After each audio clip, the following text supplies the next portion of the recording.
You're here, chat? Give me just 1 second.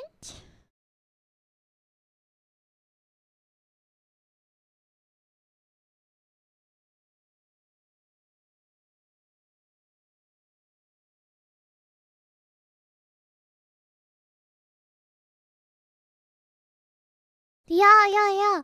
This is the kind of stuff that I was looking for. This is the kind of thing that I would like a lot. Yeah, so I'm gonna be looking to get something like this and try and draw for you guys. And I know there's like little assets and stuff to put the pen. I like the screen. Yeah, the tablet I've had before. I had a tablet back when I started. It was like this, bamboo drawing tablet.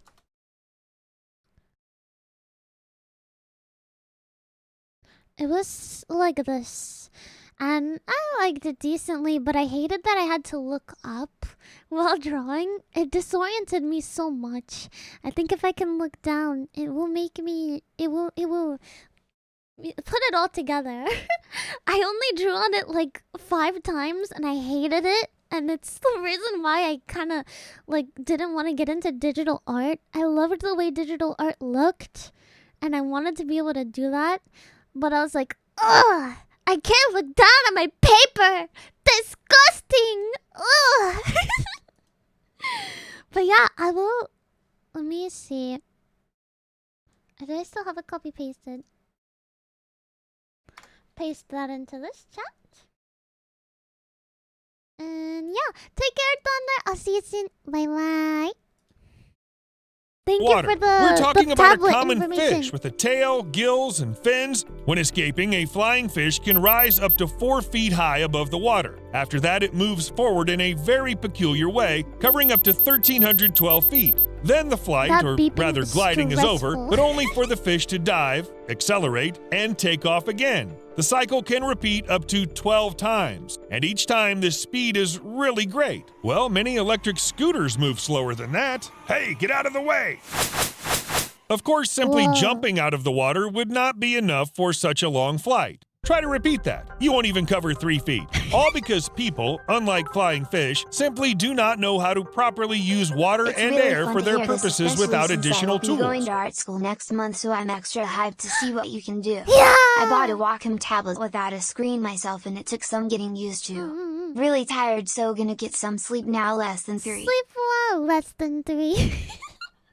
Take care, yeah. I think I'll look into maybe buying it.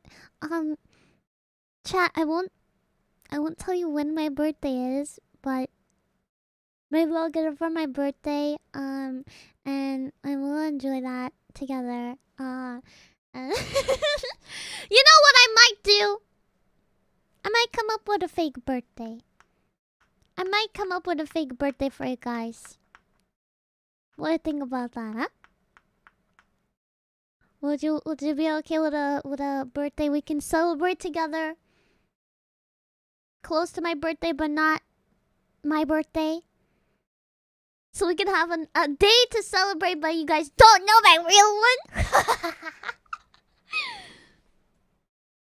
I'll tell you. I'll try to come up with one for a fake birthday if you guys like that. No.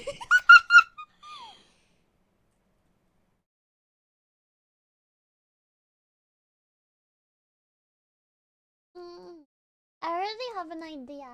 Like a special... Is a special Airplanes, ships, and surfboards are cool, but we're too heavy to catch the currents of air and use them to prolong our flight. And let's be honest, the human body does not have a very good shape in terms of aerodynamics. My back! Oh, my back! The flying fish was lucky. Life in the water had already made it streamlined. There were only a few details left to add, like special fins and tail. As it rises, the flying fish begins to steer, quickly flapping its tail while still underwater. Then it overcomes the water resistance and takes off, spreading its extended fins, which help the fish float above the water surface. When a flying fish approaches... I'm sorry, I keep getting distracted from this freaking video.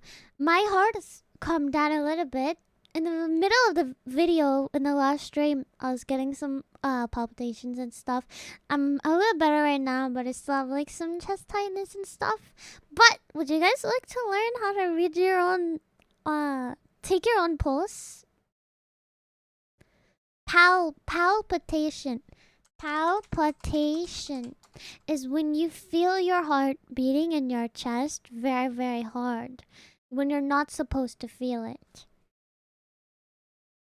It usually is accompanied with a very fast heart rate, sometimes chest pain, and like a shortness of breath. Yeah. I don't have any liquid to drink with, but I'll pretend. I drank all my tea. I did, and they told me that I have something, but they're not going to diagnose me with it, so I have to find another cardiologist. I've had a 24-hour heart monitor on before. It was interesting. I felt like a robot. It was so itchy. But yeah, I have something that affects me, but I don't like to really talk about it because it's not like debilitating or anything, and I feel like if I talk about it too much on the stream, then you guys will treat me like I'm like a baby or like handicapped or something, and I'm like, I'm fine. I can literally get up and do work. Just means that I have symptoms that people can't see sometimes. That's all. That's all. Approaches the surface again, it can flap its tail and steer without completely submerging back into the water. But This all happens so quickly that biologists could not determine the way the fish moved for decades. About me, Was it so I'm not gonna say that I'm not okay. I'm doing flapping its fins like a bird, or did it use some other technique? High-resolution photos of flying fish appeared only in 1941, though people have known about the existence of flying fish since antiquity. I love you that see how many picture! years it took for humanity to figure everything out? Mediterranean sailors of the past used to think flying fish returned to shore at night to sleep. That is, first they finish their shift as, well, fish, and then they rest on land. Well, yeah, I can easily imagine that. The day is finally over. I can take a nap now. Though actually, what I really want to know is what happens to the gills of a flying fish when it travels long distances through the air. They probably get dry during the flight, and for any other fish, this means certain death.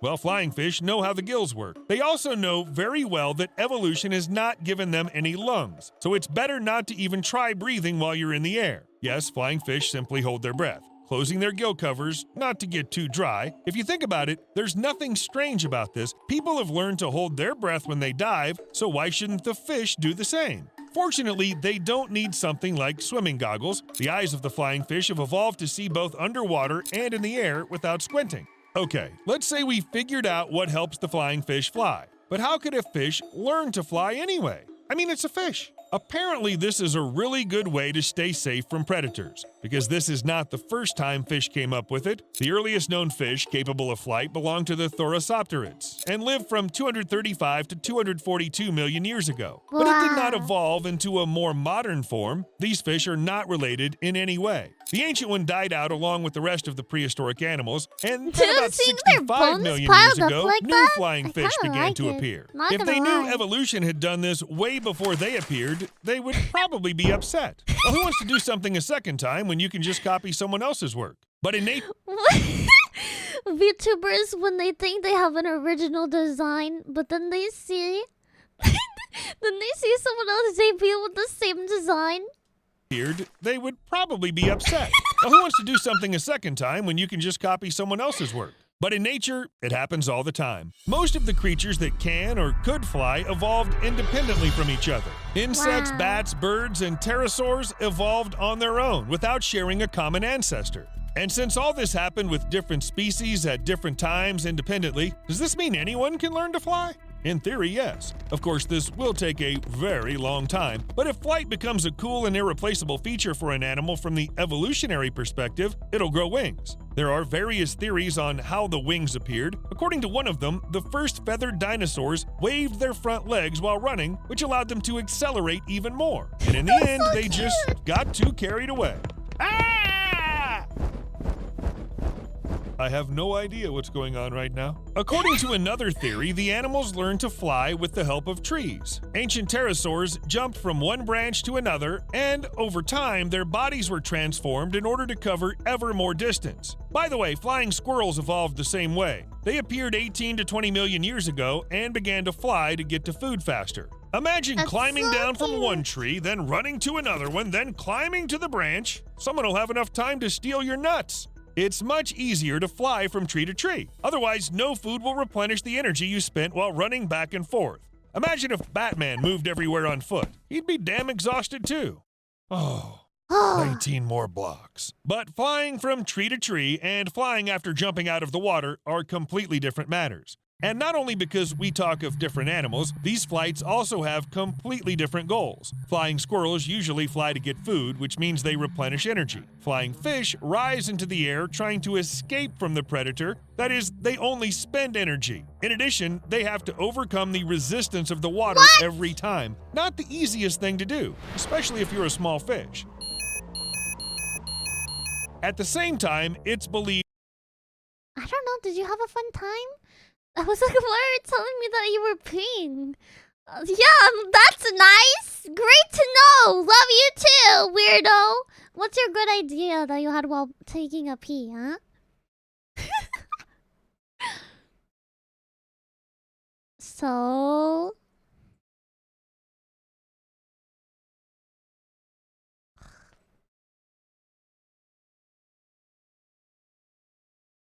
Oh no. You know how Nintendo made those physical Mario Kart things? What?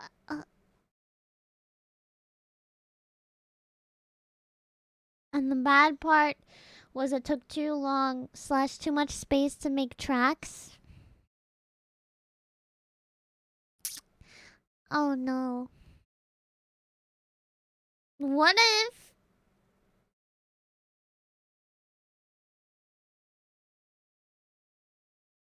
What if they had drones and you flew them around and created a VR course? Like you fly the drone around? Dude, it's for children. I think they would crash it, but it sounds like a neat idea. I like it. And you can race. Oh my gosh. Look at the fork. You know what they would call it? What would you call it? What would you call it? Nintendrons?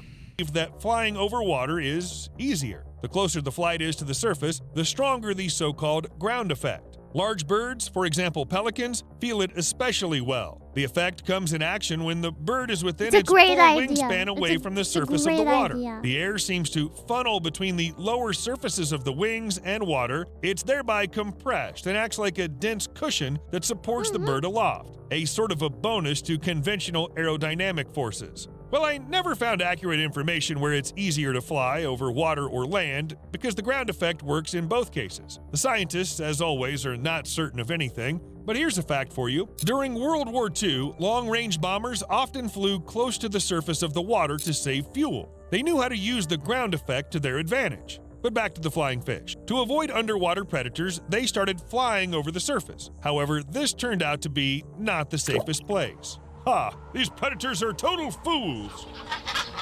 Frigate birds love eating flying fish, especially since they don't even have to dive after it. The prey literally jumps right into their beaks. Favorite food delivered straight to you? And it seems like some of the frigate birds are so lazy, they no longer even look for fish themselves, but simply steal it from the fishermen. That's See you rude. later. That's very rude. Alright. I want to teach you guys something useful, maybe something boring here.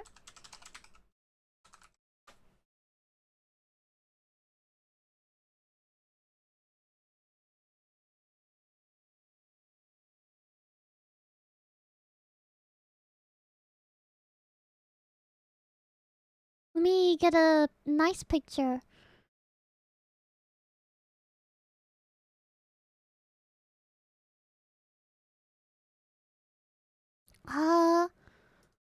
Open image.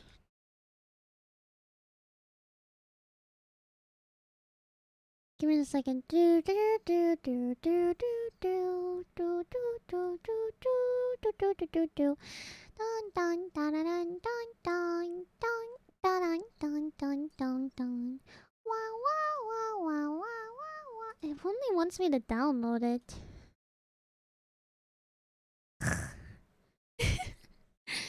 I found a good one, but then it only wants me to download it.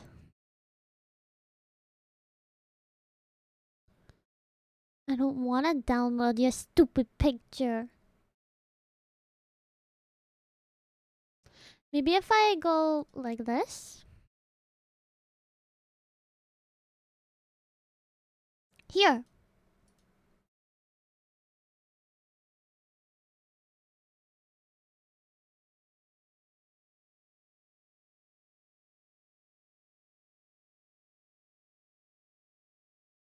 This is kind of a good picture. Open image in a new tab. Nice, great.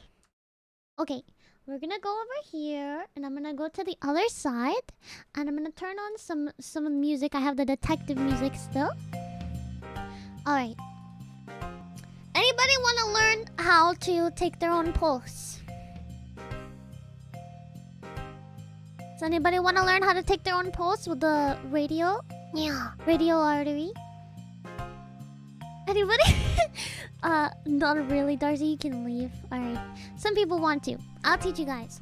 All you need is a analog clock with the second hand or a stopwatch on your phone.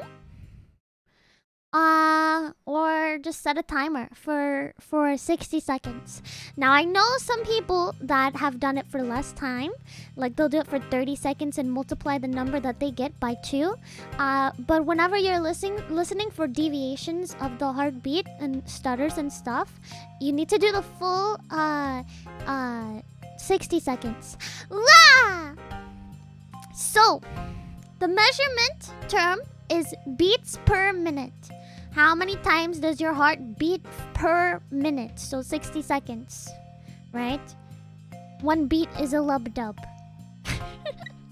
I didn't hydrate still, but I see that. I see that, Redeem.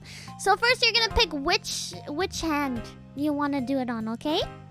You can do it on either hand, but you need 2 hands for this. I'm sorry, one-handed people. You're gonna need 2 hands to learn how to do this. Make it bigger, because I just want to take up more space. Alright. Choose your hands carefully. So first you're gonna put your hand out. You can hold it in the air. Just, they tell you not to put your other hand on the back side of your wrist. So, you're supposed to only put, like, 2 fingers. Like this.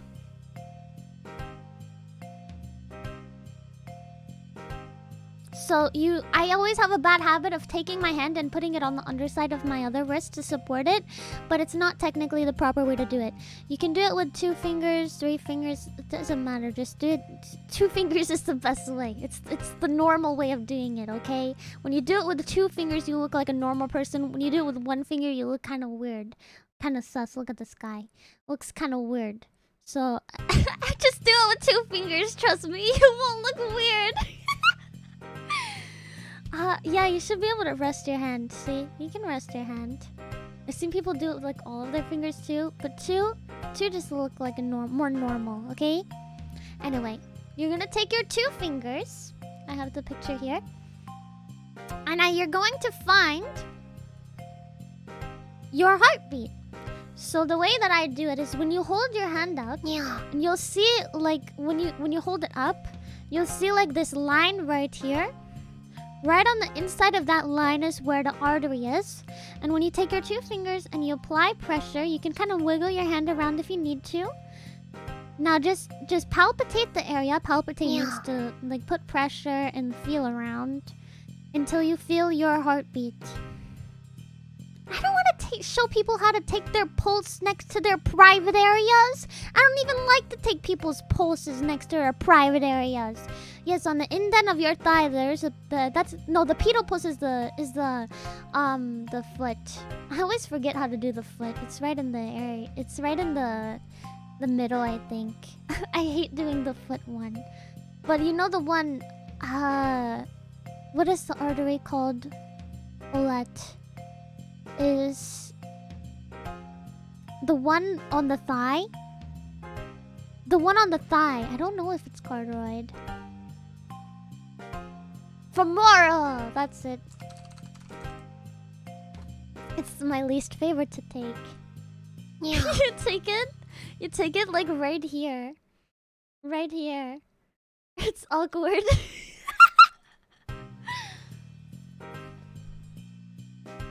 Anyway, back to teaching chat. So, how many of you have found your pulse right here? Feeling around. I got to where, I can feel mine. Does it feel weird? Do you feel intimate with yourself? Yeah. So first I'm gonna teach you guys the normal heart rate range. Anybody wanna take a guess at the normal heart rate range? What is considered normal heart rate when you record it?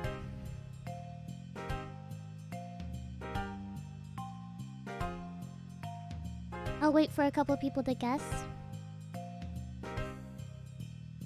It's a range. It's a range, so you can give it.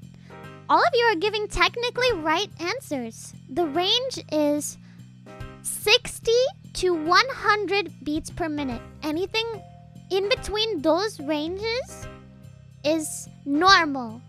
If you have less than, or if you have more than, it's technically cause for alarm.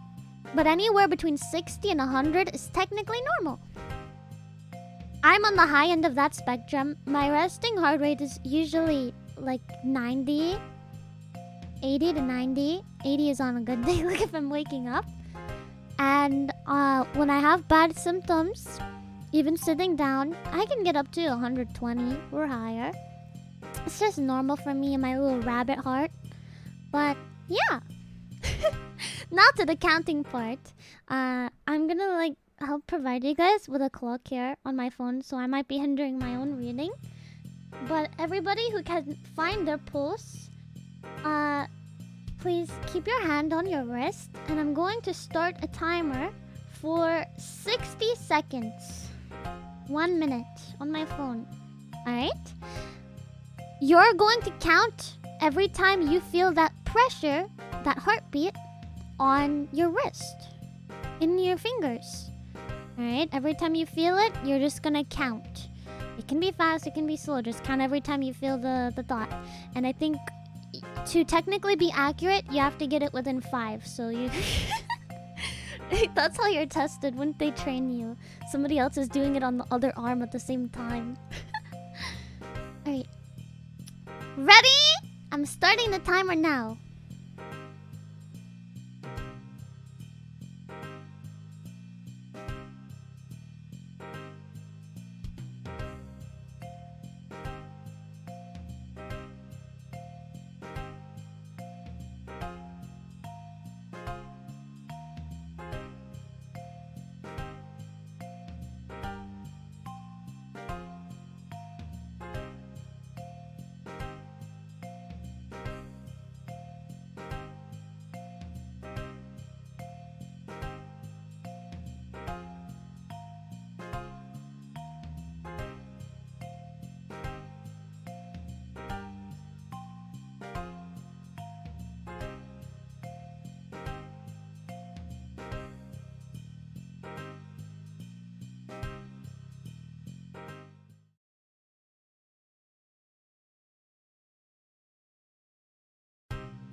The timer is over.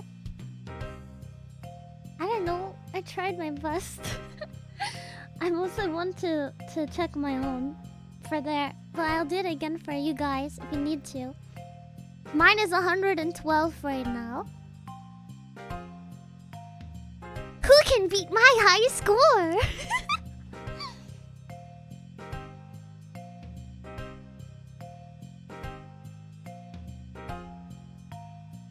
Wow, do you see all these ranges? See? It's all within normal. Look how much. Marine, that's okay. It means yours. Actually, a lot of healthy people have very slow hearts. When you see athletes, they actually have very, very slow resting heart rates. Some of them can get even down to 50. Nice, Liddy. You're better than me. Yeah. So, my heart rate is very sporadic. It doesn't matter. I've tried doing a heart rate monitor. I had a heart rate monitor on stream before, and I would play things like Dead by Daylight. It would go up to like 120 when I'm just like walking around, and then the killer chases me, and then it goes down to like 80, and then it goes back up to like 100. And they're like, "Wow, you're really scared." I'm like, "Yup, sure am." It's just not reliable for me. Because my heart is just stupid. I'm literally sitting down right now talking with you guys, and that's what I get. Anyway, does anybody need me to do a timer again for them to recount? If you'd like to try again, I can do it one more time if you want to, or we can move on. But yeah, super easy. Let me stretch.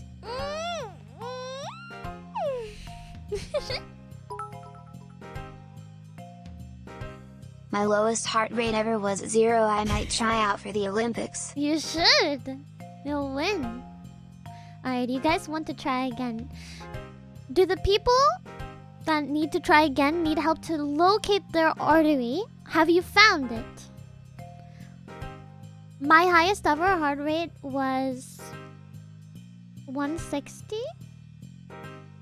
or 170 as well. Me and you are together, Mom. That was after quite a few classes and dance when I was nearing the worst part. Yeah. That was during cardio.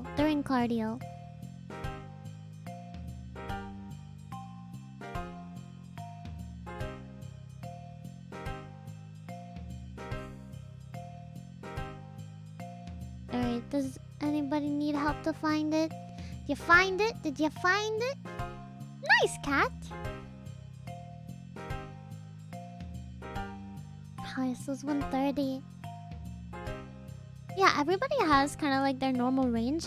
It's normal for your heart rate to exceed the regular limit if you're exercising.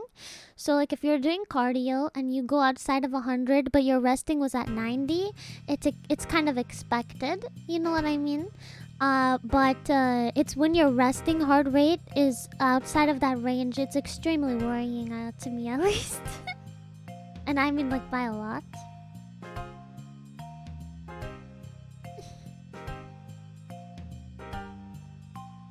Alright. I can't tell if anybody needs help locating it, but once you feel your heartbeat here on either hand with your fingers, you can put your hand down or not, just whenever you feel a heart rate. I'm going to start a stopwatch here, since I'm not going to be doing it, and I'm going to stop it after 60 seconds, alright? Yeah. I'm going to say 3, 2, 1, go, and when I say go, you'll begin counting your pulse. This is going to be the last time we're going to count for everybody that did not get a chance in the last time, okay? Ready? 3, 2, 1, go!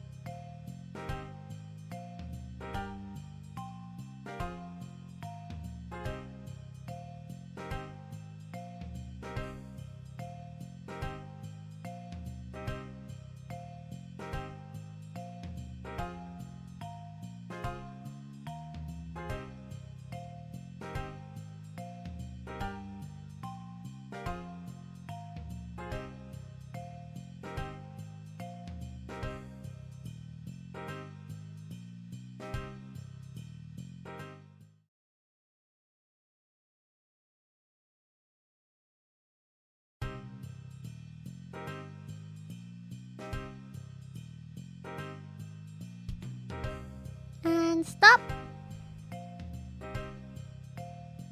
What's your number, chat?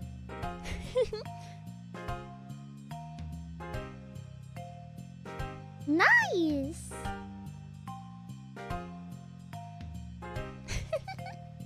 I'm so proud of you guys!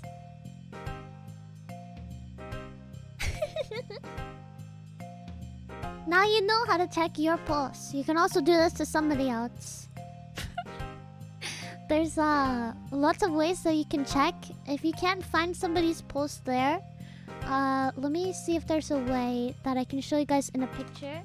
Places to find heart. I'll just say pulse. Here.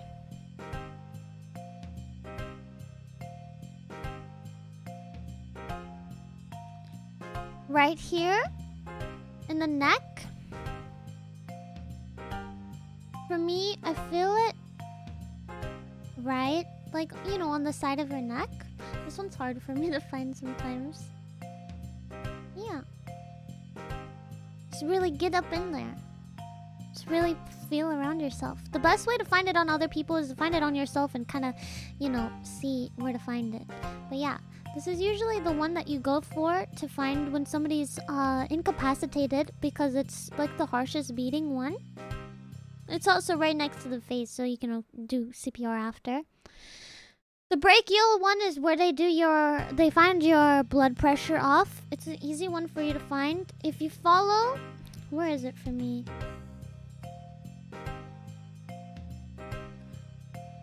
Oops, sorry. I like flexed.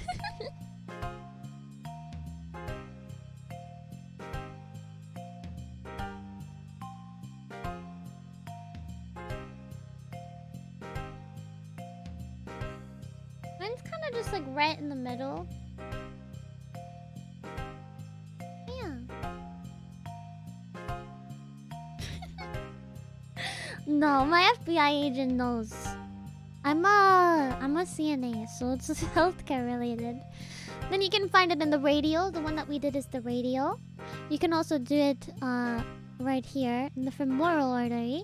This is like right where your leg connects to your like torso, underneath your hips. That's kind of where this one is. I don't know how to find the one on the knee. I'm stupid about that one. This one's on the ankle. And then there's one in the foot. I hate finding the foot one.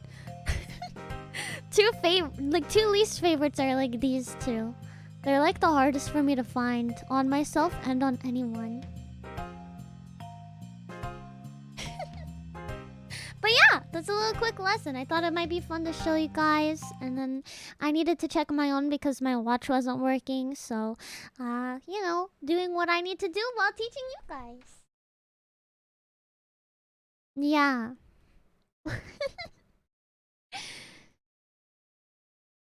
Remember the time we did a CPR class together? Poison? Oh no. I want to see this. Yeah, it's on the back of the knee, like in your knee pit. Today, we're going to look at 3 places you can't go and Dude, your people who mic went there anyways. sucks this But video, before we get into Mr. today's Ballin. stories, if you're a fan of the strange, dark, and This is mysterious terrible. story format, then you come to the right place because that's all we Does do. it get better? Named Ekaterina Alright, Didenko was getting ready to celebrate her 29th birthday. She, along with her husband and some of her influencer friends, were planning to enjoy the occasion at a popular spa in Moscow, Russia. The group rented out a private section of the spa that included a steam room and a small indoor pool.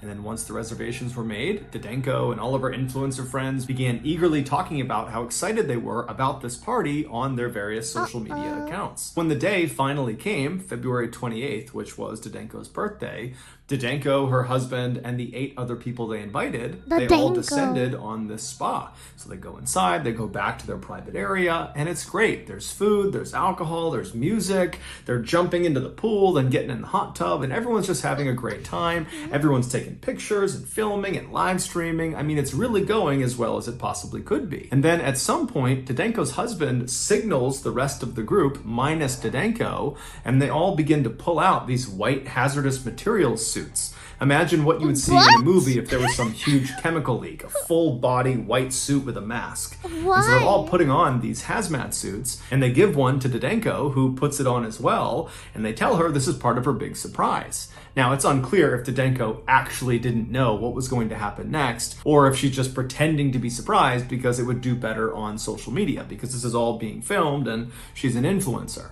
But either way, she puts on her hazmat suit, and once everyone has their suits on, Didenko's husband wheeled in this huge cooler like you would bring to a picnic, and he placed it right on the edge of the pool. When he opened the lid, the crowd all gasped and laughed and smiled and filmed as these huge clouds of smoke or steam came pouring out of it. What it was roughly 55 pounds of dry ice. Dry ice is just frozen carbon dioxide. It's commonly used for things like refrigerating perishable goods for long periods of time because dry ice stays cold for a really long time. Also, because of the huge white gas clouds that come off of dry ice, it's also very commonly used as a sort of spooky decoration because you have these very cool white clouds going everywhere. And in fact, that's what Didenko's husband planned to use this dry ice for. He was going to dump it into the pool and create those big white gas clouds all over the pool. The reason they call it dry ice is because as it starts to heat up, it doesn't melt into a liquid state the way frozen water does. Instead, it goes directly from a solid state to a gas state. Dry ice is considered to be quite hazardous if it's handled inappropriately, and while these partygoers all had their hazmat suits on, it's unlikely they were actually wearing them for safety. It's far more likely they were wearing them because it would look good on social media and would kind of hype up the stunt they were about to do. And so after the dry ice was revealed inside of this cooler, Didenko's husband and another of the partygoers grabbed the sides of the cooler and they dumped its contents directly into the water. And as soon as the dry ice hit the water, it rapidly began to warm up, which caused a massive, almost explosion of carbon dioxide gas to completely fill the lower half of the room. Now, none of the partygoers are even a little bit fazed by what's happening. They don't realize how dangerous this actually is. And so they're just filming and laughing and kind of thinking this is so funny. And then Didenko's husband actually leaps through the cloud into the water and kind of disappears below. And then shortly after that, two other partygoers would also leap into the pool. One of the main reasons dry ice is considered to be so hazardous if handled inappropriately is because dry ice emits that carbon dioxide gas, which at high concentrations will displace oxygen. So imagine if you're in a very small room that has very poor ventilation. If you had lots of carbon dioxide in there, you would suffocate. And so this indoor pool was a small confined space with poor ventilation. And so the 7 people on the pool deck, shortly after this dry ice has been tossed into the pool, they started to realize it was really hard to breathe because the oxygen was basically being sucked out of the room. And so they were able to turn and actually run out of the pool deck before it was too late. Meanwhile, Didenko's husband and the other 2 people who leapt into the pool, when they came back to the surface, they breathed in thinking they would be breathing in oxygen, but instead they breathed in an entire lungful of carbon dioxide, which in addition to displacing oxygen at higher concentrations inside of confined spaces with poor ventilation, it is also poisonous at higher concentrations inside of confined spaces with poor ventilation. And so when the 3 of them surfaced, they breathed in this poisonous gas, which caused 2 of them to immediately pass out and just die, while the third, Didenko's husband, he managed to stay conscious enough that he was able to climb barely out of the pool, and he tried to get to the door, but he couldn't get out in time. Eventually, he was pulled out and rushed to the hospital, but he would later die, not only from carbon dioxide poisoning, but also from having gone without oxygen for as long as he had. Jeez. So stupid. On Saturday, September 30th, 2017, a staff member at a North Wales country club noticed water leaking out of the bottom of an outside wall of one of their many bungalows. These bungalows, which were generally just vacation rentals, were single-story white structures situated up on this beautiful green hillside. The staff member, after seeing this leak, they just turn around and go back to the front office and they tell their boss about it, and then shortly after, 2 maintenance workers were sent out to check on this leak. And so these 2 workers, they go over to this bungalow and they knock on the front door. But after a while, when no one comes to the door, they pull out their master key and they begin to turn the lock. And as they do that, they yell out just in case, hey, we're here just to check on a leak. We have to come in. It's a potential emergency. And so they open up the door, they swing it open, and no one comes to the door. It's still silent. And they're looking into this property. And what they see is on the left, from their perspective, is a kitchen. And on their right is a living room. It was basically one big room that had been designated for two distinct functions. And so they yelled out again into this bungalow, hey, we're coming inside. We're just checking on this leak. And then they just walked straight across past the living room and past the kitchen to the back of this property where they reached a door. And this door led into a bedroom, and this door was shut. And so just as a precaution, they knocked on the bedroom door, but nobody came to the door again. So they opened up the bedroom door and they looked into this room. And on the right side of the room, tucked up against the right wall, were two twin beds where the head of each bed was tucked up against the wall.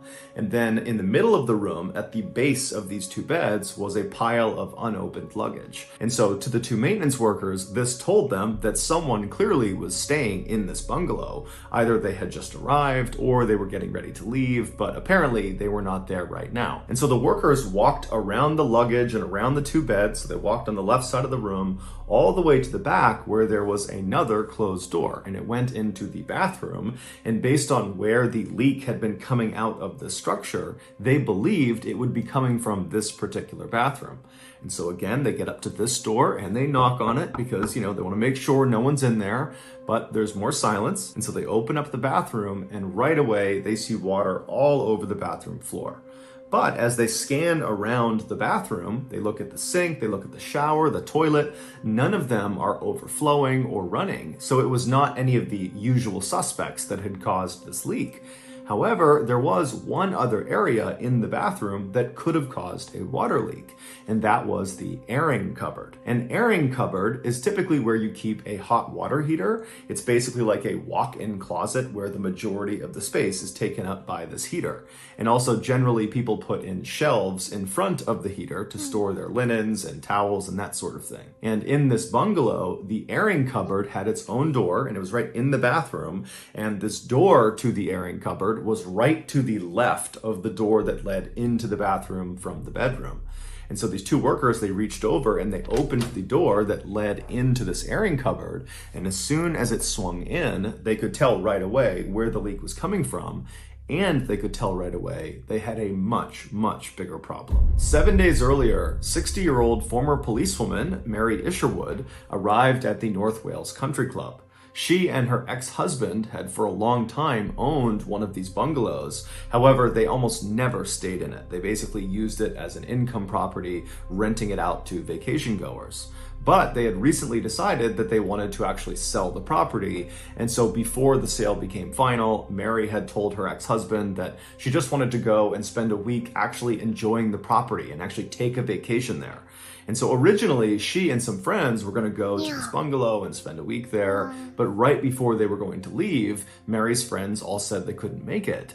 And so Mary decided she would just go on her own. And so Mary arrives at this country club. It's late at night when she gets there. She gets to the bungalow. She puts her luggage down in her bedroom. And then instead of just kind of getting settled in and going to sleep, she decides she's going to go exercise. Mary was incredibly fit and healthy. She loved playing golf and running and exercising in general. And she knew the club had a pool. And so she reached into her luggage and she just pulled out a bathing suit. She switched into that, and then she went down to the pool and did some lap swimming. After that, she came back to her room where she took a shower, and then she climbed in bed without any clothes on. That was just how Mary liked to sleep. And then at some point in the middle of the night, Mary woke up to go use the bathroom. And so she hopped out of her twin bed. She walked around to the door that led into the bathroom. She went inside, she did her business. And then afterwards, as she was attempting to go back into her bedroom, she accidentally grabbed the door handle of the airing cupboard, which was right to the left of the door leading back to her bedroom.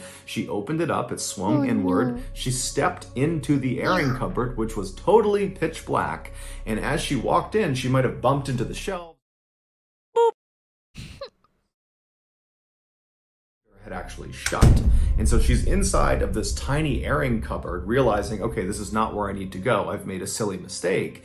She turned around to grab the door handle to open the airing cupboard back up again, but when she grabbed the knob, it disintegrated in her hands. What? It broke into multiple parts and fell to the ground. Now, the space she is in is pitch black. She has no way of knowing which parts go where for this doorknob. And so by touch, she reached down and she grabbed all these pieces, and she probably tried to put them together and put it back on this door to try to get it open, but she just couldn't do it. And so eventually, Mary would have realized this is a pretty serious situation. She was staying at this bungalow by If you smell what the is cooking.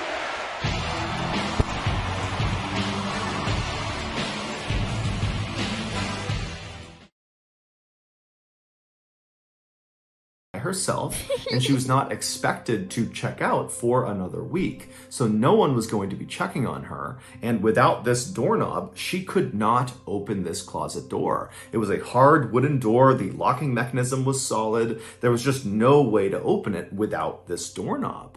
And so Mary began banging on the door and screaming out for help, but her bungalow was not actually connected to any other structures. It was a standalone. And so her voice did not carry very far, and the banging sounds she was making, those also did not carry very far.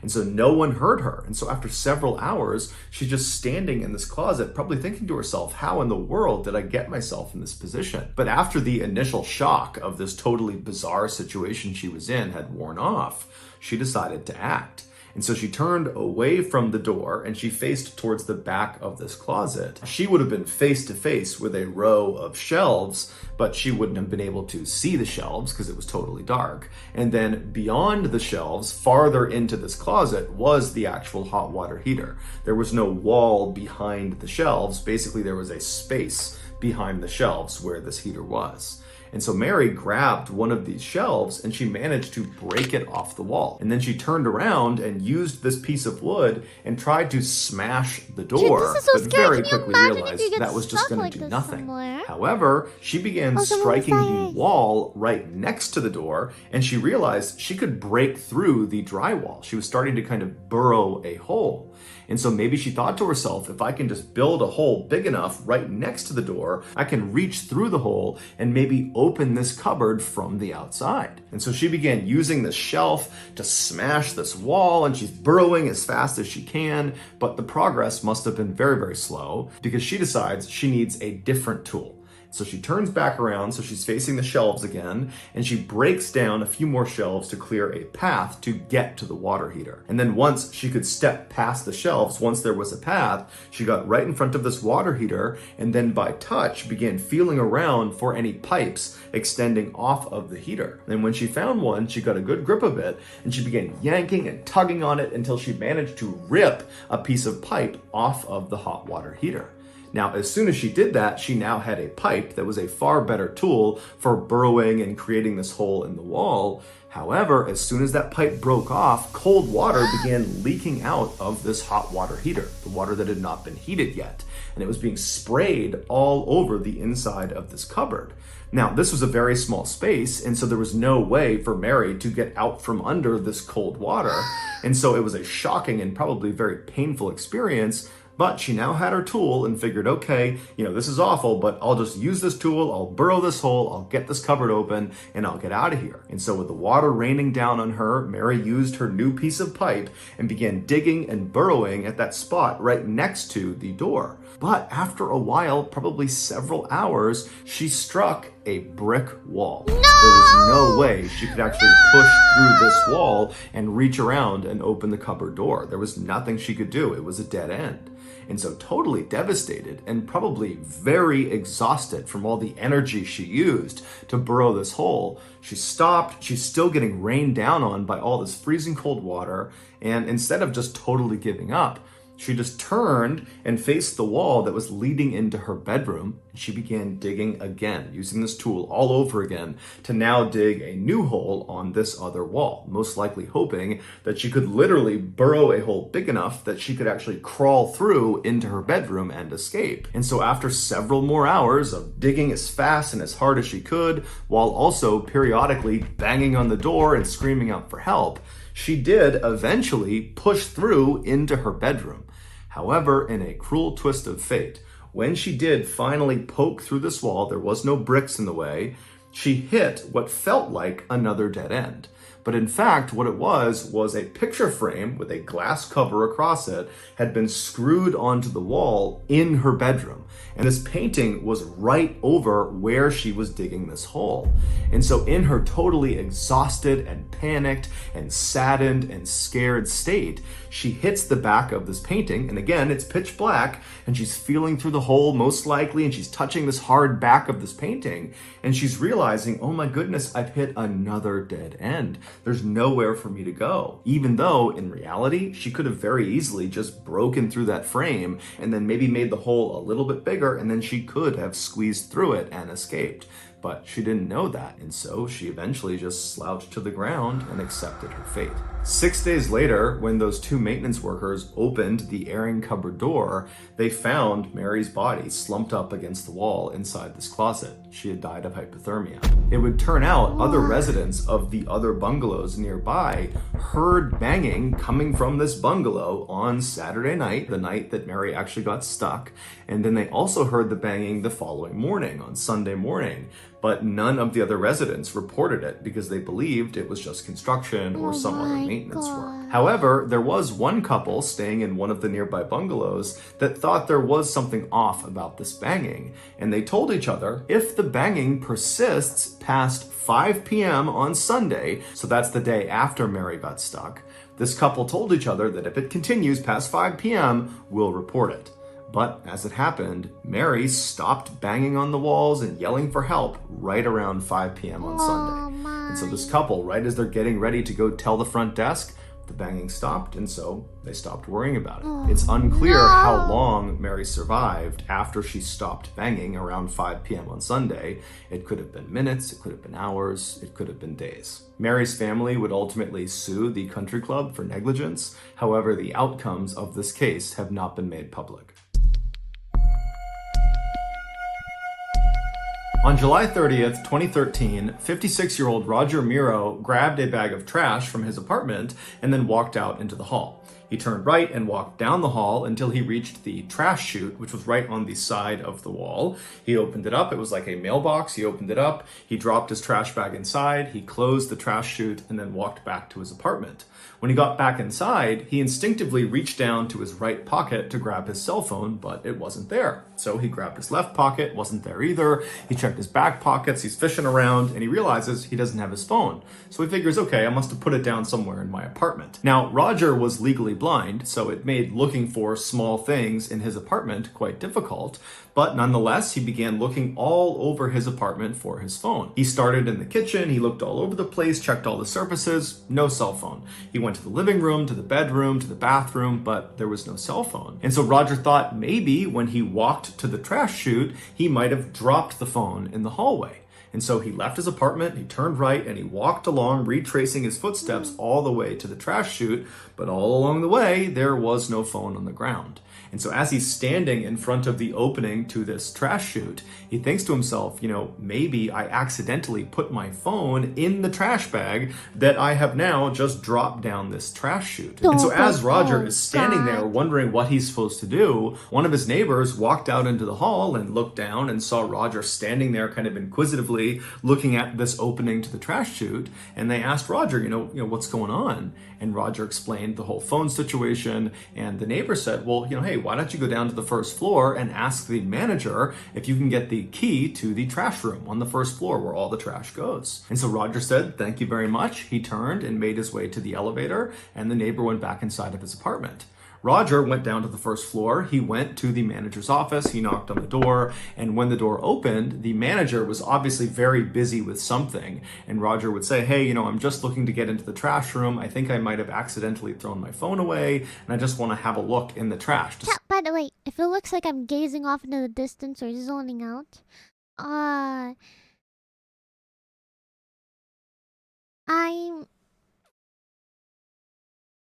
I'm working on I'm trying to find a good rigger, like a 3D modeler for my upcoming 3D model. I have the sketch done now, like the reference photos, so I have to find one for that. And I'm also trying to find a editor for some YouTube videos. So if you guys have any like leads or anything, I'm working on that right now in the background. So if I'm a little quiet, that's what I'm working on. Doing work, but I want to stay on stream. So yeah. See if I can find it. Now, this manager knew he was not allowed to let anybody who lived in the apartment complex go into that trash room on their own. It was a dangerous space. And so the manager was supposed to go in there with them if they needed to go in and look around in the trash. But right when Roger went up to the manager's office, the manager was waiting for a very important phone call and so couldn't really leave his office. Just tell him to But the wait. manager kind of empathized with Roger and felt bad for him and said, okay, you know what? I'll just give you the key. You can go in there on your own and go looking for your cell phone. I hope you find it. And when you're done, just bring the key back here. And so Roger said, thank you very much. He took the key, he left the office, and he made his way down the hall to the trash room. And when he got there, he unlocked the lock and went inside. A few hours later, Roger's wife came home from work, and when she got to the apartment, Roger wasn't in there. She tried calling his cell phone, but he didn't pick up. And so she walked around the apartment hoping there would be some indication of where he might have gone, like a letter or something, but there was nothing. And so Roger's wife was really concerned about this because this was totally out of character for her husband to go out at night on his own. And so she, operating on a gut instinct, called the police and reported him missing. And so a few minutes later, 2 police officers show up at this apartment building. They go up to Roger's apartment, they speak to Roger's wife, and then they go into the hall and they knock on some doors of other neighbors in the area. And after speaking with them, one of the neighbors who had seen Roger earlier said, hey, he lost his phone, and the last I spoke to him, he was going to go down to the trash room to try to see if he could find his phone down there. And so the officers go down to the first floor, they go to the trash room, and they try the door, and it's unlocked. And when they open up the door and they look inside, right in the middle of this totally nondescript windowless room that basically looked like a basement, was this huge green dumpster. And above the green dumpster, high up on the ceiling, was this round opening. And that was the bottom of the trash chute. So when people like Roger and the other people who lived in this apartment building dropped their trash down their respective trash chute on each floor, the trash would come tumbling down and literally fall out of the ceiling into the dumpster. Now, this dumpster was unique. It was not like other dumpsters where the top was just wide open and anyone could lob a bag of trash in. No, this dumpster, only the left side of the dumpster had an opening for trash. The rest of the dumpster was completely welded shut. There was no way into it. And so on the left side, where this dumpster opened up to allow trash to come in, it was positioned right underneath that opening in the ceiling where the trash came tumbling down. And it wasn't just an opening. It was like this near vertical tunnel that was welded on to the top of this dumpster. And it went straight up and it had this big open mouth at the top, almost like a funnel. And it was there to catch the trash as it fell down, and it would go down this tunnel down into the dumpster. And so the gap between the ceiling and the top of this near vertical tunnel, this chute, was maybe 3 or 4 feet. And so when these officers looked into this room and they saw this dumpster and the chute and this hole in the ceiling, they also saw a ladder had been propped up on the left side of the dumpster right up against that near vertical tunnel, as if someone was trying to look down into the dumpster itself.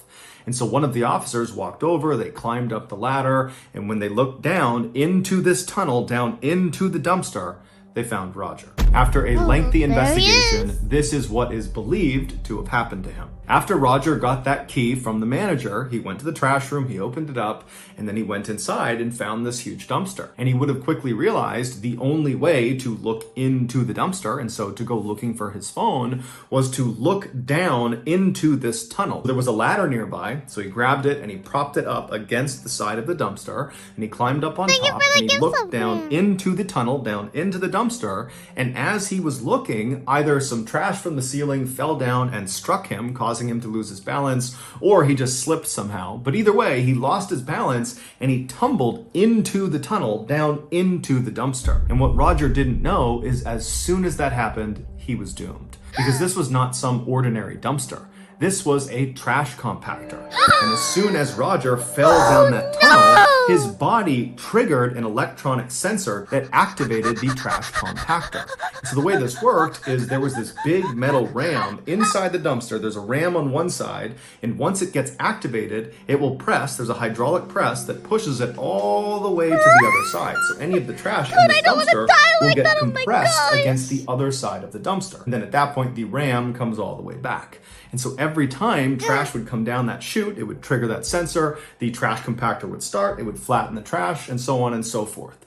And so Roger has fallen down into the dumpster. He's triggered this compactor, but he's legally blind. He's probably dazed from the fall. And so by the time he realizes what's going on and he's kind of looking around, there is a hydraulic press bearing down on him. And so he probably tried to jump up the tunnel to try to escape the dumpster, but there was no ladder inside this tunnel and it was nearly vertical. So there was no way to climb up and out of it.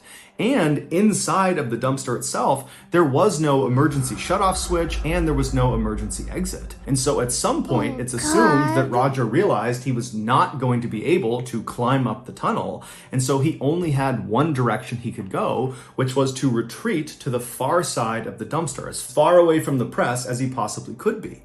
But once he got over there, there was nowhere for him to go. And so he was forced to just wait as this hydraulic press slowly moved across until it finally reached him and crushed him. Now, we don't know if that very first hydraulic press actually killed Roger.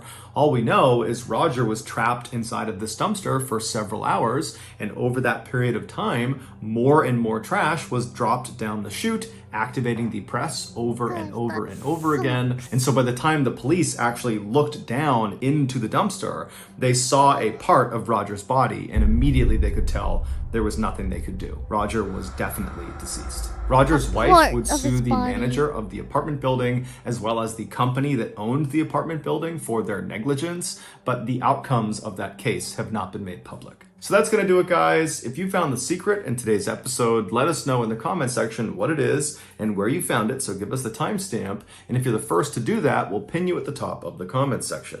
If you got something out of today's episode and you haven't done this already, the next time the like button has a big public speech they have to give, offer them a mint right beforehand. Except this mint is actually a plaque disclosing tablet. Also, please subscribe to our channel and turn on all notifications so you don't miss any of our weekly 2 or 3 video uploads. We are now selling merchandise like flannels and hats and mugs and sweatshirts and all sorts of stuff. If you're interested, go to shopmrballin.com. If you want to learn about upcoming deals and promotions for our merchandise, check out our shop's Instagram page. The username is shopmrballin.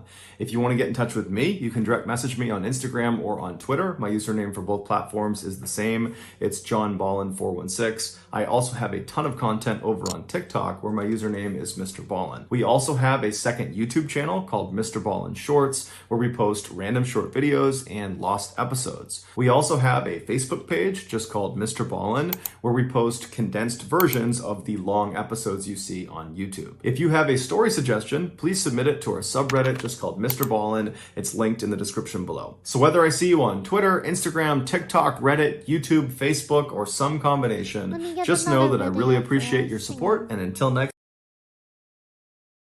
I want to tell you guys, like, something going through my mind while I'm, like, looking and reaching out to people is, like, I had hoped to move, before getting my 3D model, but recently, in the last, like, couple weeks to a month, I've kind of given up on that hope and that dream. So I'm like, I might as well look into getting it for you guys, even if I'm just in my small little area spinning in circles. I just want to get the process started. And so I'm trying to see if there's somebody who's open right now. Right now, with the ones that I have, like, written down from the last time I was looking, long time ago, there is nobody's commissions are open right now. They open in either like October or September, and then after that it takes a couple months to actually put the 3D model together. So it'll still be a while before it's ready, but I do want to start the process for you guys. And Hopefully, I can still get, like, moved out. Yeah. Let me see her. Here. This.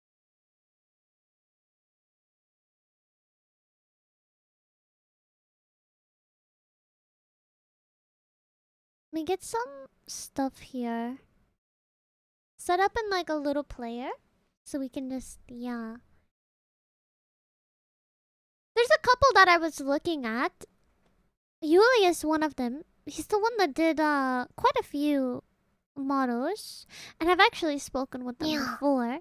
Yuli's really nice. Dude, when I was small, before I had this model, I like messaged Yuli. I was like, I want to learn how to do 3D modeling like you. How the heck do I learn?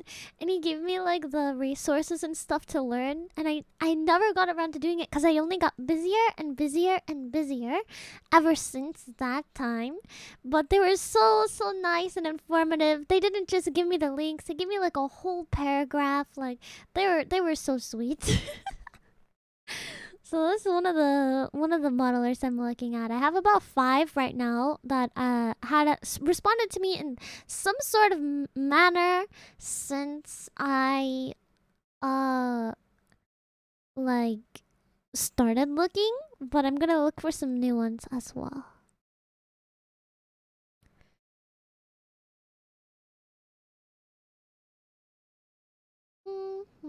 Yeah.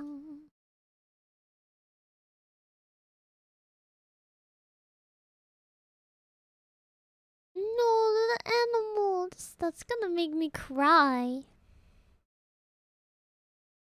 About 400 million years ago, insects were not as dangerous as they are now. They quietly ate grass Hey, we and have a didn't little kill bit of a anyone. playlist. They didn't even have venom. But evolution did not stand still. New species kept appearing and spreading across the globe, and one day, everything changed. The day insects accidentally tasted blood. I'll give you a simple example. If you've tasted something sweet once, for example chocolate, then you'll probably want it for the rest of your life. This does not mean that you'll switch to a chocolate-only diet, but let's be honest, most people have a sweet tooth. This is embedded in our genes, plus we get addicted to sugar. Roughly the same thing happened with insects. The very first of them had no idea they can drink blood, because back then, there were no suitable animals on Earth. There are several main theories which all point to the fact that the first time the insects ingested blood by accident, they already developed suitable sucking mouth parts. And then just... Ouch! Oh, sorry. Can I take another bite? Most likely, other insects and animals were involved in the process, but essentially it looked like that. After tasting blood once, it's difficult to refuse it. I think I've seen this in vampire movies. Anyway, insects which used to consume only spores, nectar, and other plant products switched to a hematophage diet, the diet for animals that feed on blood. But then there's the question, what's so special about blood to make you change your eating habits? Is the blood that delicious? Has it become trendy to feed on blood? Or did the insects suddenly realize they are very bloodthirsty? Okay, this doesn't happen in the wild. Feeding on blood is a real win for the predator. Just compare putting in the effort to catch prey, then subduing it and eating it. Or quietly sucking blood somewhere in the corner, having lunch, and going on about your business. It's like walking into a coffee shop, grabbing your order, and leaving instead of fighting a barista for a coffee machine. Oh yes, don't forget that even the strongest animals have a hard time struggling with blood-sucking insects. Even dinosaurs are believed to have been bitten by the pests. Fleas, several dozen times larger than modern ones, drank their blood, and each bite felt like a subcutaneous injection. And dinosaurs couldn't do anything about it. What can you do with arms like that?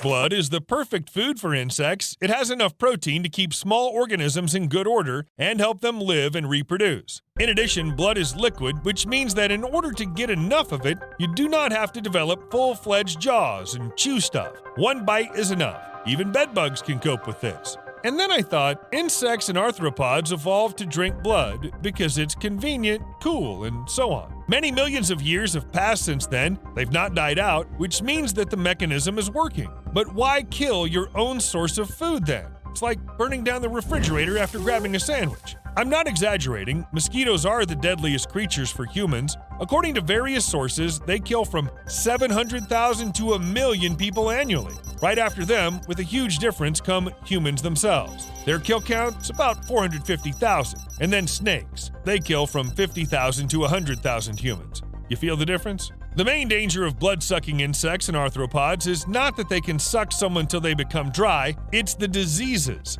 Ticks, for example, can carry 9 different diseases at a time, from Lyme disease to Rocky Mountain spotted fever to tularemia. Can you die after being infected with them?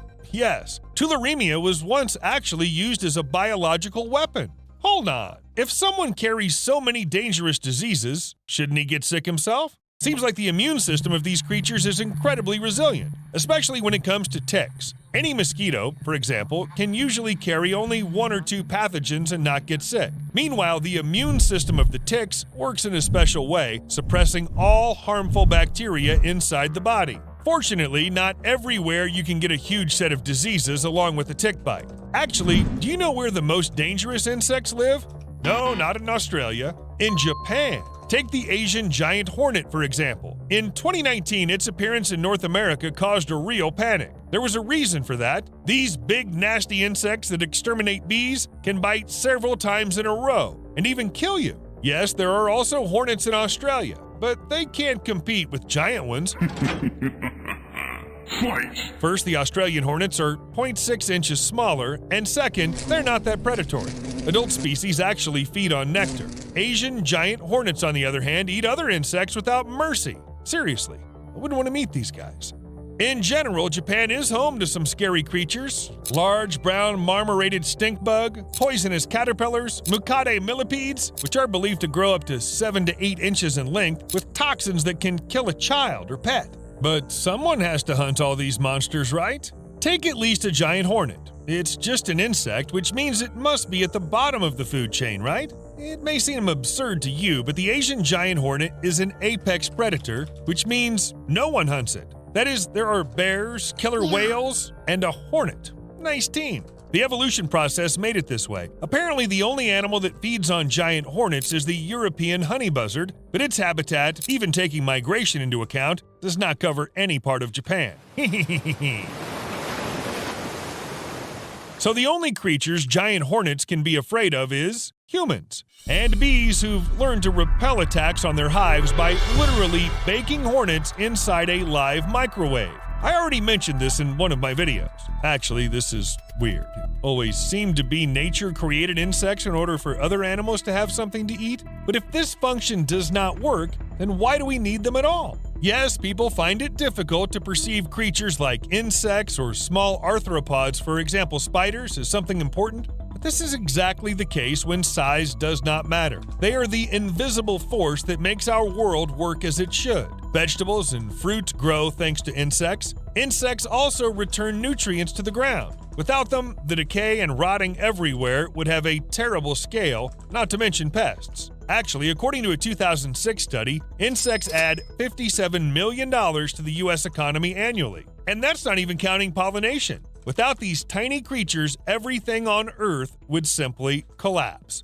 Meanwhile, if tomorrow all people died out, nothing special would happen to the planet. Do you feel the difference? Maybe that's why insects and arthropods have become so dangerous. They are too important for Earth to let them be exterminated. Take at least a giant hornet. If it needs to attack something that's not part of its diet, it'll use venom only for self-defense, though it's always ready to defend itself.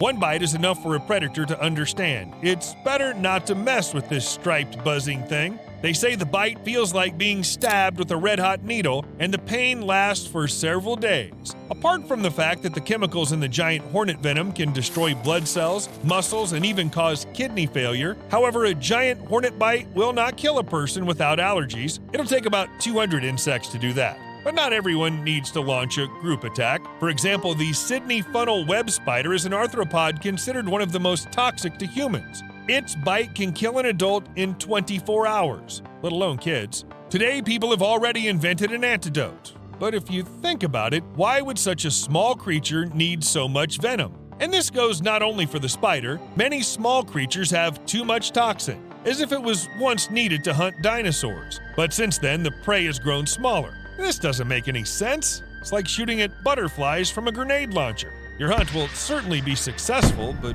why? Turns out millions of years ago, even the most powerful venom was just a hormone that helped the ancestors of these creatures regulate sugar metabolism. This is how insulin works in our body. It makes the cells absorb sugar and use it to produce energy. If there's too much glucose in the blood, insulin delivers the excess for storage to the liver, and then takes it out if necessary. That's useful stuff, but who could expect it would evolve into venom? When you need to defend and attack, you use everything you got. Your opponents developed immunity? This means you need to produce a stronger venom, and this goes on forever. Also, some spiders actually have several venom types at once, so that at least one will work for sure. So this one's expired, this one's for rats, that's for monkeys, this is my tea. Ah, that's the one. So if the venom of a spider is considered non-lethal for humans today, this does not mean it will always stay this way. Just wait.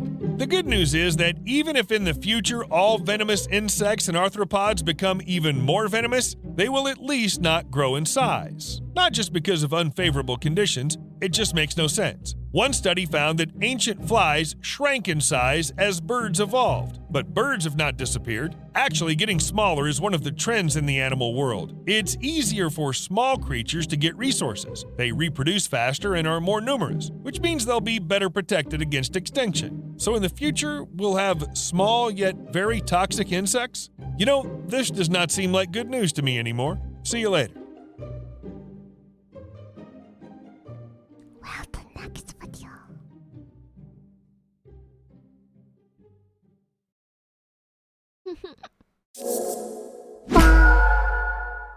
Hello and welcome to Dish Granted. I'm your host, Stephen Lin. I've had the opportunity to try some of the most extravagant meals all around the world. But here, I'll be in the kitchen giving my guests a taste of that same luxury. With no limit to how much I can spend, I'll have 24 hours to create a dish beyond their wildest dreams. This is Dish Granted. This is the season finale, Tony. We're here. So how are you feeling? You know, I'm feeling really grateful that we got to do a bunch of different dishes for a bunch of amazing people. So deep and thoughtful. I was just gonna say I'm tired. Today, the special guest whose dish I'll grant is none other than my close friend and newly minted Marvel superhero, Simu Liu.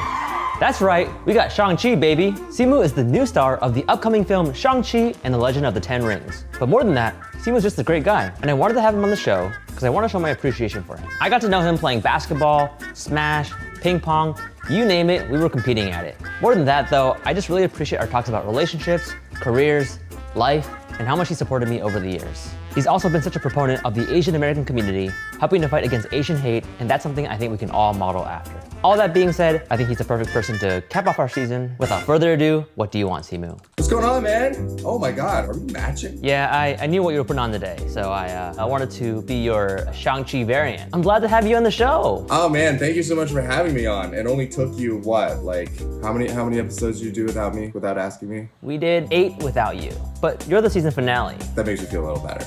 Okay, Steven, the dish that you are granting me today is boba.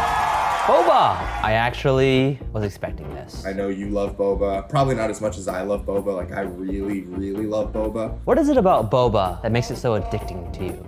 You know, if I'm honest, Steven, it's probably all the sugar.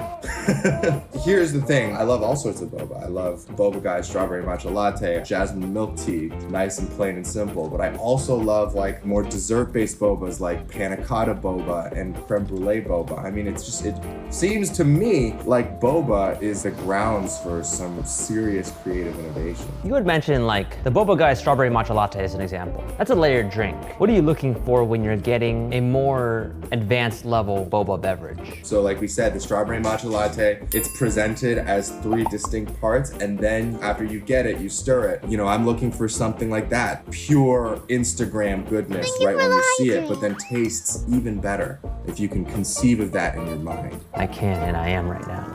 Okay. You were all about presentation. Whoa. I wouldn't say all about presentation, but I think you eat with your eyes first. With the strawberry matcha latte, you almost feel bad about mixing it up, right? Because it looks so good. Let's say that you spend $100 here at Dish Credit headquarters. What are you expecting from me? If I'm spending $100, I would expect boba that is of the highest quality. Like, we're not talking about this mass-produced stuff. I want each individual boba to reflect the effort and the love that you, Steven, have for our friendship. Oh gosh. Do I want maybe something in there that has absolutely nothing to do with the flavor, but is just there to make it look good? I don't know. Let's go big. This is the boba they deserve in a superhero film. Let's put this in Shang-Chi too. What Iron Man did to shawarma, I'm hoping to do for boba. How about that? All right, I have a lot to work with. I feel very good about this episode. I can't wait. Go forth and create my drink. This is gonna be great. Boba. So, Simu has a lot of opinions on boba.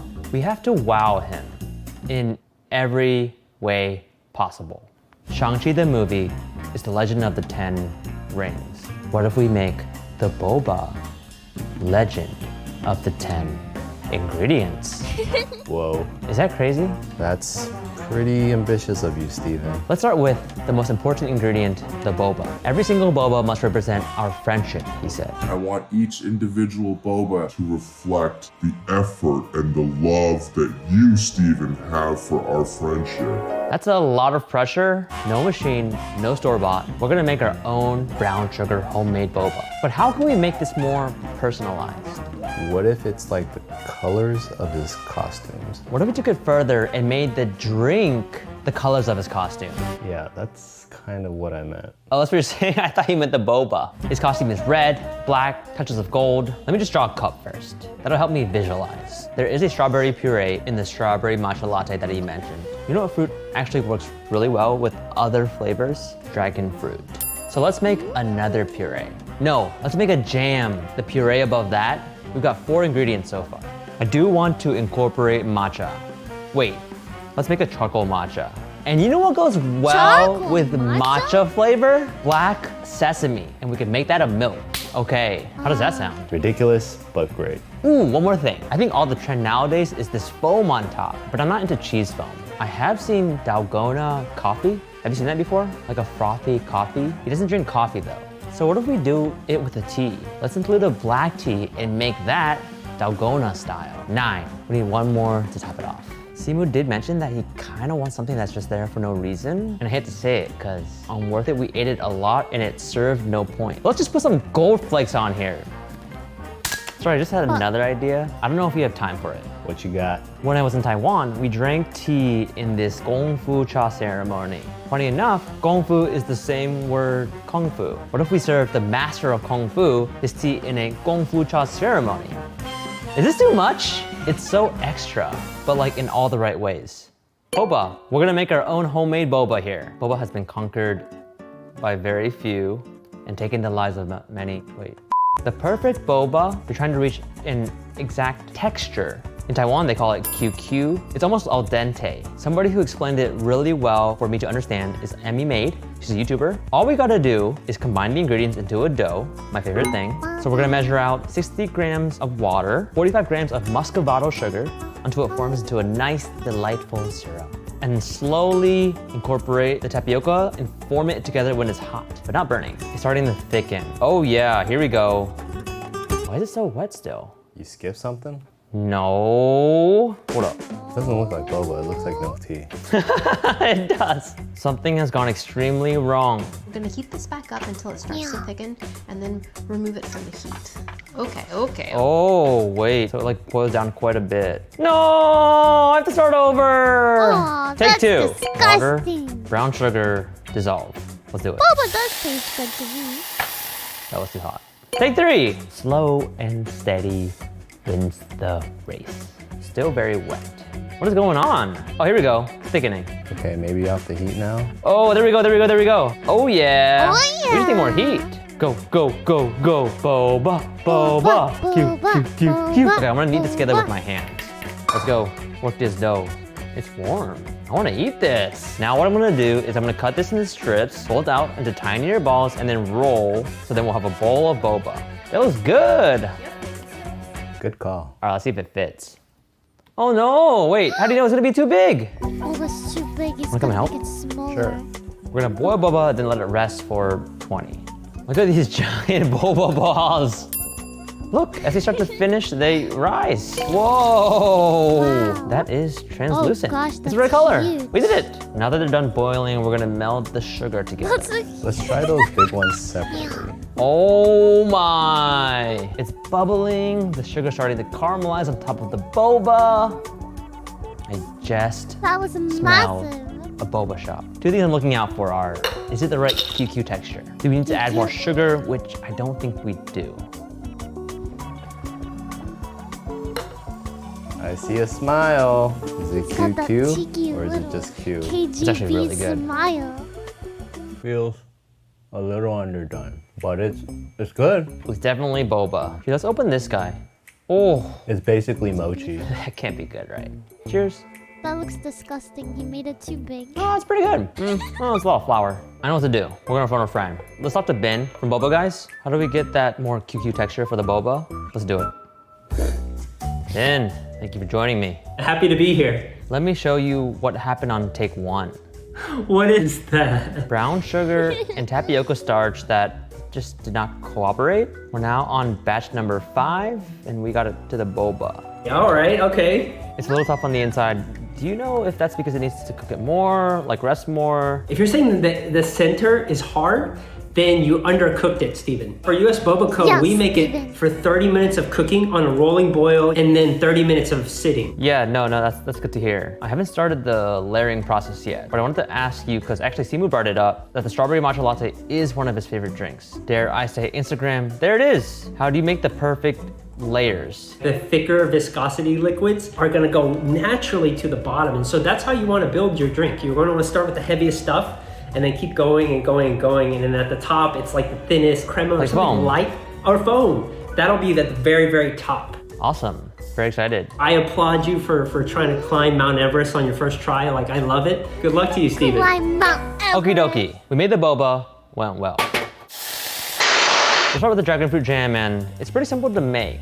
Oh, the inside of this one is not gray. It's actually bright red. It's not what I was expecting. Is there a difference in flavor? I don't know. White-ish dragon fruit often has a milder taste and redder can be sweeter and juicier. So maybe we'll use less sugar. It's really just a little fruit cooked down with sugar, and you can add lemon to help kind of add a little more acidity. Put this aside now and work on strawberry puree. This is a $14 pack of strawberries. What? That's right, it's from Harry's Berries. Are they hairy? 2 cups of strawberries, 1 cup of raw cane sugar, 1.5 cups of filtered water. So we can't over puree. I'll just do slow pulse. Are you ready? Bing. Oh. There we go. Woo.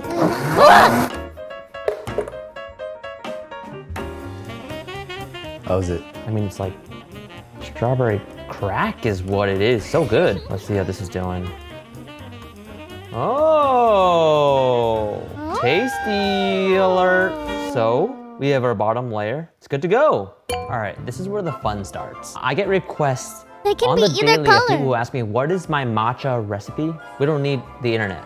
We just need this brain right here. We're actually going to heat the water up around 80 to 85 degrees Celsius. I do have a friend, his name is Joe. He's a co-owner of Junbi, and they provided me with their highest grade ceremonial matcha. This can of matcha was 45 bucks. 40. Oh yeah, that smells good. So I go double scoop. This is the thing I've never done before, which is to add charcoal. Usually when I pour, I'll go in like a circle. Oh my gosh, I have never seen this before. Wow. And then That was whisk. nasty, man. Charcoal tea. Whoa. It does alter the flavor. In a good way or bad way? Not in a good way. Not It in a tastes like good what I way. would drink at one of those very LA juice spots. Charcoal matcha. Make it at home if you dare. Next up is our black sesame oat milk. It's the next layer in this boba beverage for Shang-Chi. We're gonna soak these for a bit in water. Then we're gonna combine this. Did I forget something? With our oat milk. I'm gonna add just like half of this date right here. Maple syrup, tiniest bit of vanilla extract.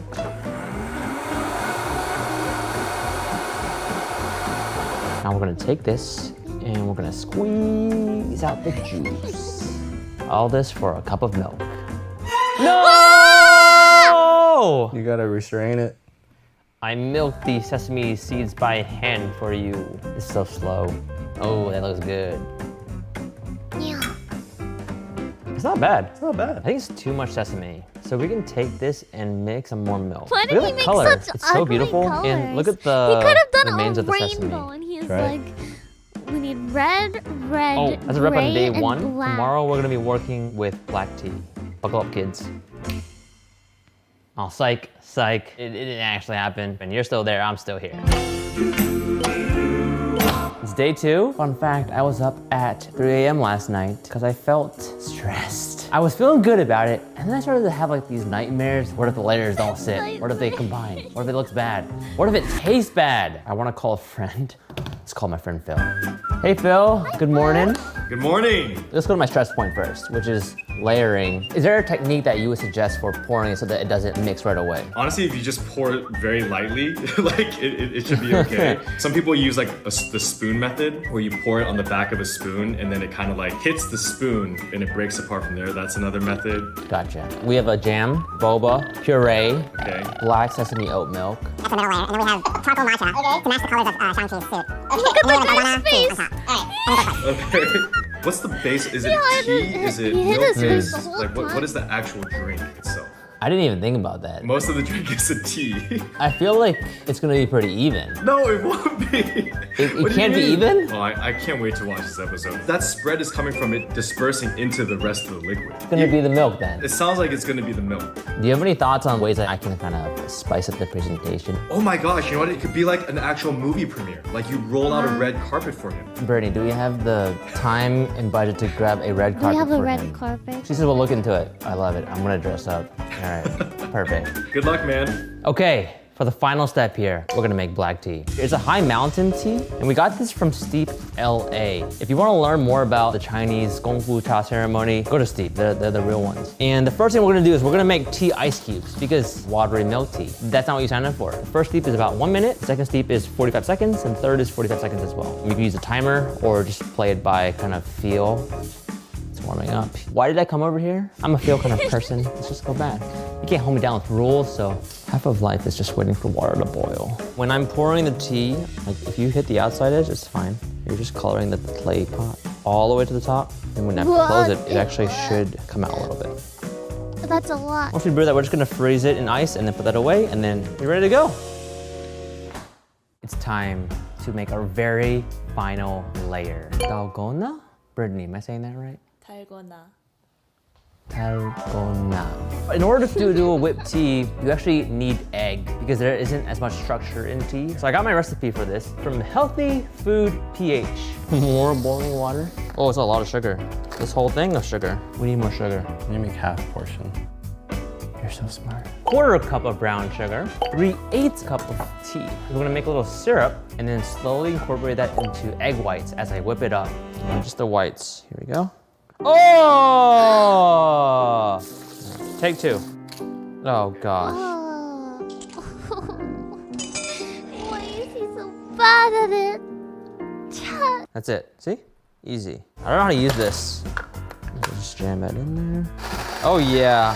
Drizzle it in, baby. Let's go. Faster. Faster? Yup, there you go. Oh, the pan's heavy. Oh, buddy, hold on. Oh, that's like ice cream. That is so good. Avengers, assemble. I've been waiting all day to use that.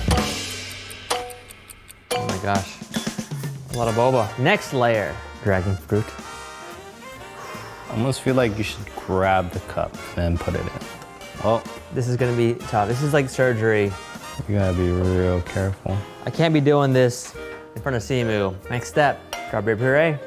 Wait, how do I get down there? I have to spoon it. Is it forming a layer above? So you want to make sure that the liquid that you want to stay on top is coming out very lightly. Yeah, I'm seeing a layer. Is that enough? Keep going. You want more? Oh no. This is bad. We need a shorter cup. You can still do it. Just go down No, the side. I'm telling you, you need to use a spoon. Go lower, go lower, go lower. Yes. Oh yeah. There you go. Yes, yes, yes. It's working. yeah. All right, that's good. Quickly, we must make the ice. You gotta drop that in very, very lightly. Just like that. It's melting. Act quick. Oh my goodness. I was right to loose leaf last night. I was right. This is the easiest part for me because I'm a matcha pro. Charcoal, just a tiny bit. How's the drink looking? It's looking good still. Okay. I'm gonna whisk as fast as I've ever whisked anything in my life before. And Grace Spin's my best friend now. Oh my gosh! We're doing it! We're doing it! Gotta act fast though. Okay, now the foam. Spoon? No, you don't have to spoon that. You can just plop it on. Wow, first try, Steven. Ta-da! Gold flakes! So unnecessary. Okay, you did it. It's That foam is about beautiful! to fall off Exactly the how I side. imagined it, except with more of a milk layer than I thought. Which one do you want, left or right? The left one. Yeah, that's because my drawing sucks. All right, let's drink it. Oh my gosh, the foam at the top is making it very hard to mix it in. It's gonna be crazy. That's so beautiful. Yeah! The foam all fell out. It's so freaking good. Get in here, Tony. It's like perfect sweetness. You really get the tea hit. The foam is like so rich. Wow, you really outdid yourself. That deserves a high five. What a way to end the season. I What a know. long journey this guy has gone through. You too. Yeah. They don't know the emotional labor that you're putting on the show. Next time you see me will be here.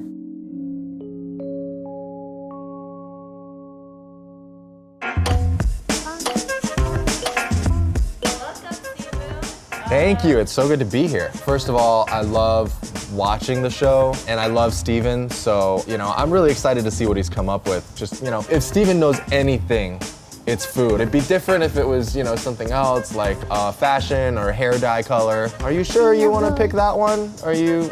But I actually really do trust his taste with food. I see him. Hello. What's going on? Simu Liu? Oh my God, you dressed up for me. Welcome to the Dish Granted Boba Shop. Oh my goodness. Take it over here. What? Oh my. All right. Steven, you pulled out all the stops for me. I feel Hey. like this is our third date or something. I'm nervous. You put my name on this chair. Hey, take a seat. Here we go. Oh my God, dish granted. Whew. What even are these things, first of all? These are tea pets. Traditionally, after you have a little extra in your tea, you would actually pour it on top to help polish it off. And over 10 years, it looks super nice. Wow. But pick one of those if you want. I could pick one? You can have a tea pet, your very first tea pet. And you'll have the other? Yes. And our tea pets will be like tea cousins? Tea lovers. Lovers, oh. Simu Liu, your dish has been granted. Before we get to it though, I do want to start off with a traditional Gong Fu Cha ceremony. Oh. And I know you are the master of Gong Fu. I have been known to be, yes. Yes, you are.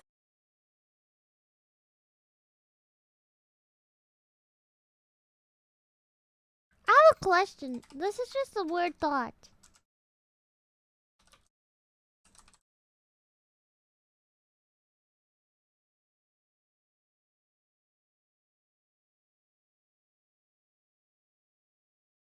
Answer the question.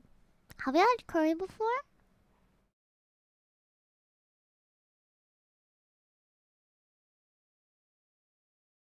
Hmm? I don't know. I'm just thinking about it. Answer the question, weirdo. Answer the question. Curry, yes or no? Don't be weird about it. You're making it weird.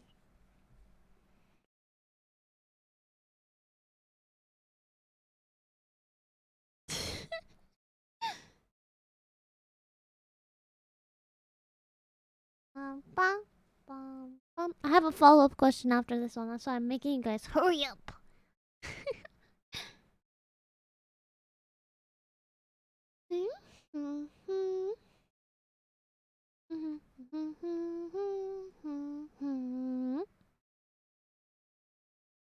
Nice.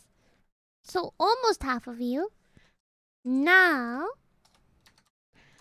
have you had Japanese curry?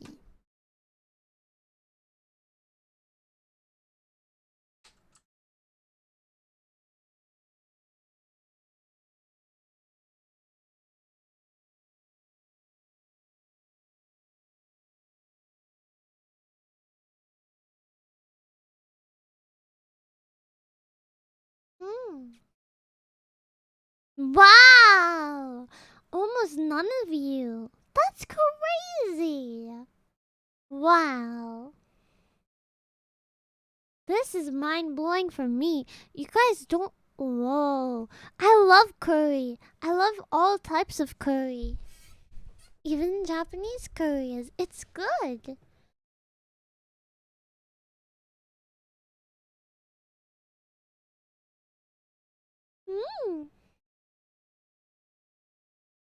I'm a little surprised. From 50% to like 20%? That's still a big difference.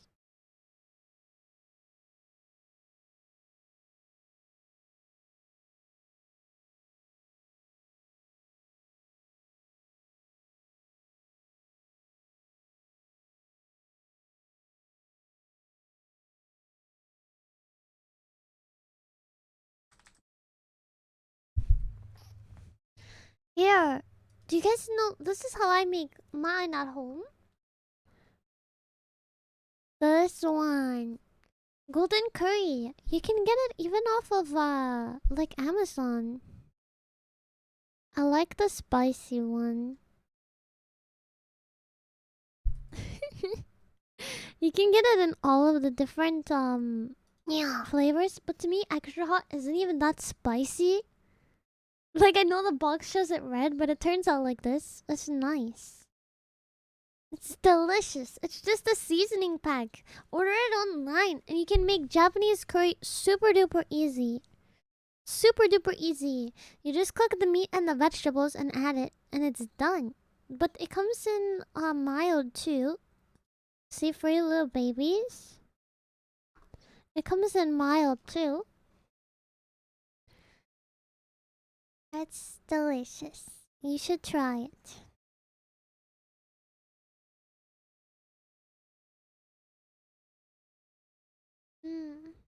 Yeah.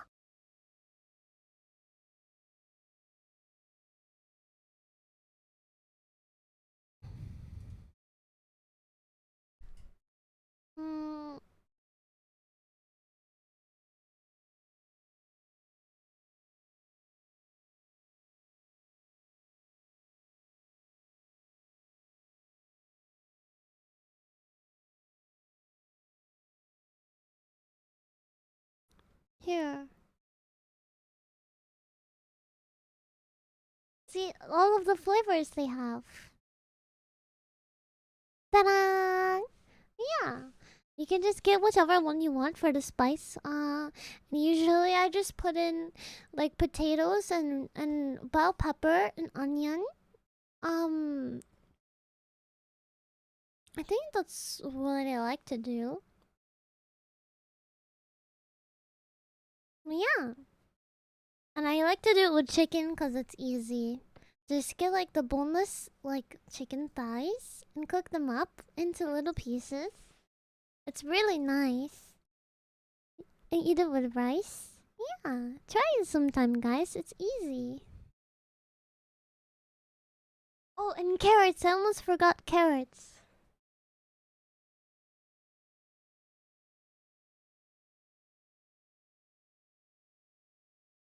I'm gonna leave this video on for you guys.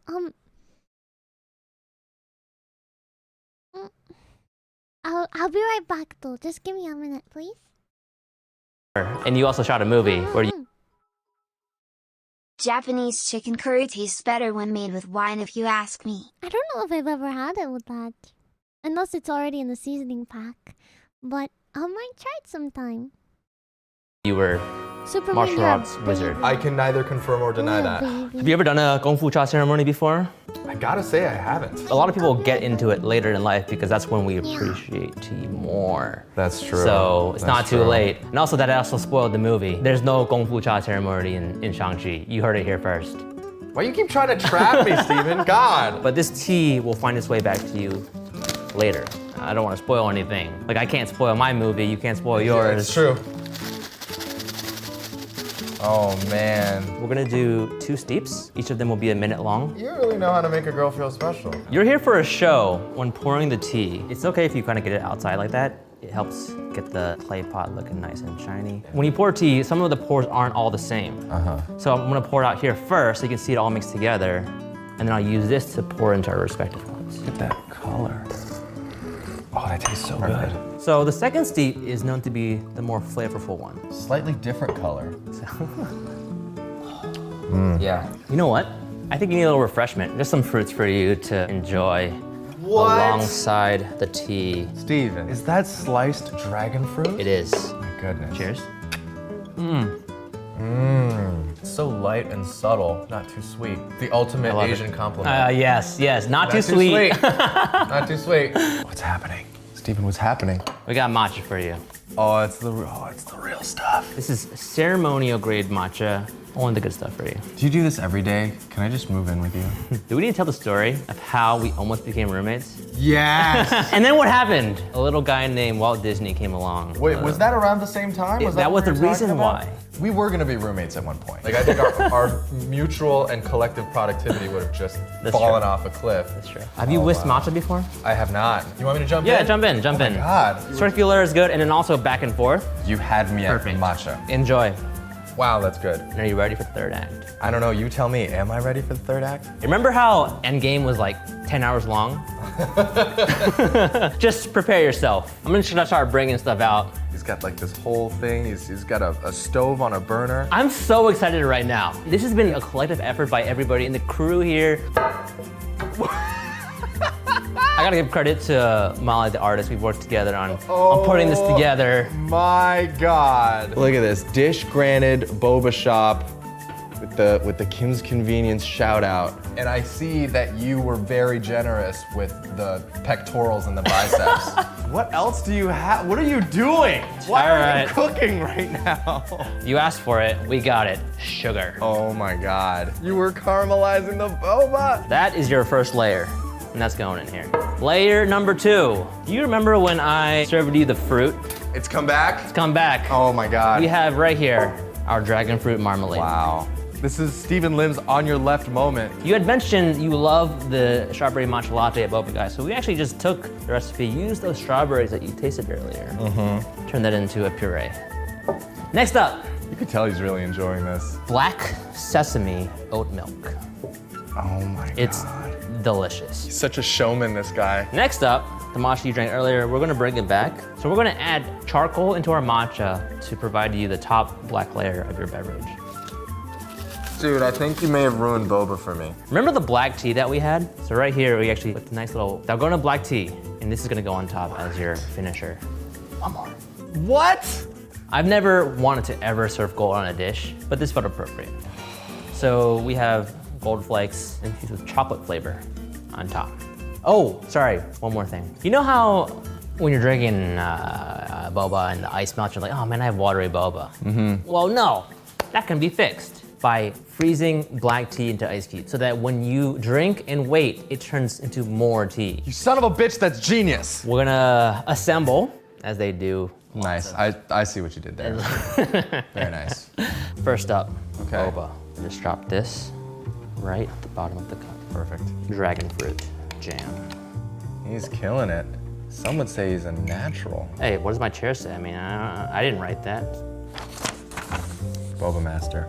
Thank you. We're gonna add this layer in. How's that? Oh man. Our black sesame oat milk. It hadn't occurred to me that it would require such a delicate pour. Steven, I dare say you've outdone yourself. That's all we do here at Dish Granted.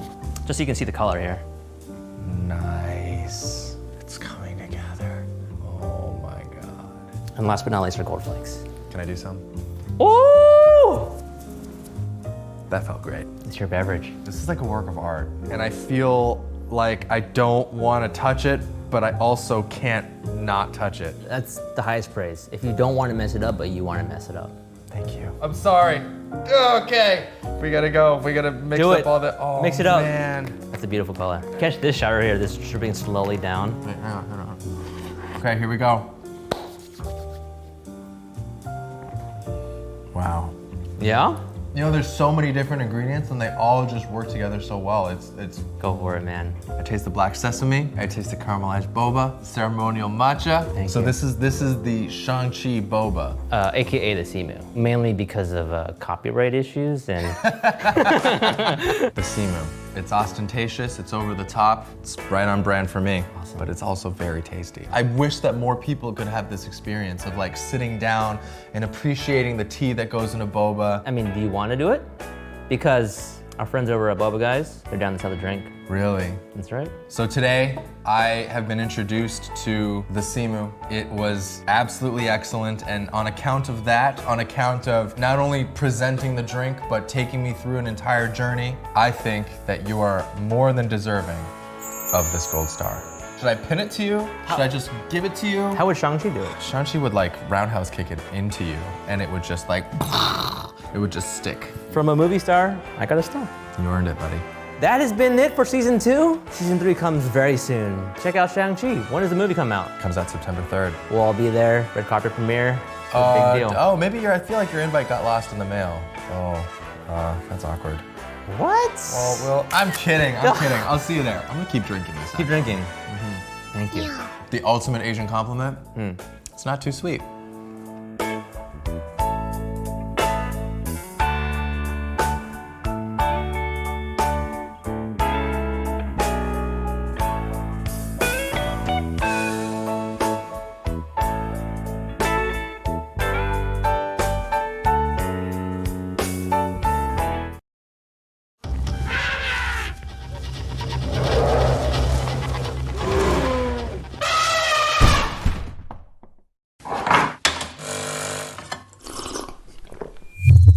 When I was gathering information for this video, I stumbled across a video with drunk animals. Don't get me wrong, humans have nothing to do with it. The animals just ate the fermented marula fruits. But I don't really care about alcohol issues in the wild. I'm interested in this particular elephant, this particular tree, and these particular monkeys. Yes, it is what you think it is. The elephant is trying to shake the monkeys off the tree. And he's putting a lot of effort into this, as if this task is part of his daily routine. Stomping on the spot, douse oneself with water, shake off a couple of monkeys, eat corn crops. Though it could be just a coincidence, right? Animals do thousands of strange actions. Some seem meaningful, although there is actually no rationale behind them. Maybe the elephant decided to shake the tree just because he felt like it, or to shake down not fully ripe fruits. You never know. And the monkeys were unfortunate to be in the wrong place at the wrong time. Not a bad theory, but the problem is that elephants do this all the time. Here, for example, we can see the same thing happening to the poor leopard. Moreover, it was already dark.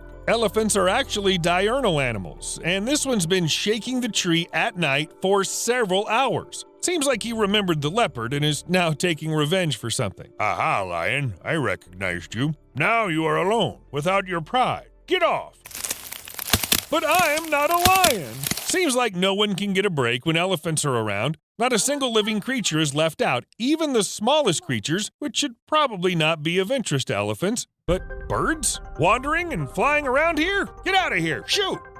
Turtles! No turtles in my territory! To be honest, at first I thought the elephant would at least not care about these animals. After all, it's just a slow stone with legs. But no. Good thing the turtle turned out to be just a robot put there by scientists. Imagine if the elephant stumbled across a real one. But there must be a reason behind this behavior. You can't just bother all the animals that come across your way without any reason, and the researchers managed to find it. Or rather, they found several reasons at once. First of all, elephants are very territorial animals. Strictly speaking, they do not guard their territory the way many other animals like primates, bears, or even domestic cats do. Some scientists even believe elephants cannot be called territorial, and yet these animals prefer to stick to their feeding areas and are not always happy to see strangers on them. especially when it comes to an area with a water source. A herd of elephants will easily chase away hippos, which could just happen to be near their watering place. Are hippos getting in the way? Barely. They're just annoying. Do you know that feeling when a person next to you pisses you off for no particular reason? Imagine they also try to eat your lunch. Joey doesn't share food! What do you think? Chasing someone away from water and even more so attacking them is terribly rude? Animals don't do that at all. After all, at the watering place, all the animals uphold an unspoken truce, which cannot be violated, or you could, I don't know, become a villain in the new Disney movie? If you also have this vague feeling, then you must have read The Jungle Book by Rudyard Kipling. Thanks to this writer, people think that animals have some kind of code of honor, although any predator will gladly grab a bite without leaving the watering place. What? It's convenient. You can have a drink and a snack at the same place. But back to the elephants. Another reason they can attack random animals is called must. This is a natural state that male elephants periodically go into when their testosterone levels rise 60 times. Such hormonal surges affect behavior, and the elephant becomes as aggressive as he can get. Also, he grows oversensitive to sounds and movements. His anxiety and the amount of energy increase. Can you imagine this combination in a huge adult elephant? Elephant! Smash! Of course, in a must state, an elephant attacks anyone who seems annoying enough to him. A human, an animal, even another elephant. Still, aggression is not always the reason why elephants love bothering other animals so much. Sometimes the elephant just wants to play. Come on, everyone has... So, I have my leftover curry here. I got it as a... I didn't make this one, but I think maybe we can cook together, guys. I think it will be fun, even if I do it like, no model stream, scuffed microphone. I think maybe if you guys want to go ahead and order, don't get the vegetables and the chicken yet, just because it's easier to get it in your store and don't order it off Amazon. But in case of shipping, I think go ahead and order one flavor of, you know, your choice of golden curry off of Amazon. I personally am going to be doing, I think, extra hot. This is the one that I like the best. Yeah, it's honestly not really spicy. I am a baby when it comes to spice, and extra hot is not very spicy to me. So, whether you buy it at your grocery store or order it online, let's make some curry together, chat. I think it will be fun. And we're gonna look to do it. I'm gonna set it not at a specific date, but probably the week between the 5th and the 11th, maybe, so 2 weeks from now. And then don't worry, if you guys don't like spice, just get mild. The flavor is still really yummy. I don't want to pressure you into getting extra spicy, but extra hot. Because that might scare you away from trying it, you know? Get one that you're gonna like. I'm telling you which one I'm getting, just because I feel like you guys want to know. But honestly, mild... They're both delicious. Get whichever one you want. I have a bunch of mild, like, in my my pantry, like for a good backup. But yeah, I think it will be fun. If you don't like spicy at all, get mild. I promise you, it's not gonna taste spicy. Or if you don't want to cook, oh, thank you. Here.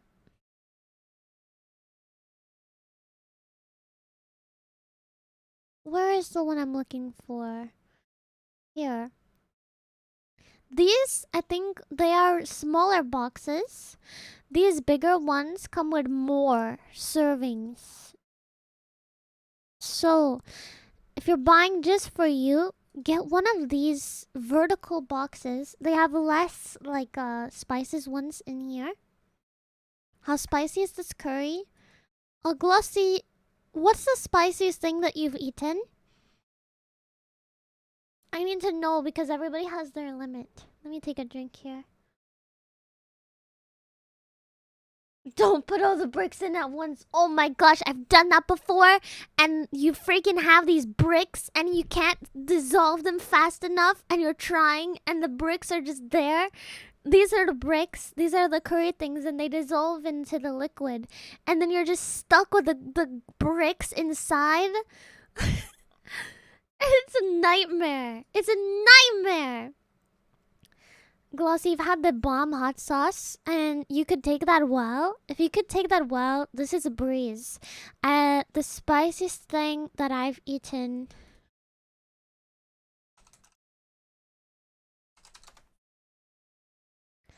is this one. This one, the 3 times as spicy. Sorry, it's loading. This one. I've had this one. I can't take the whole packet of heat. It's way too spicy for me. The curry is not even a fraction of how spicy this is. So if you've had this, don't worry. It's nothing like this. It's nothing like this. This one, the second I put it in my mouth, it hurts my stomach. All right, like it's too much for me. But this, it doesn't hurt at all. It's like a warm sensation in the back, like on your tongue and in your mouth, but it's not like the kind of spice that goes gives you indigestion and stuff. Yeah. This is very delicate.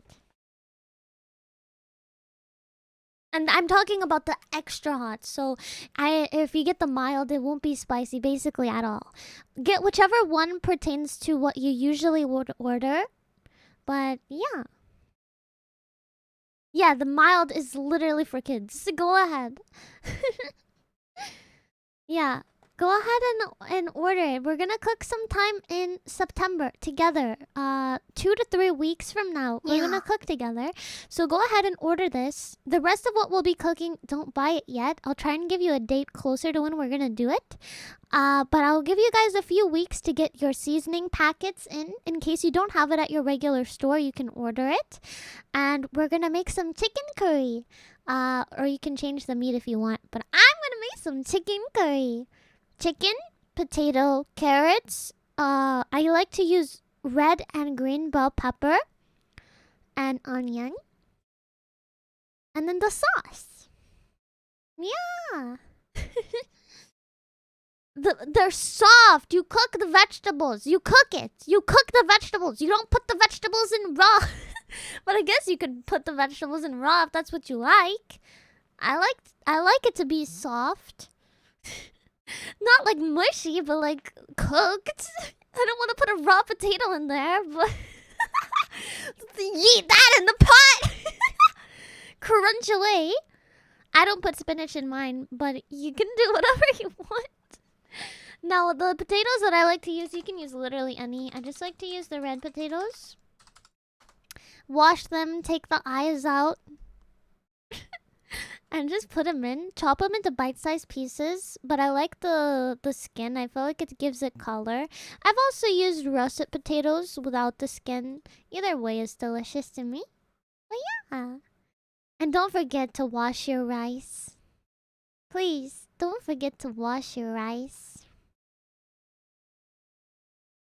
A playful mood, so why should elephants be any different? They have a sufficiently advanced intellect to enjoy this. African elephants assume over 200 different poses, conveying a variety of emotions. I'm gonna take a little break here and drink. I have some Gatorade I've made for myself, and I have some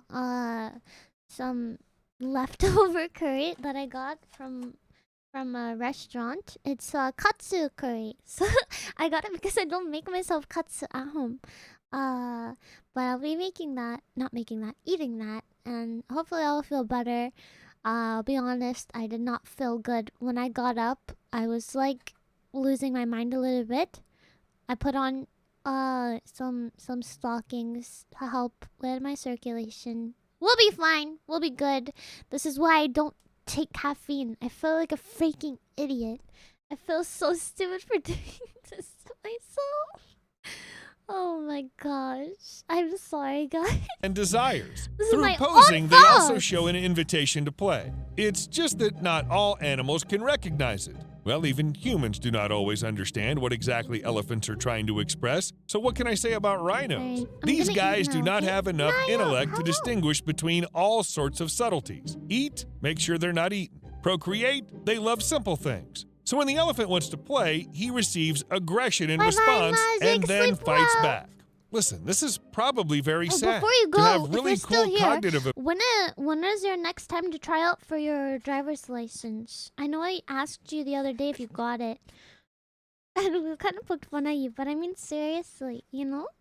I think you can nail it. You only had like 1 point. You said you had like a mean instructor. The 30th! Nice! So it's coming up soon. Practice parallel parking. Trust me. That was the one I was most scared for when I got my license a while ago, a long time ago. That was the one I was most afraid of. I thought that I was gonna hit the cones with my car. I was not using the tester's car. I was using my own car. It was terrifying. It was so scary. But I nailed it! I had to do it on a freaking curve, too. You know, like those cul-de-sacs? Oh my gosh. The freaking instructor had me parallel park in a cul-de-sac. I wanted to die! Abilities and live in a world where few creatures can understand you. Turns out elephants suffer from their intelligence, and it's not only about difficulty finding playmates. Constant communication and some kind of activity are a necessity for elephants, otherwise they'll start to get bored. Boredom soon leads to social stress, aggression, and abnormal behavior. To prevent this from happening in zoos, employees come up with various activities for the animals. In the wild, looking for food is usually enough, but what if that isn't? Or what if the elephant, I don't know, gets sad? It's unlikely that praying mantises or goldfish have these kind of issues, but elephants can easily get upset due to some external factors. Even accidentally seeing a snake is enough to get the animal upset. In response to a stressful event, elephants usually raise their ears and tails and then make a low rumble to ask for consolation. And it works. Other elephants immediately rush to the poor fellow, touch him with their trunks, and make chirping sounds. I'm not sure if they really understand how comforting is supposed to work. Well, you know, when one elephant puts his trunk in another elephant's mouth, it somehow doesn't really comfort you. Well, as if people are any better. There. Advanced intelligence is generally not a problem only elephants have. Many highly developed animals need something to constantly occupy their brains. Have fun, set goals, experience emotions, engage in physical activity. In the Belgian Zoo, the habitats of otters and orangutans intersect so that the animals could play with each other. Turned out these species get along great. But if it were not for constant contact with otters, orangutans could, well, even get sick from loneliness and boredom. Turns out it's simply not practical for animals to experience emotions. See for yourself. Not all people have learned to cope with them. But what if you are, for example, a panda, a raccoon, or an elephant? After all, a wild animal will not be able to get psychological therapy to sort out its feelings, though they sometimes can put their lives at risk. For example, when mourning their loss, animals behave totally unreasonably in terms of survival. Just think about it. The desire for solitude, lack of communication, sleep, food, and I don't even mention procreation. And if an elephant spends time attending to a corpse, it's exposed to pathogens and makes himself vulnerable to predators. You have to admit, in a situation like this, it'd be much easier to live without emotions. Many animals do not worry at all, even if their close relative dies. And they feel great, because sadness can end badly. An animal too lost in its grief not simply eats less, it stops eating altogether. Good luck. Lack I of hope that food you're and feeling social okay. interaction gradually wears out even the toughest body, and in such conditions, it's impossible to survive in the wild. Can we say this is death caused by grief? Perhaps. Well, enough about the sad stuff. Moreover, this is not the only problem caused by the high intelligence of elephants. Being so smart, these animals have become the nastiest pests ever, in every sense of the word. When some wild animals prefer not to get involved with people unless absolutely necessary, the elephants think differently. Why waste time looking for food when there's a whole buffet in the fields? Easy and fast to get, and also nutritious. As for the people who don't seem to be happy about it, who even cares about them? Moreover, most of the tricks that help scare away other wild animals do not work on elephants. Traditionally, farmers have used loud noises such as drums, shooting in the air, or exploding firecrackers, but elephants are smart and persistent. They understand all this rumbling will not harm them, so why stop? What's more, according to National Geographic, elephants have even learned to pull tranquilizer darts from each other's sides. No, really. My God! Anyone still hope the drums would work on these guys? I hate this job. Looks like you have a problem with elephants? It seems so weird, it almost sounds insane. But bees really help people fight these huge mammals. African elephants are afraid of their bites because insects, especially African honeybees, can sting the eye or inside the trunk. The best way to avoid pain is stay away from the hives or even run away when you hear the familiar buzzing sound. So for now, the only fail-proof and effective way to deal with elephants is to install a fence made of beehives. Though let's wait a little. Perhaps the elephants will soon come up with protective suits. See you later. Dude, at least they help it. Because I know people don't want to kill the elephants. Oh, is this one?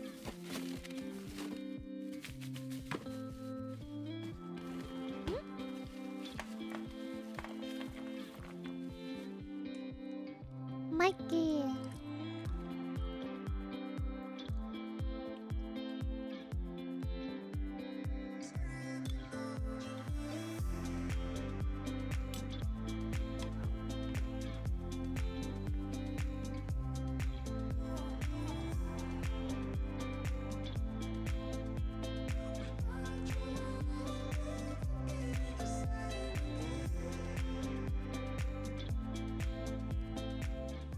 Good morning. If you've never eaten dumplings outside, surrounded by nature with the birds chirping and the fresh air and the airplane flying by overhead, I think it makes it better. Also, I found a dumpling shop about 10 minutes from my house. Don't have to go all the way to the city for amazing dumplings anymore. Anyway, a little backstory about this video. I think this was filmed about a month ago in Texas, and I don't know if you can see, I have a new, like, little bitty scar. I have a scar here that took about 13 stitches I got when I was a kid, when I was running. This is why kids should never run with things in your hands, especially anything sharp. So I was running with a sharp metal shard. I think it was about 7 or 8 years old. I tried to jump over a fence, pretending to be a great kung fu warrior with my, pretend knife. So I jumped over a fence, and I fell onto the metal shard. That's why I got like 13 stitches here, which is also why you probably think I look tired all the time. It's not eye bags, it's just a scar. Well, there is eye bags, but it's mainly the scar here. And I got a new one in this video. You can see a new one from an unfortunate dumpling accident. And this is my fault. I'm too impatient. Dumpling accident? Boiling hot dumplings. Wow. As soon as it came out, I took a bite. Some of the juice squirted, hit my face, and I didn't really take good care of it. It blistered, and that's why you see that thing under my eye in the video. Still left a little scar, and that is why I am eating more dumplings today. I call this lunch/revenge. Anyway, I really like this video. First time going to San Antonio, I went with Christine. We stopped by Austin for what I feel like is probably the best barbecue ribs I've had so far in Texas. Definitely at that barbecue. And speaking of Christine, I'm actually leaving tomorrow. I'm going back to Chicago. And because of stuff that she has to do, me and her are going to be in St. Louis for a while. So kind of going back to where it sort of all started, the Midwest, misery. I don't know how I feel about that. It's like a mix between nostalgia, excitement, and a tiny dash of dread. Anyway, things I never knew life would have in store for me. And of course, I'll still be in Texas as much as I can, especially when the heat dies down a bit. Basically, I have no idea what's going to happen this year. I don't know what's going to happen next year. A lot of surprises, but they're really nice surprises. So looking forward to this brand new chapter of my life. And before we get to that, a huge thank you and shout out to Surfshark VPN for sponsoring this video and continuing to support my channel. You guys know I've been using and talking about Surfshark VPN for I think almost 2 years now. Nowadays, when people are going out more, staying at hotels, going to airports, you're gonna be connected to a lot of random hotspots, and a ton of these are not very secure. You know, when you're Googling a brand or pretty much anything, the ads for whatever you're searching for or something related to whatever you're searching for start popping up everywhere. That's people having access to your personal information. And what Surfshark VPN does is that it encrypts and secures your personal data before it goes over the internet so that people you don't want having access to your private information, they won't have access to it. Also, Surfshark VPN has something called Surfshark Alerts. So when someone's trying to get access to something like your email, you're gonna get notified right away. And I always talk about the entertainment aspect of it. So if you ever wonder what Netflix is like, and maybe Japan or South Korea, you can actually use Surfshark VPN to trick Netflix into thinking that you're actually over there, so you can get access to a whole new plus. I think it's Loud Barbecue. Never had it, heard such great things. Also, haven't had Texas barbecue in about 2 months, so been waiting for this.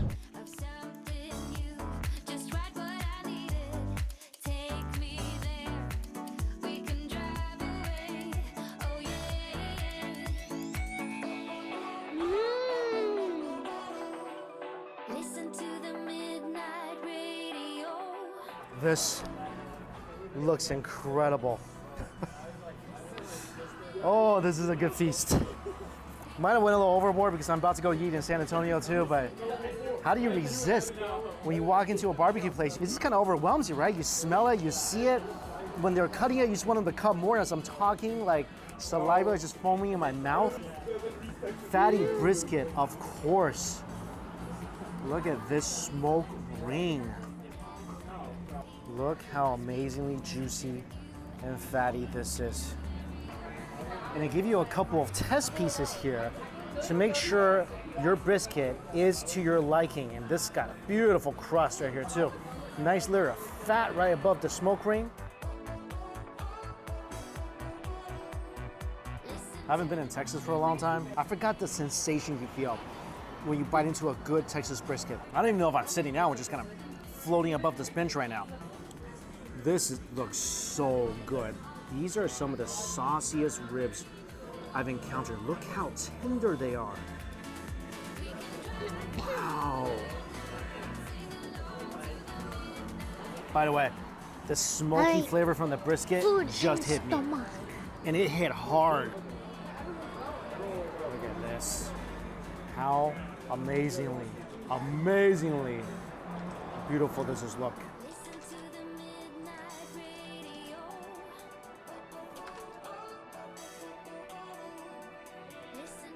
Getting a rack instead of just 4 in a pound, 100% one of the best decisions I've ever made in my food-loving life. What's so unique about this rib is that it's just amazingly peppery and tender.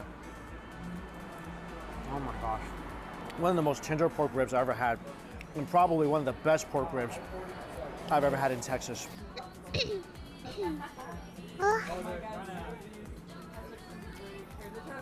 It's like sucking on the most wondrous, porky, peppery lollipop. I'm gonna try some of these sauces. Really sour vinegar-based sauce. Love this. This is some kind of like fruity habanero sauce.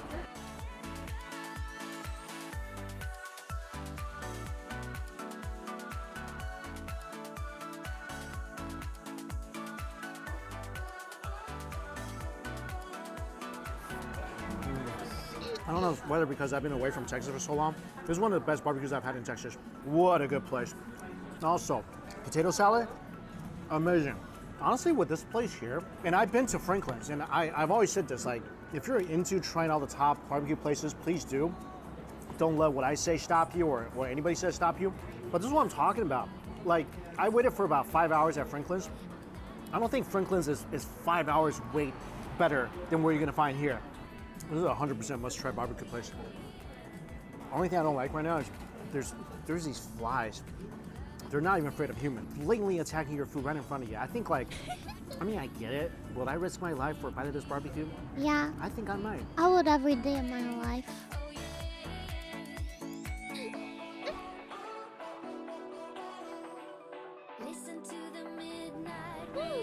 My mods are like, they don't want to tell you the this secret. jalapeno cheese sausage. It's exactly what it sounds like, Kawaii. Their prize is that you earn from playing the game. You can cash it in for points that you get from playing slots. Here. Ta-da! And another one. Ta-da! When you play the game, you get points. When you get points, you get prizes. Sausage is good.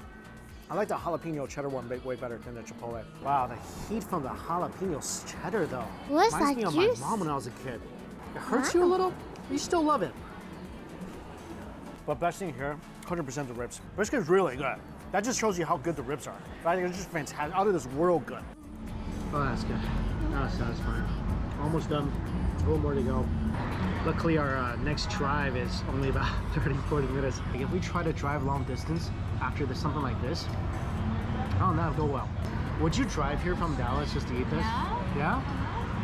I used to drive 2 hours to get a donut. 2 hours for a donut? What'd you go for a donut? I don't remember, but we used to watch it on TV and then Why is that something I would do? Now you see why I'm dating her? It's that dedication to food.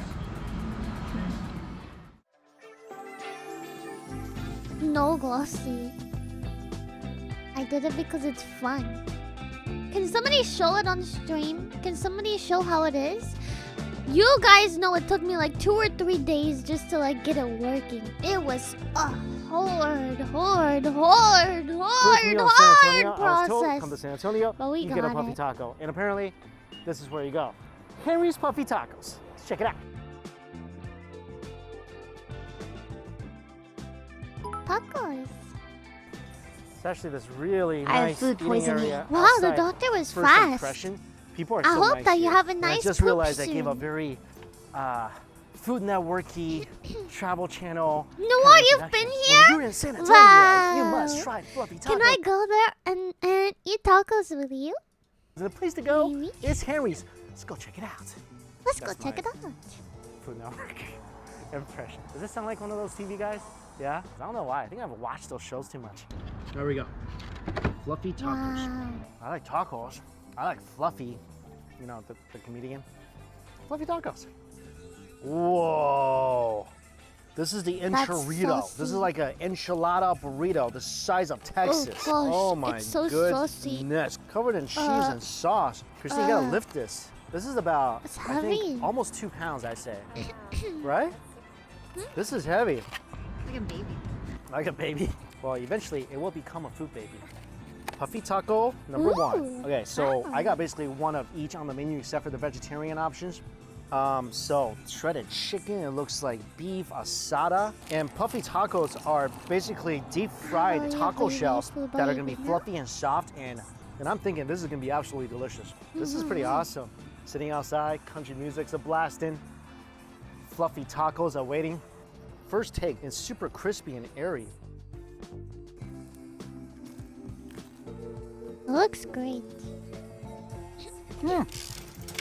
Mine just completely crashed on me. It tastes like really Here's nice how the sweet corn. game works. Oh, Super airy tacos.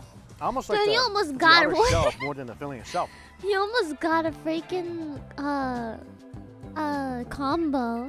Can you imagine if this is how the game works?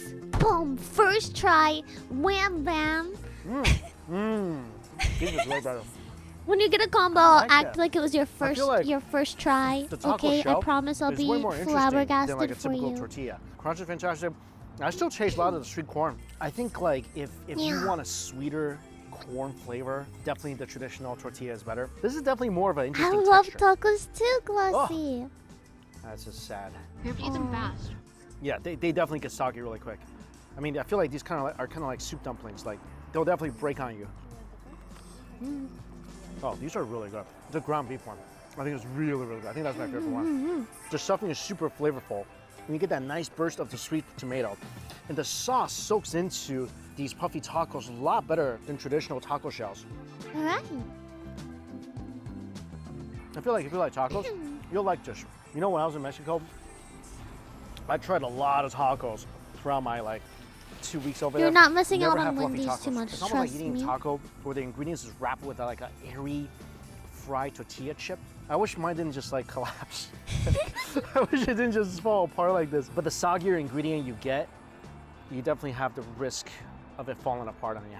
You know what though? Ever since we opened this enchilada, I kind of can't stop thinking about it. Oh, look at this. Are you intimidated by this? Because I feel a little intimidated by this. I feel like this either is gonna make me extremely happy or my future self is gonna hate me for eating this. Like this looks like it's gonna be sitting inside me for a long, long time. 2-year burrito. So inside I got asada. Oh gosh, it's and so there's beans soupy. as well. It looks And kind it's of just gross, a not lot gonna of lie. dough. It looks kind of gross. This is delicious. The filling is really, really tender. Let's open this thing up so you guys can see. Oh, look at this. Giant pieces of pork stuffed If inside. there was less sauce around it, I think it might look better. It's an enchilada burrito. That's what they Piping called hot, it. Tender, juicy pieces of meat. This is really good. I mean, this is really good. It's really fulfilling and satisfying. Dunk it into the salsa. as delicious as this is, and this is really delicious, this is gonna sit in your stomach for a bit. By a bit, I mean like a week or so. And also, this is just kind of the food I like. It's messy, it's super aggressively flavored. It's just immensely satisfying. Like this will, once you eat this, you're not hungry anymore. You're good, you are satisfied, you're ready for bed. We need dessert here. Oh yeah, of course we're gonna get dessert, we're not civilized.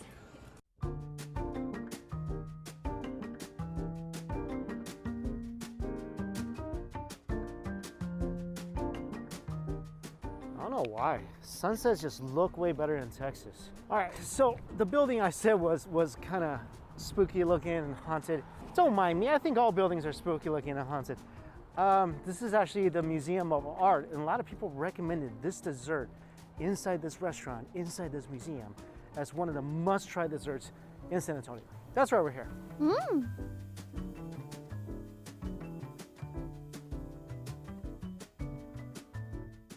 Restaurant's a little crowded, but as soon as you step outside, look at this. This is nice. So, #1 dessert offering in San Antonio apparently is this, wait, what is this? Nutella tort. Nutella tort. Chocolate ganache. And a chocolate ganache. Chocolate. Wow, right, this is so pretty looking, right? Yeah. It's not on a plate, it's still so pretty. So this is the chocolate ganache, right? Yeah. On top of the tort, and then that's the mousse. This is the mousse. Yeah. So do I put this on top? Yeah. It's not coming out. It's, oh. Whoa. I kind of messed up the pretty smooth top though. That looks like beans. Oh, it's hard. Wow. So basically, everyone's been raving about this. I have a package freaking that just amazing. arrived. Wow, that's good. I mean, talk about smooth. So chocolatey and so incredibly smooth. But it's like not too sweet, surprisingly, right? And it's dark chocolate. Yeah, it's not too sweet. Let me get up and get the You definitely package. need a drink with this stuff. I need Like, to I find think something hot tea to would've been cover perfect with it. myself up because I took my pants off It's like a because I was contrast feeling because too it's hot. super thick on the bottom, but super light on the top. Oh, give Once me you take a just bite, a, it's give like me just you're invaded by a few chocolatey minutes. army. Stop! In a good Stop! Not like that. Not like that, Chad. Not like Oh, that. wow. You know, this thing melts in a couple different ways. Not like that. But as soon as it goes in your mouth, the top layer, the mousse, like the silk blanket coating, evaporates. Then you get like a chocolatey comforter, if you will, like a heavier blanket. You know what I mean? Like that covers your tongue again. So it's like a couple of different disappearing acts by chocolate in your mouth, and it's dark chocolate, like you said, so it's not so overly sweet. It's just perfect. I mean, this is really, really good. All right, I think we should have started with a tiramisu. I know, I think the bar's set too high now. Yeah. Yeah. Oh, already it's like not looking good for the tiramisu. But the way they made it seemed like really good. So they dipped the ladyfingers in some kind of syrupy concoction.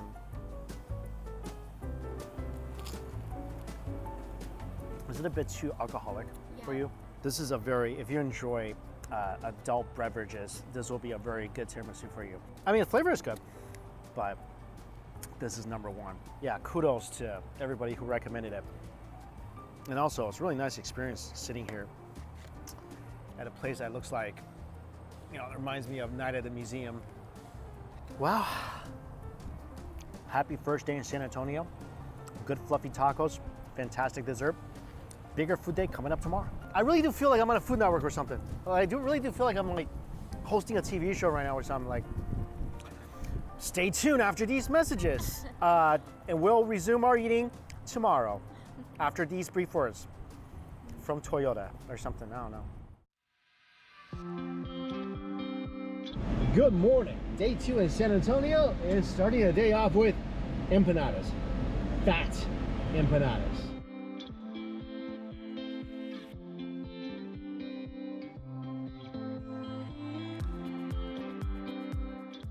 Fat tummy empanadas.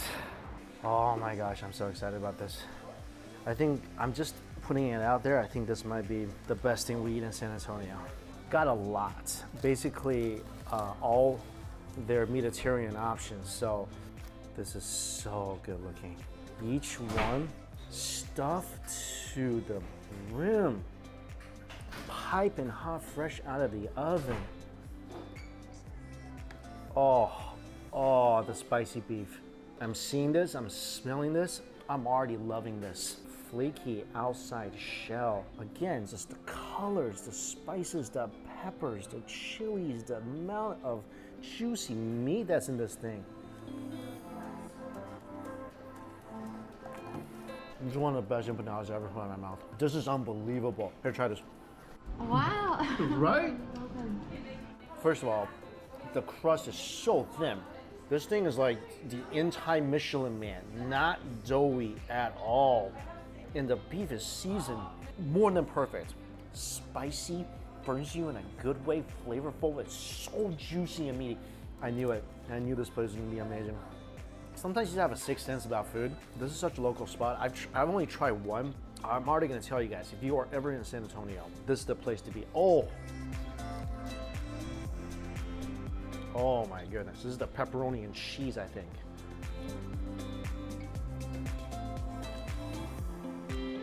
It's like an empanada pizza. Whatever they want to shove in these is gonna be delicious.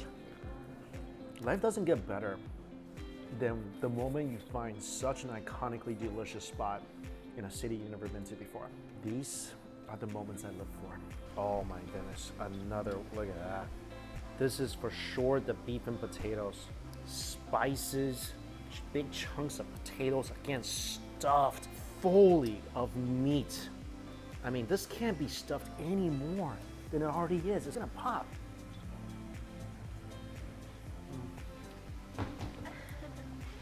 Oh my gosh, my love for this has no bounds.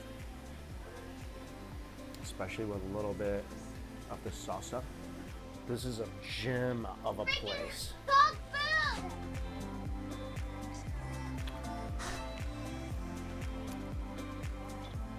Freaking dog food. Can we just not go anywhere else today and Freaking just stay dog here until food. we are completely satisfied, fill our stomachs with empanadas? I mean, I'm gonna miss this place. This is already a place I'm gonna miss when I leave. I think this is the olive? Oh, the Dog original food beef arrived. and olive.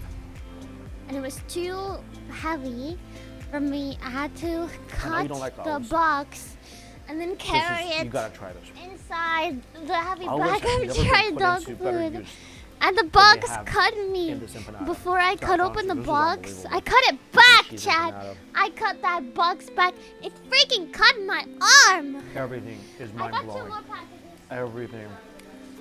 But that freaking dog food hurt me. It cut my This is the arm. dolce de leche. I don't think it drew blood. I just scraped it. So good.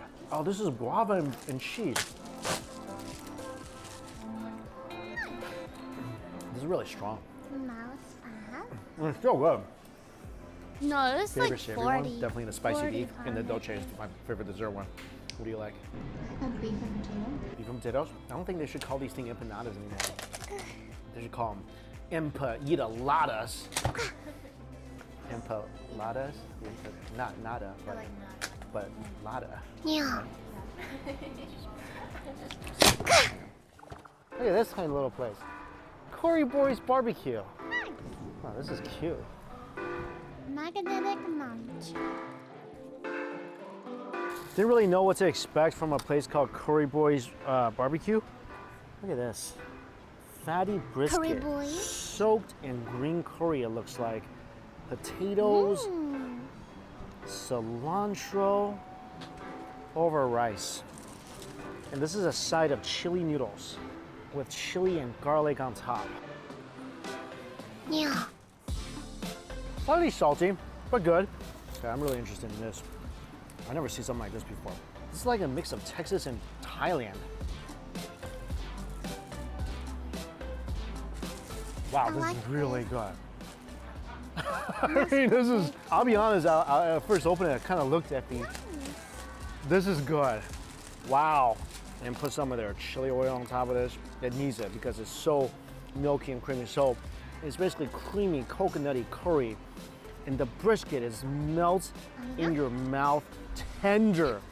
This is the ultimate Texas and Thailand combo. No, Oh, back yeah. to work. Oh, this is incredible. I can't believe how good this is. You gotta try this.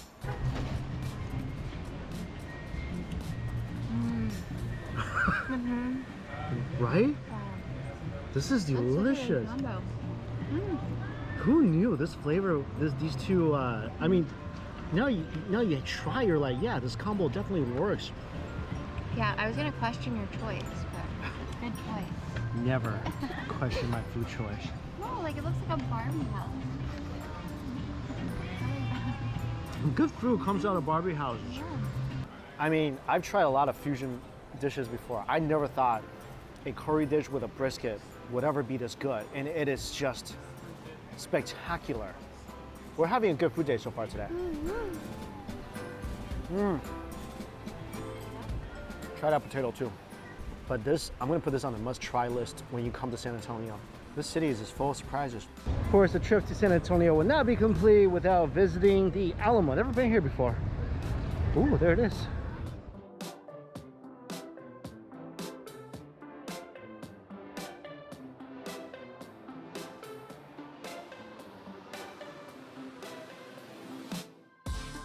You can go in, but they don't allow pictures or videos, so couldn't really film anything or take any photos. So I think maybe a couple more places to eat in San Antonio, then time to go home.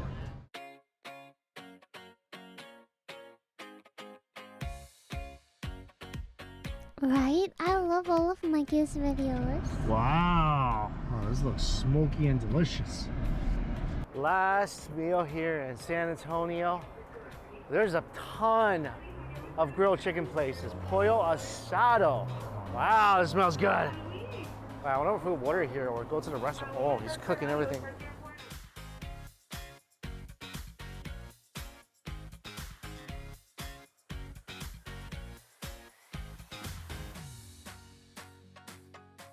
Oh, wow, this looks supremely delicious. Okay, this is like beans soup with chicharron inside.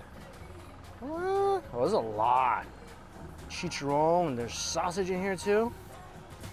My arm hurts. I'm not into beans, I'm really not. This is flipping delicious. Wow. The chicharrones especially. What a beautiful touch. This thing just soaks up all that great broth. That is so flavorful. And this is the whole chicken. Squeeze a lime. Oh, it's a whole roasted onion in here. Wow. Well, don't hide. Here, come on out. This looks incredible. This actually looks so tender and smoky, and I love the char on this. Wow. Oh, this is so juicy. It's just the most incredibly juicy, smoky, succulent piece of meat. And you're supposed to eat some of this sauce. Oh, I love that kind of sauce. Wow.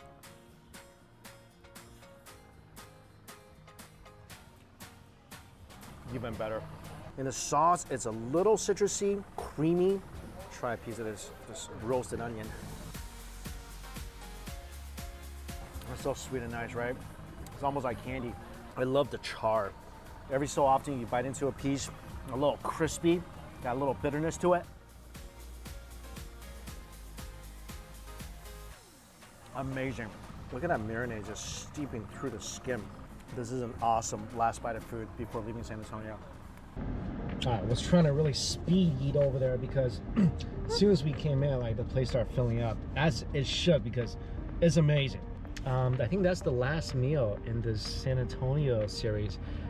Day and a half spent here. A lot of great places. What was your favorite place? Probably empanadas. The This was empanadas? like a close second. Thank you for Really? the hydrate. Empanadas amazing. Can you imagine empanadas and chicken at the same time? That would be the Or ultimate meal. they could team up and put this chicken inside the empanada. Maybe think about that. I really like the curry brisket. Oh yeah, I forgot about that. That was so good. That was just, maybe that was so unexpectedly good. That's why it kind of cut us off guard. But those three things, I think the best thing we had in San Antonio. Oh, that dessert. Yeah. That's really good. So basically everything we had was pretty good here. Unfortunately, gotta head back. More unfortunately, I think I'm gonna have to be driving in this crazy thunderstormy Texas thunderstorms are no joke. Like hail would just come raining down. All right, let's get to driving.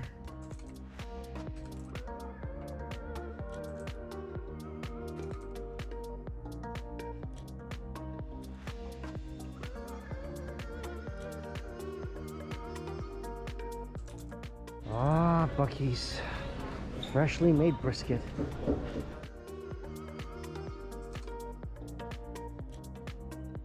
Never thought I'd be back here so soon. This is my favorite thing at Buc-ee's. The large pastrami I want to try this. sandwich on pretzel roll, stacked high with cheese and pastrami and jalapenos. Take the first bite. How good is that? I don't feel like I enjoy this as much as I do. No, I still have like half a chicken in my stomach. So good. Half of a Crown chicken. jewel of the Buc-ee's sandwich collection, for sure. Also, I got the Buc-ee's cinnamon roll, microwaved, so it's nice and melty. Gooey, soft cinnamon roll. That is so good. That's cute. So good. Buc-ee's my favorite cinnamon roll. Inexpensive, delicious cinnamon roll. I put the cinnamon roll up against anybody's cinnamon roll. And finally, sausage and cheese jalapeno kolache.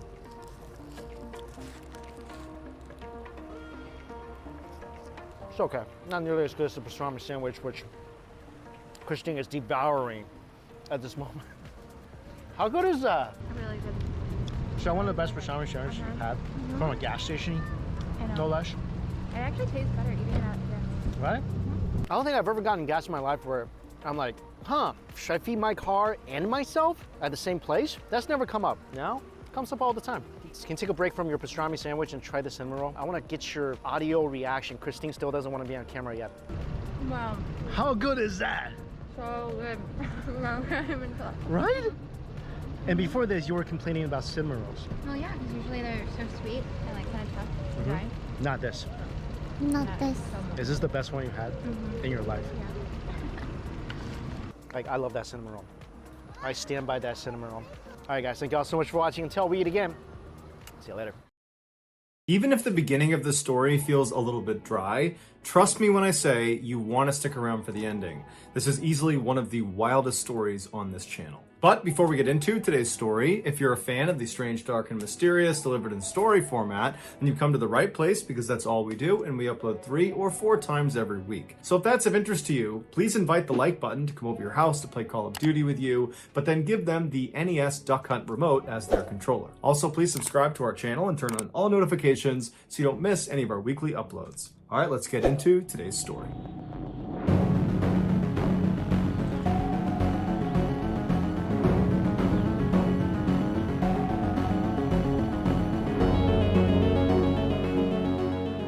The Chundawats were a big, tight-knit, middle-class family who lived in a cramped city in northern Delhi, India. For generations, their family had been farmers living and working out in the desert, but in 1989, their beloved patriarch, Bhopal Singh, decided it was time for a change. That year, he sold all of his farmlands and then used the money from that sale to move with his wife and his youngest son to the city. And over the next couple of decades, have a nice night, and I'll see you again tomorrow. I'm sorry you got called into work today during the rain.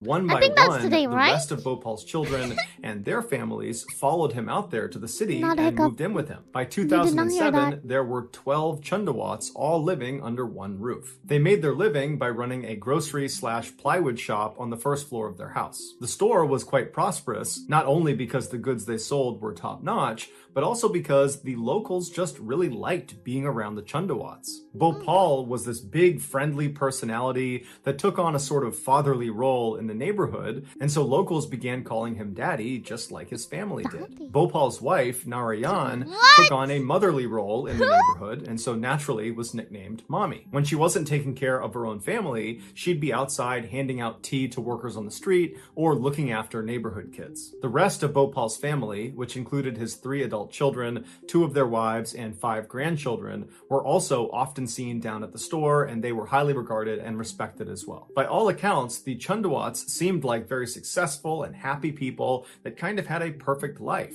But in 2007, they would face a crisis when Bhopal died. Knowing how much he meant to that family, neighbors were concerned that the family would fall apart without him. But surprisingly, immediately following his death, it was like the family started improving in all aspects of their life. It was like an already perfect family got even better. They began working extra long hours at their store, and before long, they had earned enough money to open another store and put an addition on their house. They improved their health by changing their diet and cutting alcohol and tobacco out of their lives. Their children, who were already very gifted students, began studying even more and did even better in school. And the whole family, from the youngest to the oldest, became exponentially more devout. While neighbors certainly noticed these changes in the Chundoats, none of them raised any eyebrows. In fact, people were impressed. This incredible family has managed to come out of a huge crisis better off and happier for it. Little did they know that behind the scenes, something totally sinister was driving these changes. Fast forward 11 years to July 1st, 2018. That morning, like every other morning, locals began lining up outside of the Chundoats grocery store, waiting for them to open their doors. The Chundoats were known to be extremely punctual, and at 6 a.m. sharp every day, they opened those doors. But this morning, 6 a.m. came and went, and the store stayed dark and the doors stayed closed. People began calling the Chundoats, but none of them had their phone on. And so eventually, a 79-year-old neighbor decided they would just walk up the steps to the Chundoats' house and check on them themselves. And so up they went, they knocked on the door, they yelled out for the family, but nobody came to the door, everything was off. And so eventually, they just tried the doorknob and twisted it, and it turned. He swings it open, and he yells out the family's name, and as soon as the door flings open, and he can see inside, he nearly faints. He backpedals, he screams, he runs down to the street, and he yells for someone to call the police. Luckily, there was a police officer in the area, and so very quickly they came over and they cleared the crowd out of the way that was forming at the base of the Chundoat steps. They were all looking up to see whatever this neighbor had seen, and before the officer actually ascended the stairs, someone told him what was seen inside of the house. And so he's mentally preparing himself for what he's about to walk into. He walks up the stairs and he pauses right before turning the corner when he's going to actually see inside the house. He takes a deep breath, he knows what he's going to see, he turns the corner, he walks inside, and he's still completely shocked at what he's seeing. He would only be able to stay inside of the house that first trip for about 10 seconds before he too turned around and ran out of there. He would say it was just too much, it was one of the worst things he had ever seen, and that he hopes he never has to see anything like that ever again in his career. Wow. Eventually, the police would go back inside the Chundoats' house, and after looking around, they would find 11 hidden diaries. And in these diaries would be the full, awful story of what happened to that family. In the first few days following Bhopal's death in 2007, the family called a priest to lead them in a prayer honoring their lost loved one. And during this prayer, Lalit, who was Bhopal's youngest son, at the time he was in his 30s, he began chanting. And as soon as he did, the rest of his family stopped what they were doing and just stared at him. They couldn't believe what they were hearing. A few years earlier, Lalit had been in this horrible accident where plywood had fallen off of a shelf and hit him in the head, nearly killing him. He survived the ordeal, but the damage to his head left him unable to speak. But now, here he is chanting and speaking. And so as his voice grew stronger and stronger as he was doing this chant, the other family members just continued to watch him and listen to him, and then they began whispering to each other, "Daddy has returned." Following this prayer session, Lalit kept his voice, and he began keeping a diary. The first of the 11 he would ultimately fill. The first few entries in that first diary were fairly normal. They were just reflections on his day or on his life.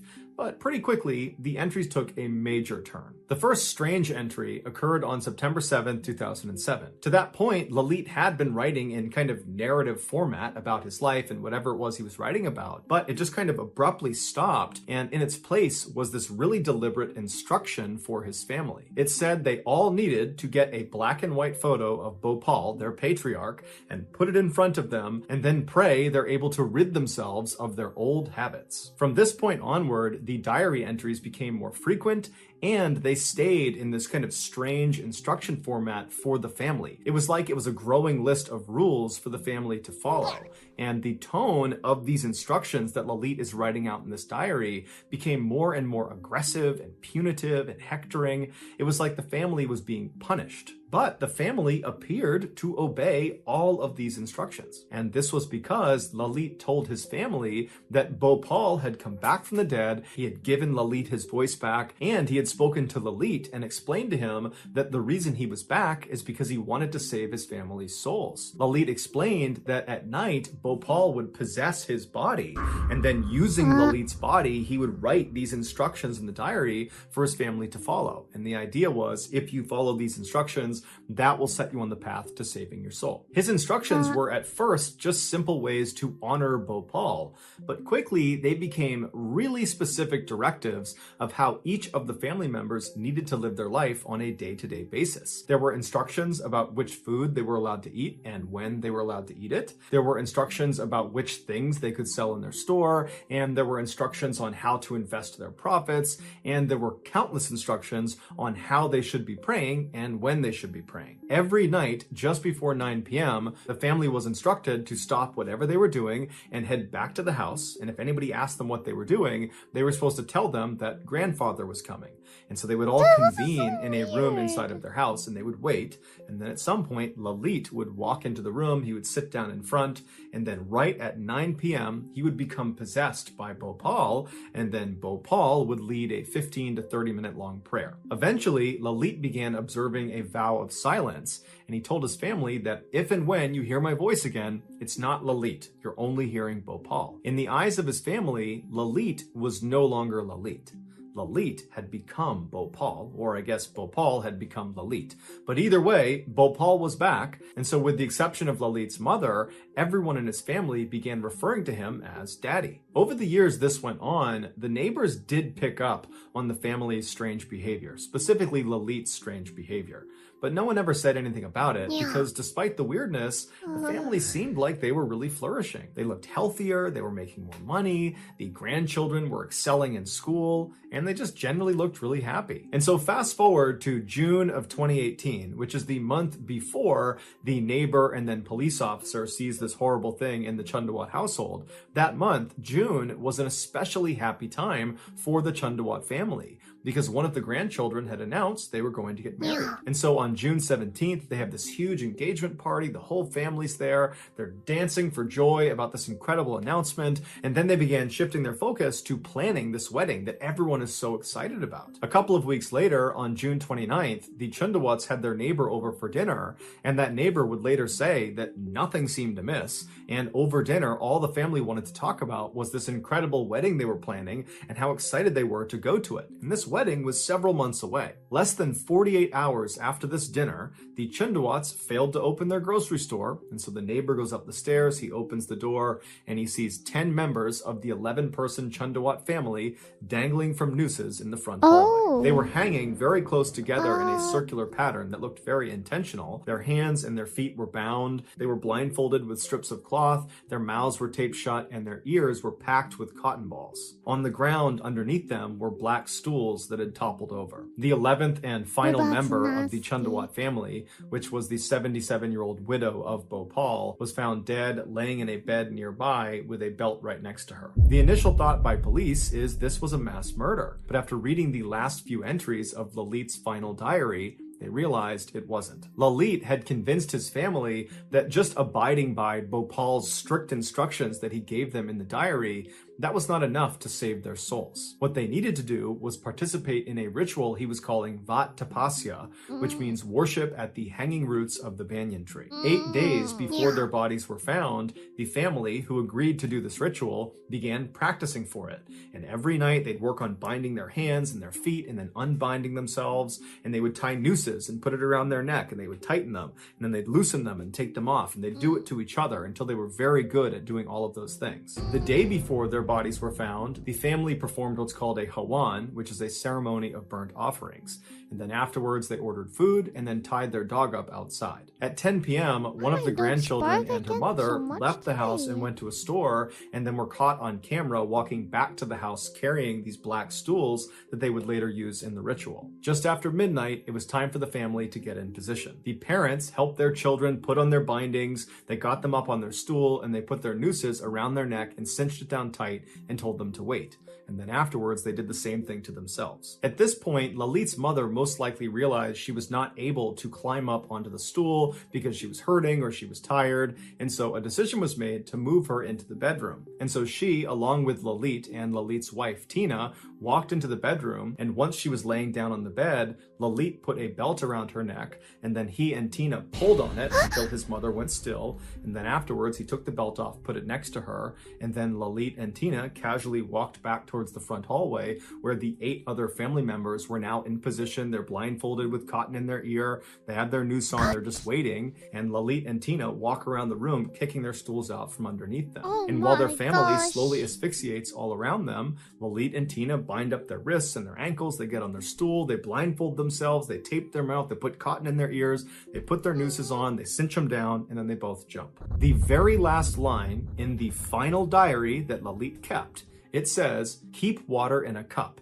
I will appear and save when color changes." This ritual was supposed to allow the family to see Bhopal in person. Lalit told them that as soon as they were hanging, the skies would open up, the earth would tremble, and Bhopal would walk right into the room and save them from their death. And they were going to be able to prove that he was there, because not only would they have lived through this ritual, but also Bhopal was going to change the color of the water in the cup that was left out near their bodies. The family had even left the front door unlocked to make it even easier for Bhopal to come in and save them. The Chundawats were not committing suicide. They believed they were going to survive this ritual. This is why just 2 days earlier at that dinner with the neighbor, they were eagerly talking about this wedding that was off in the future they were planning, because they believed they would get to attend it, even though they knew in 2 days they'd be performing this Vat Tapasya ritual. Ultimately, investigators closed the case as a mass suicide, citing the cause as shared delusion. So that's going to do it, guys. If you found the secret in today's episode, let us know in the comments section what it is and where you found it. So give us the timestamp, and if you're the first to do that, we'll pin you at the top of the comments section. If you got something out of today's episode and you haven't done this already, please invite the like button to come over your house and play Call of Duty with you, but give them the NES Duck Hunt remote as their controller. Also, please subscribe to our channel and turn on all notifications so you don't miss any of our weekly 3 or 4 video uploads. If you want to get in touch with me, you can direct message me on Instagram or on Twitter. My username for both platforms is the same. It's JohnBallin416. I also have a ton of content over.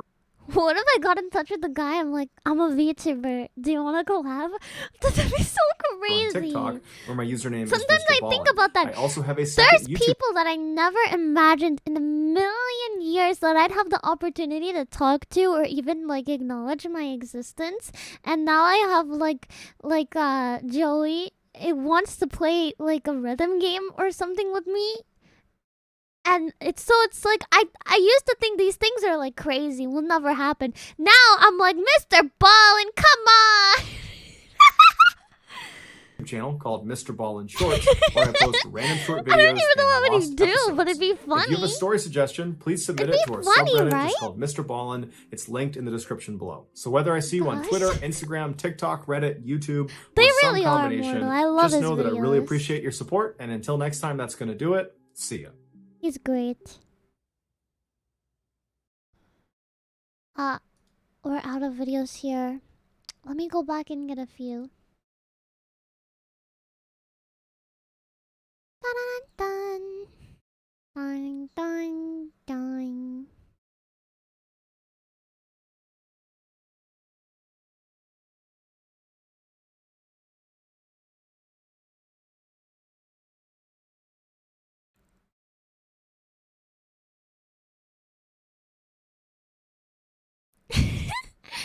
Can you imagine a VTuber doing something like this and getting stuck and chat can't even see them? They're like, I don't know. What are you even stuck? We don't know. I don't know. You could be lying. I don't know. Well, all of us got us. You little prankster. Yeah. Hush. My dogs keep barking. I'm getting... Oh, Gizmo, come here. Gizmo, come here. Gizmo, come here. Good boy. Good boy, good boy, good boy, good boy, good boy, good boy. If you guys haven't seen the making of Cherry Jubilee and you're curious how we made the song, go check it out on Sonko's channel, by the way. It's taken right there. I'm petting Gizmo now, so he's not so panicked. Oh my gosh, look, that's the kneecap. I got distracted by the kneecap.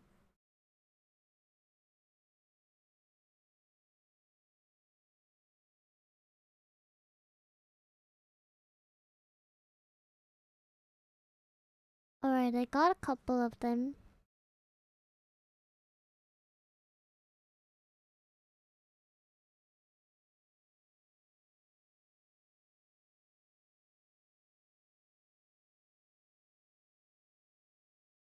This one's memes, so it might be a little hard to react to. I'm working too.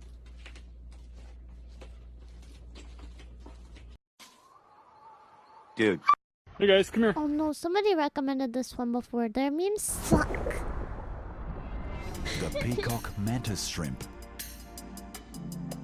Mantis shrimp are freaking Otherworldly in cool. appearance, I wanted to there's break more my to this finger. odd creature than meets the eye. It's a formidable predator. Its bizarre appearance is the result of 80 million years of evolution. With an appendage for every occasion, the peacock mantis shrimp appendage? is the Swiss Army knife For of the marine every world. occasion.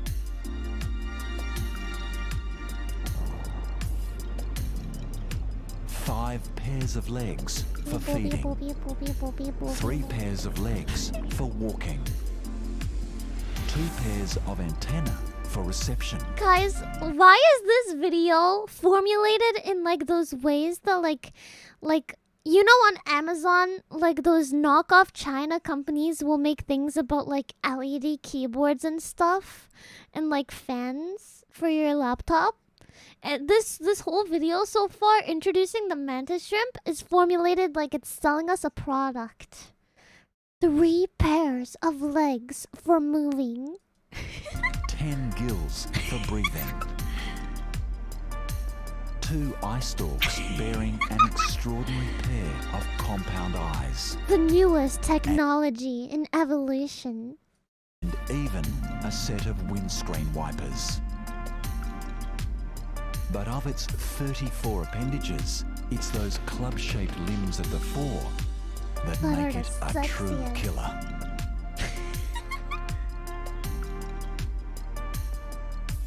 At just 6 inches, he punches well above his weight. Look at him go! He freaking zooms around, His hunting man. strategy is one of brute force.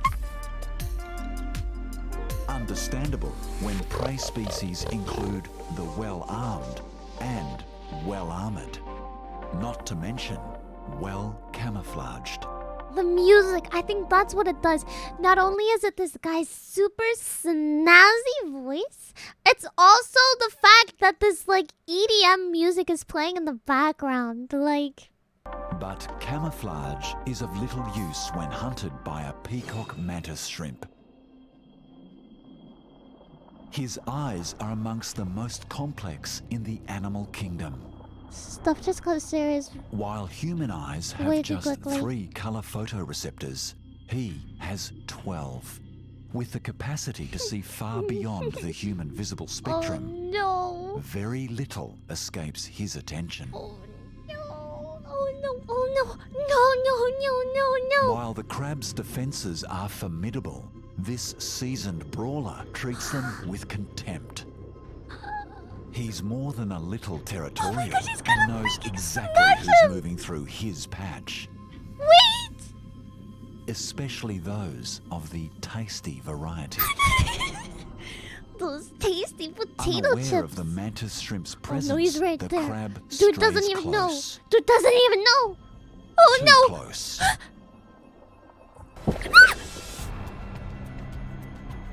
With the velocity of a .22 caliber bullet, the mantis shrimp strike is the fastest in the Dude animal didn't even kingdom. see it coming. He's dead. He has a concussion. The assault is so fast that friction makes the surrounding water boil. Cooked crab.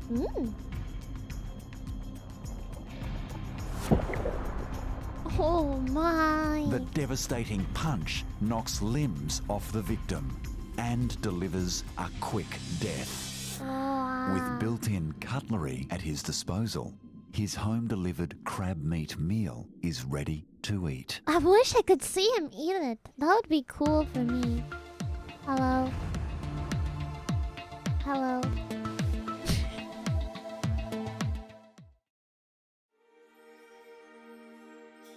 I think this is the same narrator.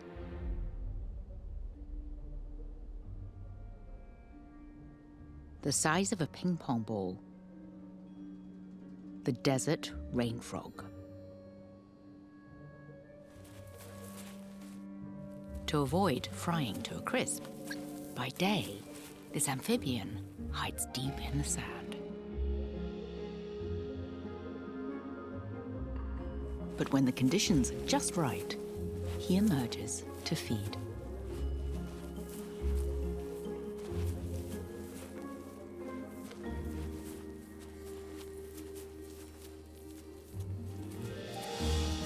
I like him. Trudging up to 50 yards, he calmly noses around for insects.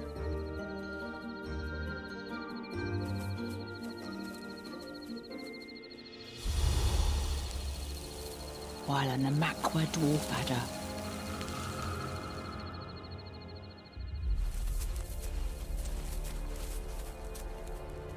primes itself for ambush.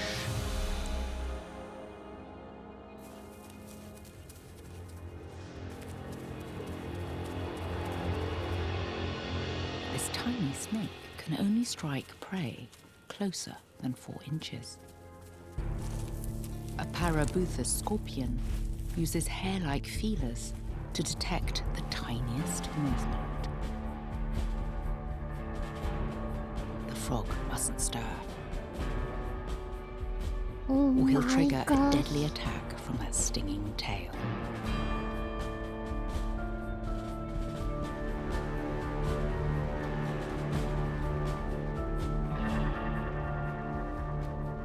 But waiting's what he's good at.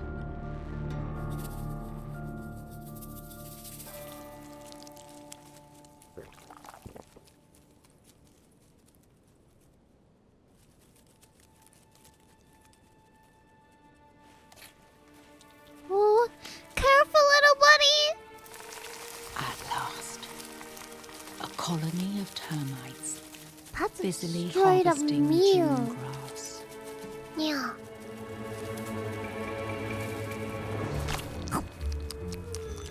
Oh wow. Look at him. Look at him. He's so delicate. Look at he's so delicate about it. He's like a little delicate. Protein and fat. Usually I imagine frog's tongues going like shoo, like very far. This guy's like yeah. He'll force down up to 100 in a sitting. 100. Oh, that was a little sticky.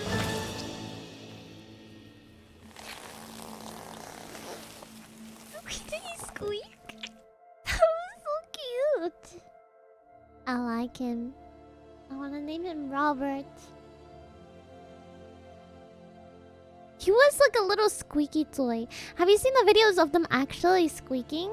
It's like strangely satisfying to watch. Oh, creepy video time. Top 5 scary things caught on camera. Sounds of unknown origin. Polish YouTuber Leviathan says that he's recently been hearing the horrifying wails and screeches of some unknown creature coming from deep within the woods near his house. And then, one night, the unexplained screeches can be heard coming from somewhere a lot closer. The barn, just 100 feet from his house. Leviathan and his friend head out to investigate, recording as they go, getting closer and closer to the barn. It did not go well.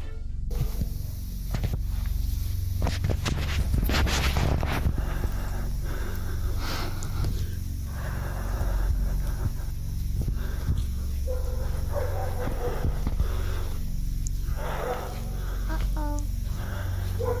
Dude, did he not bring a flashlight? Chat! I don't like this. Chat! I don't like this. I don't like this. I don't want it. Wait. Ah! I don't want to look at this. No!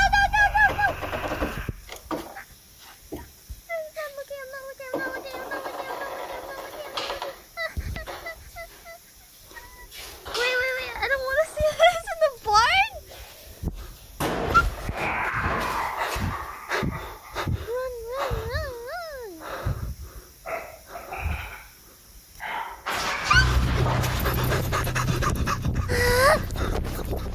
A loud bang can be heard as something falls hard to the floor. When Leviathan looks up, the terrifying face of a pale creature with glowing eyes can be seen looking right back at him. Dude, that's a The two homeless friends person. run from the barn in terror. To this day, YouTuber Leviathan says he has no idea just what he captured on camera. Ghosts caught on CCTV. This next video was sent to me directly by News Top 5 viewer Kelly Scoggins. The video comes from two guards at a gated community near Austin, Texas. The guards say that late one night while on patrol, they were cruising down a neighborhood street when they suddenly saw two small children right in front of their car. They swerved to miss them and they actually crashed right into a house. But here's the thing, there were no children in the road. The entire incident was captured on CCTV. Take a look.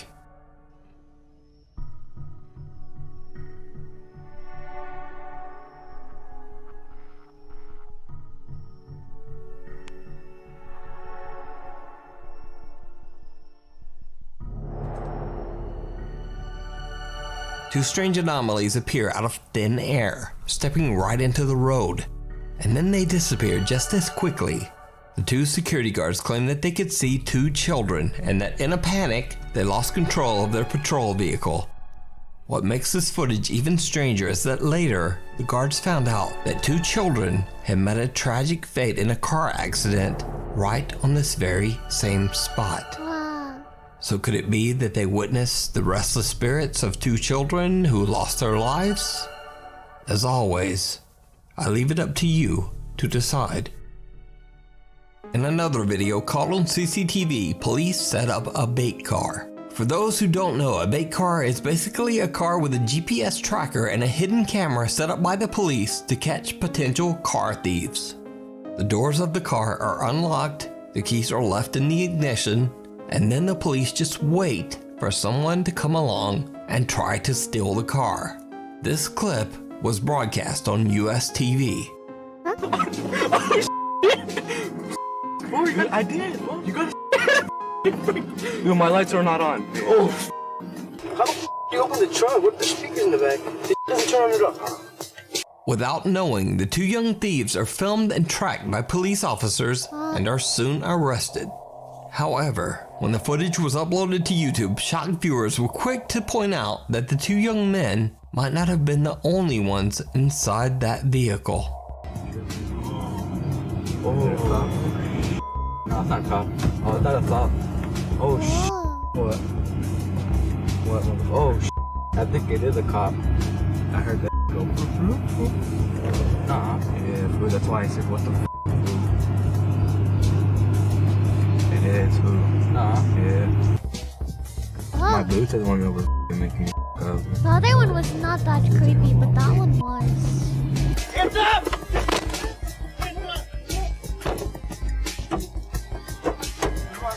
Stay there! Stay there! Stay there! Don't move! Sir, I live on the block. Step out. Step out. Get out. Put your hand on your head. Put your hand on your head. Viewers believe the pale figure of a woman can be seen sitting in the back seat. Now, it should be noted that the two teenagers were alone and the footage is 100% real police evidence. Making a ghost in this scenario would be impossible. So just what is this? You decide. Coca-Cola. Give me just 1 second. I forgot my phone.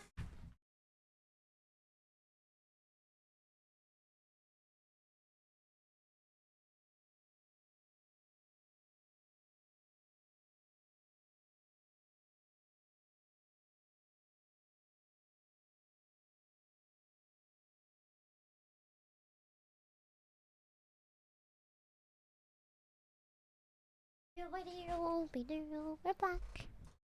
If you see a video that you think would be perfect for the top 5, or if you have a ghost hunting channel and you caught something great, contact me at nukestop5@gmail.com. Something in the building. Yeah. Korean ghost hunt live streamer Michael from the YouTube channel Dosha Michael is back with another exploration of a creepy abandoned place.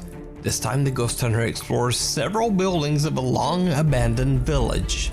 Now Michael doesn't share why the village has been left empty and abandoned, but one can only imagine all the life and death that have left a mark on the decaying buildings. Michael is broadcasting on a live stream to his fans as he ventures inside the building he will be exploring. As his viewers watch live, things quickly become truly. I'll tell you guys when I'm ending the stream, when our quote-unquote birthday celebration is gonna be, but I'm deciding to get the drawing tablet that Thunder showed to me. I'm buying it right now. That's why I had to get up and get my phone. Okay? If you miss it, I'll just definitely check back in the VOD. I want to plan it. It's gonna be a couple weeks from now. You got time. It's like $300. 250-ish? 250, 300, but it's gonna work. Bizarre. 계십니까? 응?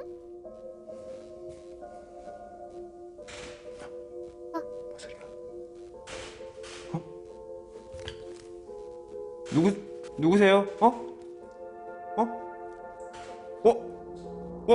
잠깐. 와!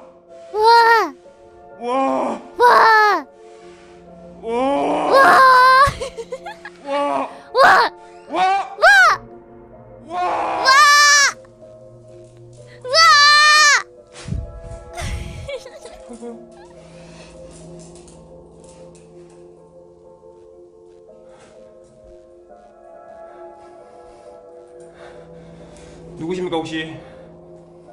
혹시 누구세요? Doors on both sides of the creepy hallway swing open and shut. Michael's a bit freaked out, but he carefully continues on to investigate.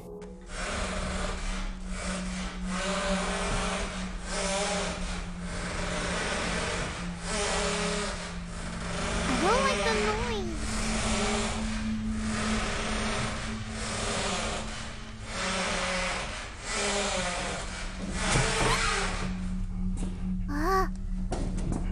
No, it will be at the end of the stream now. Don't worry, don't worry. I said I'll reveal it at the end. Thank you for the hydrate. Dude, this guy is so freaking jumpy. It's making me jump. No. I don't want to see. I don't want to see. I don't want to see. I don't want to see. I don't want to see. I don't want to see. I don't want to see. I don't want to see. 하지 마세요.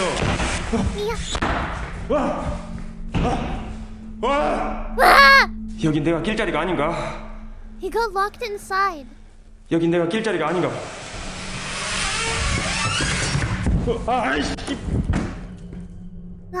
When Michael finds himself a bit confined in a small cramped room, he decides he has just had enough of the creepy doors and makes a run for it.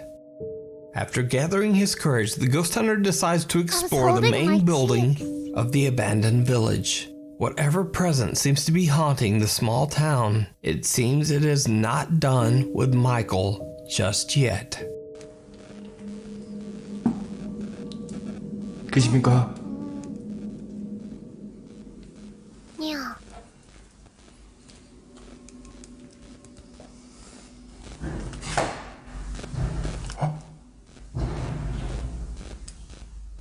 What is that? Bzz, bzz, bzz, bzz, bzz, bzz, 뭔 소리야? bzz, bzz, bzz, bzz, bzz, bzz, bzz.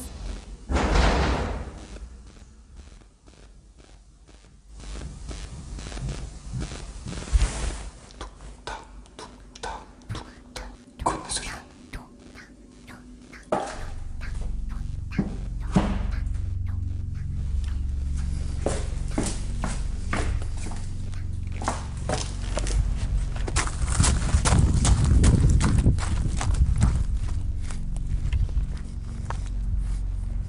You ready for the 우와! 우와! 어디야? 경찰에 신고했습니다. 신고해도 상관없어.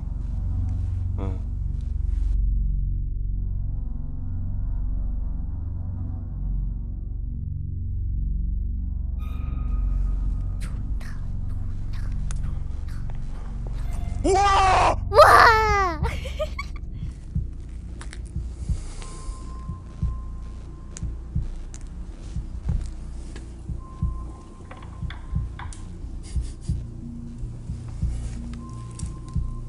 Yeah. He's like, I'll go back inside.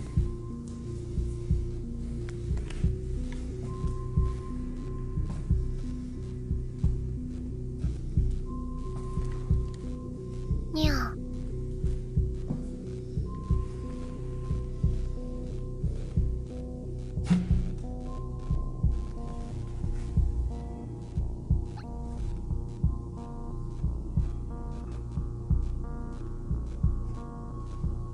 거기 누구요?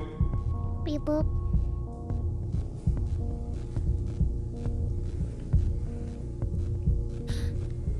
거기.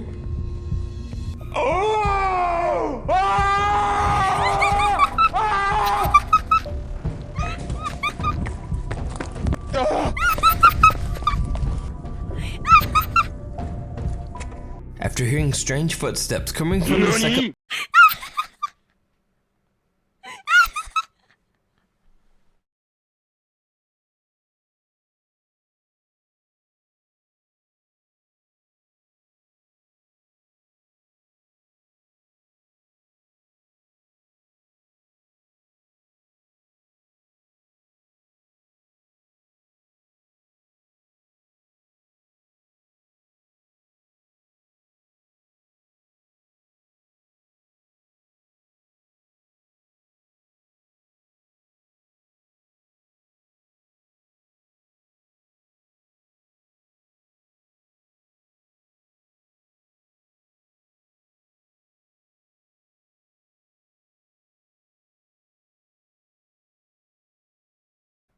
Go. Go. Go. And they're gonna go. Go. Hello! Hi.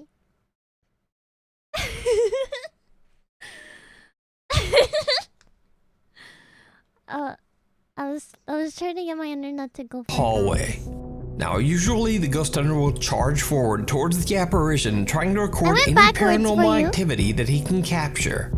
But this time, Michael himself is suspicious of what he's witnessing. Michael seems to believe that maybe he isn't entirely alone at the creepy abandoned village. He believes that some real person or people might be messing with him. Scared that he might be dealing with a real group of people up to no good, his live chat audience actually calls the police.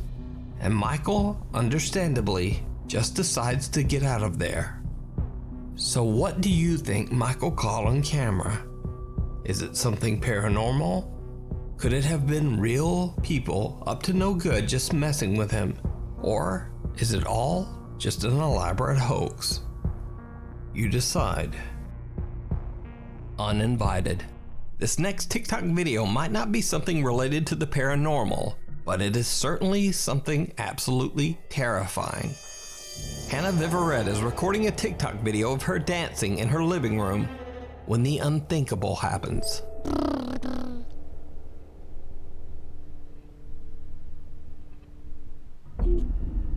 Who are you? Who are you?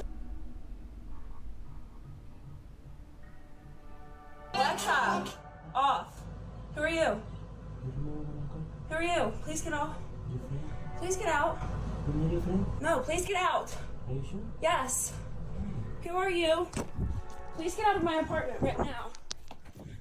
Please get out of my apartment right now. Get out. Get out. What the heck? Hello?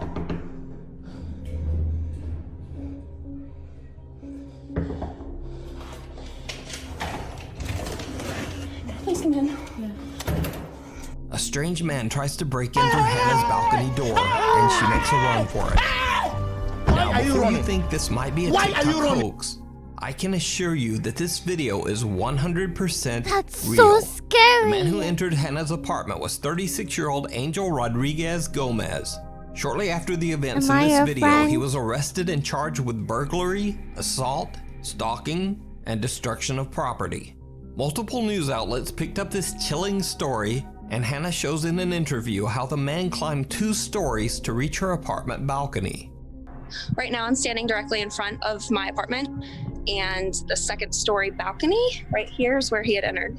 Hannah explains that this wasn't the first time she had seen this man. I recognized him almost immediately based off of his clothing, and knowing that I had seen that face and that outfit around my apartment complex many occasions. It turns out that this seemingly disturbed man was actually one of Hannah's neighbors, and he had apparently been watching her closely for a while.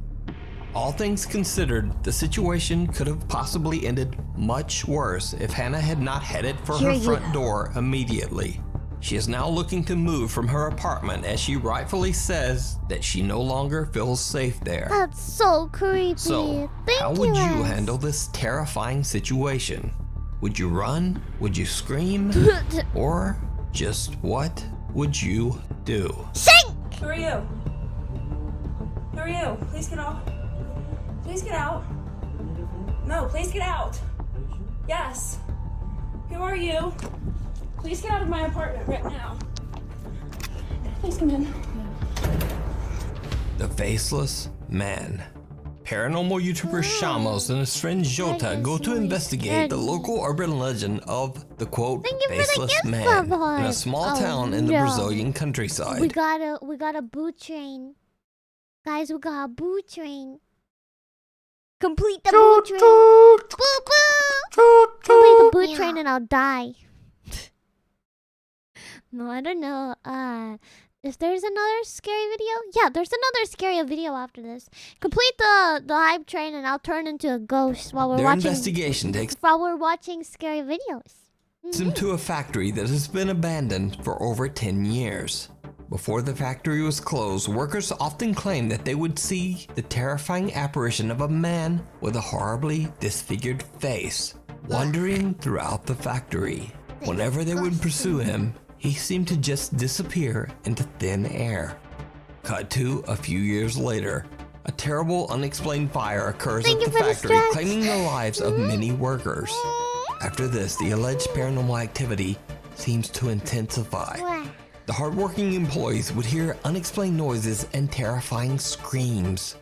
It is said that after many complaints from terrified factory workers who refused to enter the building, that the work site was moved to a completely different location. Today, what was once a large, thriving factory is now nothing more than rubble and ruins. When YouTuber Shamos and team member Jota begin their investigation of the abandoned property, they immediately begin to feel like they are being watched. Yeah.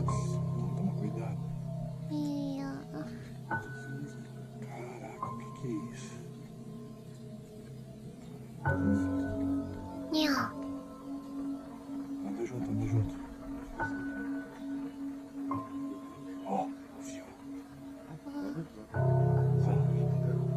Yeah. Aí, Jota, tô falando pra ti, cara. Aham.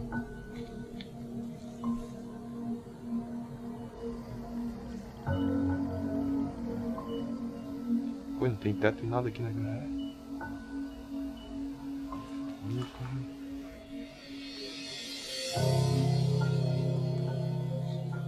Ding dong, ding dong, ding dong.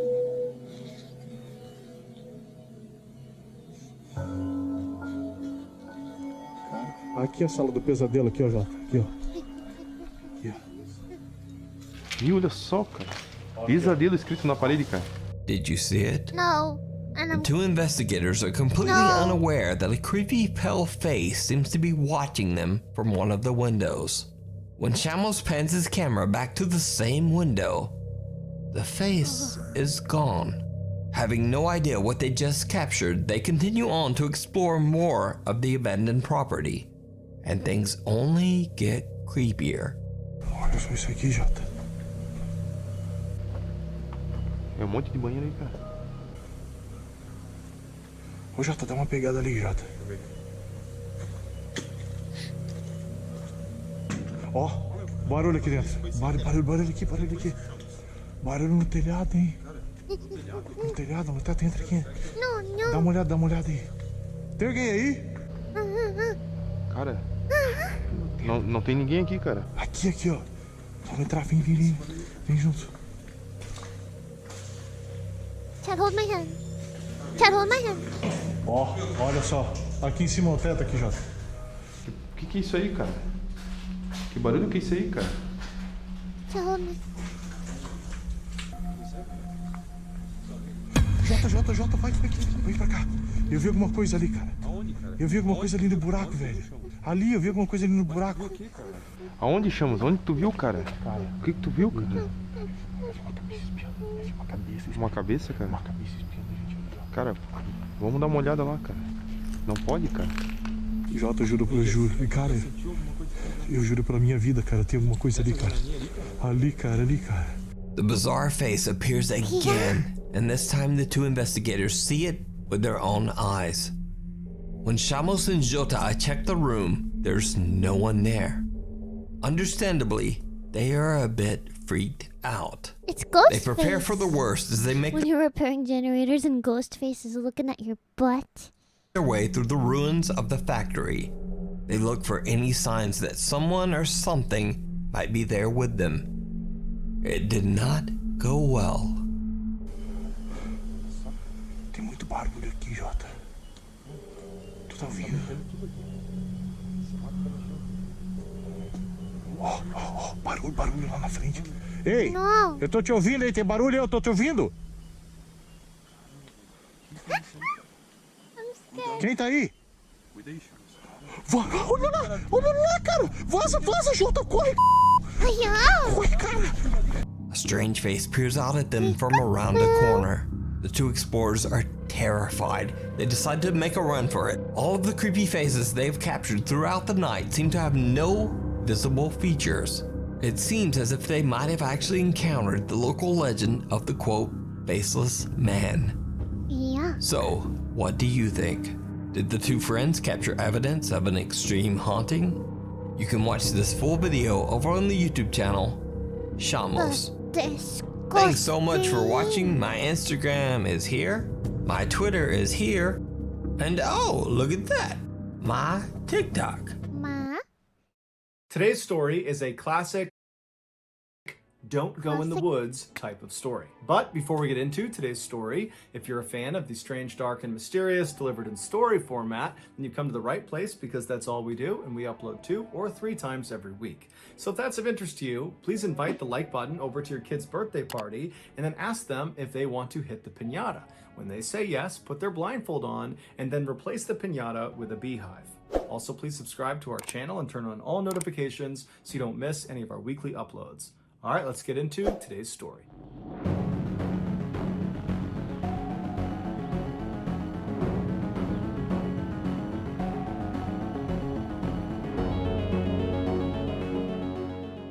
Located in the far northwestern section of Canada is the aptly named Northwest Territories. It is a massive swath of land that virtually nobody lives inside of. To make that point crystal clear, consider the following. The country of Germany has a population of 83 million people, give or take. The Northwest Territories is 4 times as large as Germany, but only has a population of about 50,000 people. In addition to being this huge and mostly unoccupied space, the Northwest Territories are almost completely wild. Think dense forests, huge mountains, massive rivers and lakes, and lots of really big animals. Even for highly experienced outdoors men and women, the Northwest Territories can be a truly hazardous place. And within this truly hazardous place, there is one part that is the most hazardous, and it's right in the middle of the Northwest Territories. And it's this 11,000 square mile stretch of just pure wilderness that's called the Nahanni Valley. In 1976, the Nahanni Valley was made into a national park. But don't let that fool you. This is not some family park that anybody can go to. There are no tourist accommodations, so there's no hotels, there's really nothing inside of it. And there are no roads that lead into this park. The only way you can get inside this valley is by plane or by boat or by very stressful and difficult overland hike. But for those who are able and willing to make the effort to get inside of this valley, you have the opportunity to explore one of the most beautiful places on the planet, because this section of the world is almost completely untouched by man. It is really nature at its purest form. However, there's a catch. This valley is said to be haunted. Over the last 10,000 years, the handful of native tribes that have attempted to settle inside of the Nahanni Valley have all either suddenly disappeared without a trace, like the Naha tribe, that literally overnight just was gone, leaving behind their shelters, their food, their supplies, just gone. No one knows what happened to them. Or the tribes have abruptly fled, claiming they were being terrorized or stalked by creatures lurking in the forest, like these white demons and these large wolves they called wahilas. Now, of course, this just sounds like folklore, and it might very well be that that's all it is, folklore. But starting in the early 1900s, some very strange things started happening in the Nahanni Valley that were not folklore. These things happened, and they were horrifying. These were horrifying real events.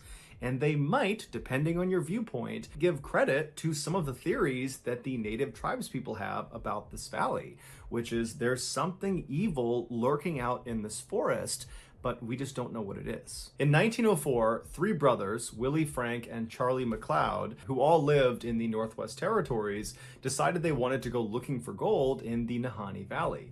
They figured because so few people had ever been inside of this valley that if there was gold to be found, then certainly it had not been found yet. And so after a very long and arduous journey using sled dogs and trains and homemade boats, they finally slipped into the valley and found themselves on what's called the Flat River, which runs right through the center of the Nahanni Valley. Now, the Flat River is kind of ironically named because it's anything but flat. It's actually more like a rapid at certain points. But either way, the 3 brothers, they're on their boat, they're making their way up the Flat River, and at some point they pull off onto the riverbank and they set up camp. And then once their camp is set up, they go down to the river and they put their gold sluices in the water. A gold sluice is this long, skinny box that's usually made of wood, and it has a strainer on one side. And gold miners will put it in the water, submerged, and they will kind of shovel the sediment on the bottom of the water into this little funnel, and the big stuff will get stopped by the strainer, and the dirt and the water will just kind of flow out the side. And so the idea is you can trap gold nuggets inside of this sluice. And so the 3 brothers, they get their sluices up, and they start looking for gold, and right away they hit pay dirt. There is tons of gold in this river. And so all day, all night, they get all this gold. The next morning, they do the same thing. And by the time all their containers are literally filled to the brim with gold, they decide, hey, let's go back and turn this in, get some money for it, and then come back out here. And so they pack up their tent, they pack up all their supplies, and they put everything back in their boat. They get out onto Flat River, River, and at some point very early on in their journey back, the boat capsizes and the boat actually breaks apart from the strength of the rapids of Flat River. And so the boat actually just sinks, and much of their supplies sink, including all of their gold. But the three brothers are able to grab some of their supplies, like their rifle and some lumber and some of their mining supplies, and they swim it all to shore. They catch their breath. They're totally devastated at the loss of the gold, but they're alive. They have enough supplies to survive. And so they figure all they can do is maybe try to go back to their original site, try to get some more gold because they did still have a sluice, and then try to get out of there and then, regroup and come back another time. And so using some of the lumber they recovered from their broken boat, and then also by cutting down some trees, they literally fashioned another boat and then hopped back on the Flat River, and they went back up to that site where they had found gold earlier. They set up their sluice, they set up their camp again. We already and did, this time Ninja. they didn't find any gold. So All all the day, time. this very disappointing day that they've already lost all their gold. Now they're not finding any more gold. And so that night when they went to bed, they decided that the next day they were just going to leave. And so the next day they get up, they pack up, they hop back on the Flat River on this new boat they built, and they're able to make their way out of the valley and get back to their homes. As soon as they get back home, the two younger brothers, Willie and Frank, start talking about how they want to go back into Nahanni Valley and go get more gold, because now they know there's gold out there. It's not a question, yeah, we didn't find it that second time, but we know it's out there. Charlie, the older brother, he wanted to get the gold, but he felt like, hey, that was a close call with the boat flipping over. I don't know if it's a good idea, so I'm actually not going to go. You guys can go, I'm going to stay. And so several months goes by, and Frank and Willie have been doing all this preparation for this additional trip into the valley. And finally, in 1905, they're ready. And so Willie, Frank, and a third man called Robert Weir, who was a friend of theirs, he was going to replace Charlie. The three of them, they make their way up into the valley. Now, they didn't tell anyone how long they were going to be gone for, and so when they didn't send any word and no one had heard from them in weeks, Charlie was actually not that concerned because he knew there was lots of gold to be had out in the Nahanni Valley, and so he figured they must have struck it rich, and now they've decided to live out there long term, or at least maybe through the summer, or maybe the next year, and so he wasn't concerned, and because he wasn't concerned, nobody else was concerned about these three men. And so weeks turned into months, turned into a year, and still no one's heard from these three men. No one's heard from Willie, Frank, or from Robert, but still Charlie maintains that nothing can be wrong because there's three of them out there. They're incredibly experienced. There is a ton of gold out there. I'm sure they're just killing it and they're just acquiring all this gold, and we're going to see them in the next couple of months maybe, and everything's going to be just fine. But a whole other year would go by. So they've been out there for 2 years and no one has heard from them. And at this point, Charlie thinks to himself, okay, I have to go out and see if they're okay. And so he rounds up 4 other people from his town, and he mounts an expedition to head back into the Nahanni Valley to go find his 2 brothers and find Robert Weir. Charlie and his search party, eventually, after yet another long and arduous journey, they get into Nahanni Valley and they get onto the Flat River. And so they start making their way upstream along Flat River. So it must have been a very treacherous journey getting through the rapids of this river. And the whole time they're scanning the left and the right side, hoping to see some sign of life. They're looking for any indication that these 3 men are out here and just fine, but they didn't see any sign of them. And so they finally made their way all the way up to the very end of Flat River, or I should say the very beginning of Flat River, where it breaks off from a much larger river called the South Nahanni River. And once they turned onto the South Nahanni River, they began going downstream.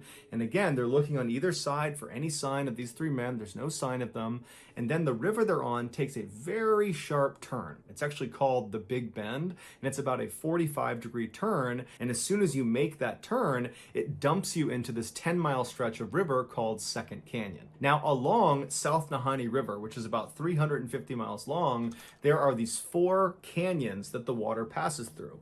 And they're labeled 4th Canyon, 3rd Canyon, 2nd Canyon, and 1st Canyon. And these canyons are massive. These sheer cliffs on either side of the river shoot up to 3,000 feet above the water, and in some parts, the water is actually just as deep, thousands of feet deep. And Second Canyon is unique because the cliff faces are as sheer as you're going to get, And the cliff faces almost butt up exactly up against the water. So there's really very little shoreline on either side. So once you're in this 10-mile stretch, you're basically boxed in. You have thousands of feet of water below you. You have these massive cliffs on either side, and there's really nowhere to go. You need to get through this section of the river before you can effectively get onto the shoreline and take a break from being in your boat. And along these cliffs are these openings you see high up all over the cliffs on both sides that are openings to these massive cave systems inside of these thousands of feet tall cliffs. And because of how difficult it is to not only get to Nahanni Valley, but also to get up to these different cave openings, nobody's gone inside of them. We don't know what's inside of these caves, save for the few that are down low enough that people can explore.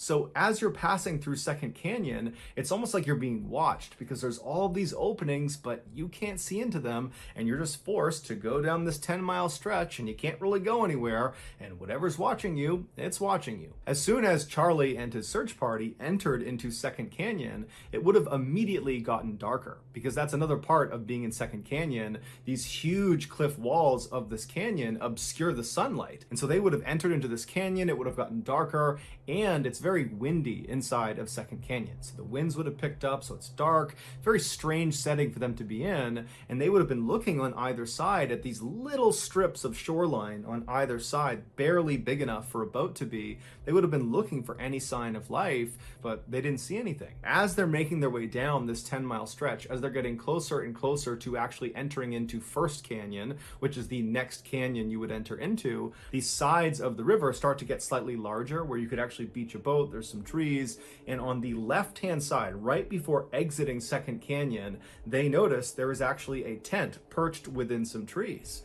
And so the search party naturally goes right over to the shoreline, they hop out, but as soon as they step foot on land and they have a clearer view of this tent and what's outside of it, they notice there is a body clearly lying on the ground outside of the tent. And so Charlie and the search party, they run over, and as soon as they're up close, they can tell this body is missing its head. And they see the clothes on this body are totally charred and burned, and whoever this was, they were reaching with their right arm when they died. And right outside of the reach of their right arm was a rifle that was propped up against a tree. And so they walk around this one body, and they go around towards the backside of the tent where the opening to this tent is, and they find another body, another very badly decomposed body, and it's positioned kind of halfway in the tent and halfway out of the tent.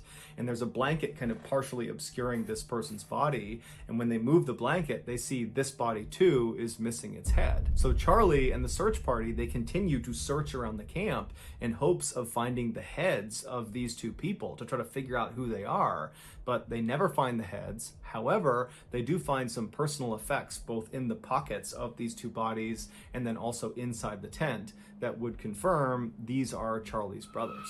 As for the third man that had been with them, Robert Weir, he was not at the campsite, and in fact he would never actually be found officially. However, a little ways down the river, another partial skeleton would be found several months later that was attributed to Robert. However, that was not 100% confirmed to be Robert. The only other interesting thing that was found at this campsite was a carving in a nearby tree, and it just said, "We have found a fine prospect," indicating that Charlie's brothers had found gold. But there was no gold either on them or in their camp or in the river nearby. Nothing. There was no gold. Charlie and his search party would leave the valley and get in touch with the mounted police, who would come out to the site where the brothers had been found. They would launch an investigation, and ultimately they would come to the conclusion that all three of these men, the two brothers and Robert, had starved to death, and then after they had perished, animals had taken them off, which is why Robert was found so far away and why the skulls were missing from the two brothers. Now, Charlie did not believe that. He believed they had been attacked by native tribes in the area, but the police were not buying that. They said this was a natural thing, this was an accident, and so that's that. When the story of these two decapitated men made the news, people went crazy about this. People were very divided about what they thought really happened. There was a percentage of people that believed that partial skeleton that was found, that was not Robert Weir. He had not died. He had murdered the two brothers, decapitated them, and then made off with their gold. The other percentage of people believed that all three men, the two brothers and Robert, had been attacked by a person, a group of people, and animal, a creature, something. There was some sort of attack. And that's why the two brothers were in those positions that indicated they had encountered something horrifying, with one brother reaching for the gun and the other appearing to have leapt from his bed before he ultimately died. But regardless of which side you fell on, pretty much everybody at the time who heard about the story became terrified of the Nahanni Valley. Specifically, they became terrified of that stretch in Second Canyon where the two brothers had been found. And so actually that stretch got renamed the Headless Valley, and from that point forward, that's all it was known as. And so even though there were obvious gold prospects in the Headless Valley and all along the South Nahanni River and the Flat River, people after this story broke were just not prepared to risk going in there and potentially becoming another victim. And so people kind of stayed away from Nahanni Valley. 8 years later, though, in 1913, a gold prospector named Martin Jorgensen decided, you know what, I'm not going to let some scary stories about some headless men and, ghosts and killers on the loose, I'm not going to let any of that get in the way of me taking gold out of Nahanni Valley. So, all on his own, Martin makes the arduous trek inside of Nahanni Valley. He makes his way up Flat River, and he finally finds a spot about 70 miles upstream of where Headless Valley was, and he actually built a one-room cabin because he was going to stay there through the winter, and then the plan was he would meet up with his partners the following summer. And so right after he got there, he set up his sluices and he started mining for gold, and apparently he found a lot of it because he sent word back to his partners outside of the valley that he had made it rich. And so his partners were really excited to meet up with him the following summer and see how much he got, because they planned on going back into the valley with him that summer. So that summer rolls around, his partners go to the meeting spot right outside the valley. Sorry guys, but I'm Martin dealing with something doesn't show real up. quick. And so his partners, they stay outside at this meeting space for several days until finally, when he doesn't show up, they decide, we have to go in there and see if he is okay, because at this point he should have been here. There's no excuse. And so they end up going into the Nahanni Valley. They make their way up Flat River, and they go roughly to the area where they knew he was staying based on the message he had sent earlier. He had described where he was staying, and they actually found his cabin, or I should say they found what was left of his cabin. His cabin had been completely torched, burned to the ground, and laying on the ground next to the burned out cabin was the burned out remains of another headless corpse. And this corpse belonged to Martin Jorgensen. The police did a thorough investigation, but they were never able to determine what actually killed him. The police did not connect Martin's death with the two McLeod brothers' deaths, even though they were all decapitated. They were in roughly the same area, and it happened within a few years of each other, and they looked very, very similar. Even though that all was true, the police said, nope, these are totally separate. Martin died for some reason, and then animals took parts of him away, and that's why his skull is missing. Martin's skull was never located, and the gold that Martin claimed to have struck it rich with was also not at the cabin, not on him. There was no gold anywhere in the vicinity. When Martin's death made the news, people went crazy, and despite the police assuring everyone that his death was not connected to the McLeod brothers' deaths,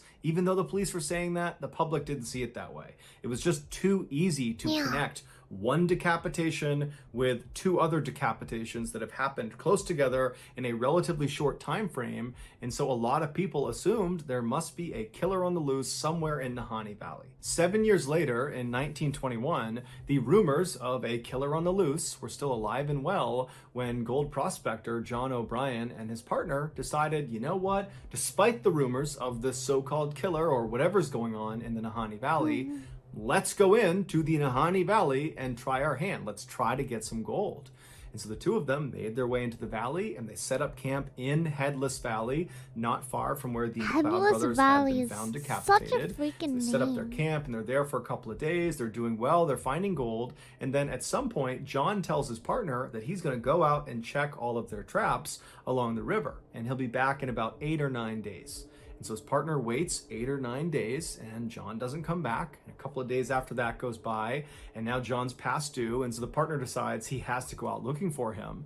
And so there was another gold prospector in the area, and so this partner contacted him, and the two of them went to the river and began walking upstream until they found John. And he had frozen to death, but it was very interesting the way he was positioned. He was sitting in front of this obviously previously lit campfire. He wasn't hunched over. He didn't look like he was in pain. He looked like he was just enjoying the fire. There was nothing on his face that indicated discomfort or pain or fear. He was even holding the matchbook in his hand. It was like he was just sitting there enjoying the fire when something caused him to suddenly freeze. In fact, witnesses would say John looked like he had been flash frozen, as if it had happened in a matter of seconds, because it didn't look like he had reacted properly to freezing to death. And the police, when they came out, they would say, you know, this is odd. This is odd the way he's positioned. But ultimately, he died because he froze to death. And so there's no foul play here. And so no further investigation is needed. 5 years later, in 1926, a hunting party that included a young woman named Annie Lafferty was camping out along the Flat River inside of Headless Valley. And so that night, they're all kind of joking around the fire. And then at some point, they decide to all go to sleep. And then the next day, when everybody gets up, Annie is no longer in camp, and there's no sign of where she went. And so they begin by yelling out and walking around the immediate vicinity to see maybe if she stepped away for a minute, but Annie's just gone and no one knows where she went. And so the hunting party spends the rest of the day looking for Annie, but there's no sign of her. They ultimately leave the valley. They tell police. Police come out. There's this huge search, but Annie's never found. Several months later, a man named Charlie, who happened to have been out near Flat River, near this hunting party when they were out there, but Charlie himself was not in the hunting party. He didn't know Annie. He was just in the vicinity. He overheard someone talking about a member of that hunting party, specifically a woman, going missing. And when he heard that, he knew he had to tell police what he had seen that night out near Flat River. So he goes to police and he explains that that night when he knew there was this hunting party over there, he could hear them, he knew they were over there. He said at some point he went to bed and then he woke up when he heard the sound of rocks falling into the river in front of him. He was sleeping along the river's edge. So he sits up and he looks out across the river. It's totally dark, but there's some moonlight, and he's kind of looking around wondering what's causing the sound, but he can't see it, and then he hears it again, and he can tell it's off to his left. And these are not huge rocks. These are like medium to small size rocks, like rocks you could just pick up and throw. And so he's looking, and all of a sudden he sees, maybe a couple hundred yards away through some sparse trees, he sees a naked woman, a white naked woman, running on all fours up this mountainside. Now she's running up the mountainside. Her feet and her hands are knocking little rocks into the river down below. She's right on the edge of this cliff. And as she's running up this hill, she stops and she turns, and he gets a good look at her face. And Charlie would say he was so taken aback by her face. It looked like she was possessed. There was something wrong with her face. And so Charlie instinctively ducked down and chose not to follow her, even though he knew anybody running naked anywhere in the wilds is doomed. But he felt like he could not go near this woman. There was something wrong with this woman. And so the police, they take this story down and they say, hey, you know, this is what Annie looked like. And Charlie would say, I mean, I think that's her. I think that matches her description. And so universally, it's believed this woman galloping up this hillside in the middle of the night naked was Annie. The police ultimately would not investigate Annie's disappearance any further because at the time Charlie was telling them this piece of information, she had already been gone for months and the assumption was she was dead. 4 years later, in 1931, another gold prospector decides to try their luck in Headless Valley, a man named Phil Powers. He makes his way into the valley, he finds a spot off of Flat River, he builds a cabin, and then shortly thereafter, his cabin burns to the ground with him inside of it. Now, his skeleton was intact, but the strange thing about his death is based on the origin of the fire, which would have been on the roof. He should have had an opportunity to climb out of the cabin before it burned down, giving rise to the theory that he was actually dead before the fire started. However, the police said this was an accident caused by Phil doing something with the stovepipe that led to it catching on fire, and this was just all one big accident. But the vast majority of people that have followed along to this point with all of these strange deaths, they were just not buying it. 5 years later, in 1936, two more gold prospectors, William Epler and Joseph Mulholland, they entered the Headless Valley to try their luck, and shortly after arriving and getting set up, they went missing. A search party came out to look for them, and they found their cabin, and just like Phil Powers, it had burned to the ground, but William and Joseph were not in the ashes. They were not anywhere nearby. In fact, they were never found. No one has any idea what happened to them, and no one knows what caused the fire. 9 years later, in 1945, yet another gold prospector named Ernest Sabbard entered the Headless Valley to go looking for gold, and then when he did not leave the valley for an intended rendezvous with some of his partners went looking for him, and they would find him inside of his sleeping bag, laying down, decapitated right along the Flat River inside of the Headless Valley. And so the police would come out, they would do an investigation, and they would call this an accident where, he starved to death or he died of hypothermia, and then after he was dead, animals must have come in and removed his skull, and that's why we can't find it. And so the police did not, at least not publicly, connect his death to all of the other decapitations in that small area. 1 year later, in 1946, another gold miner named John Patterson went into Headless Valley, and he went missing. And so a search party went in looking for him, and John would never be found.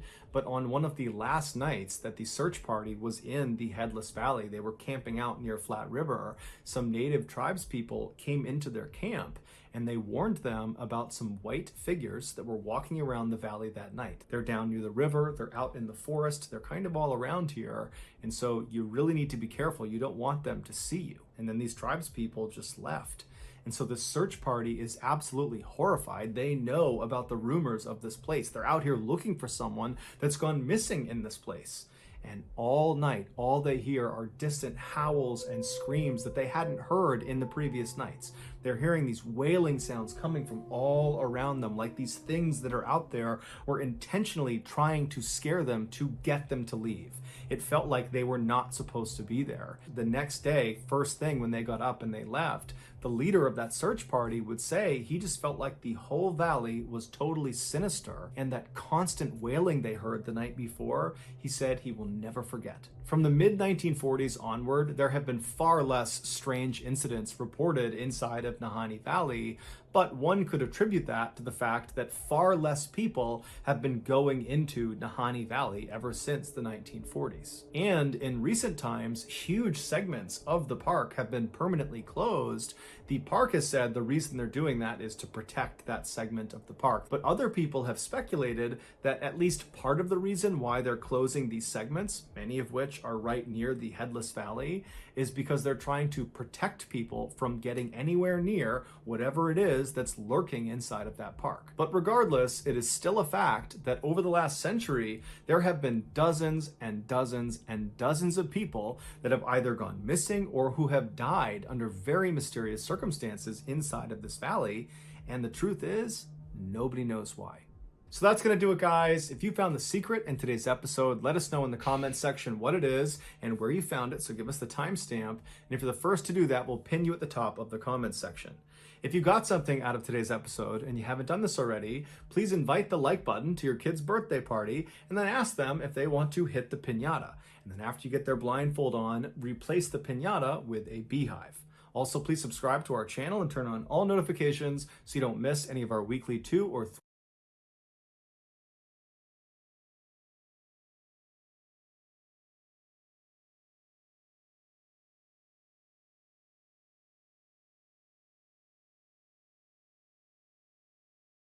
3video uploads. We are now selling merchandise like this hat, like this flannel, and all sorts of stuff. There's mugs and stickers and sweatshirts. Hey, go on! Yes, but even such scary and wild animals can be close friends with humans. Today, you'll learn how to overthrow the queen bee with a scent, what made a coyote make a deal with a badger, and how to make friends with absolutely any animal. Too easy. Easy. Let's go! What could be cuter than kittens? Only lion cubs. Well, look at this guy. He's got a lot of character. Unlike his brothers or sisters, he's very unhappy. You know what the problem is? A human. Here's a simple fact. Most wild animals don't want to befriend humans. Hey, go on! Why? Don't feel bad. As the saying goes, it's not us, it's them.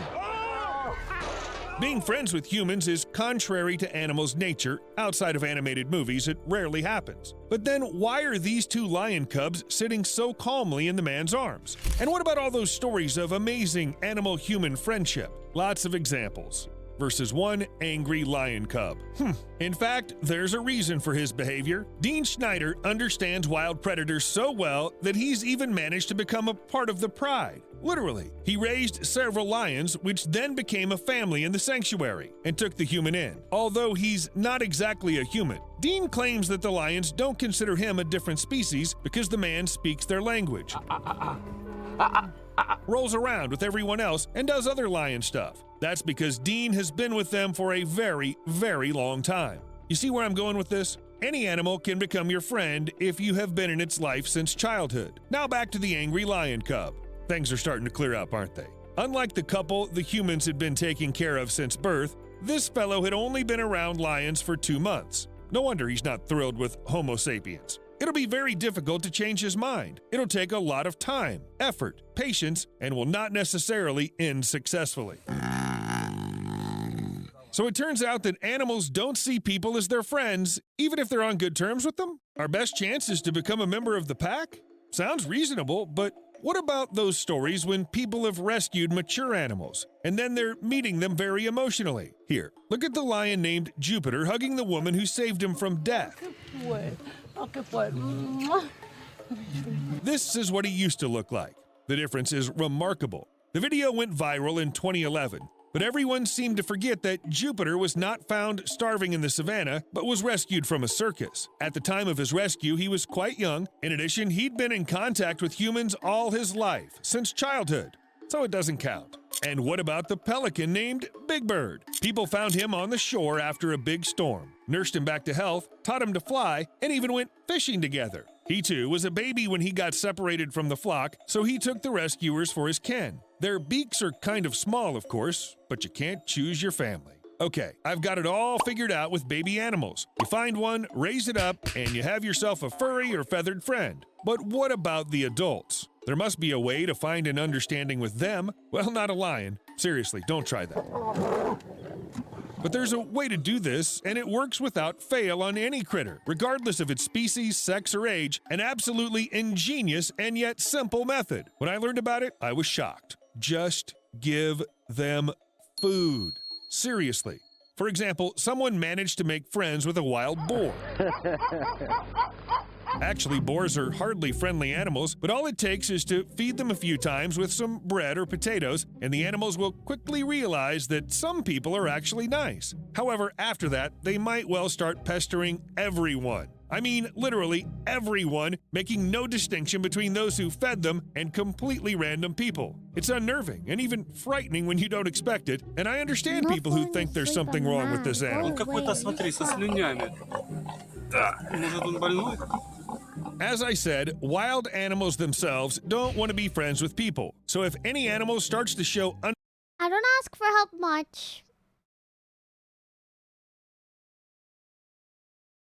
But when I do, I ask you guys to let me know if you can't do something, you know, so that I can take care of it if I need to. And now I have months of streams that I thought would be uploaded to YouTube because somebody's helping me out, and they're just gone.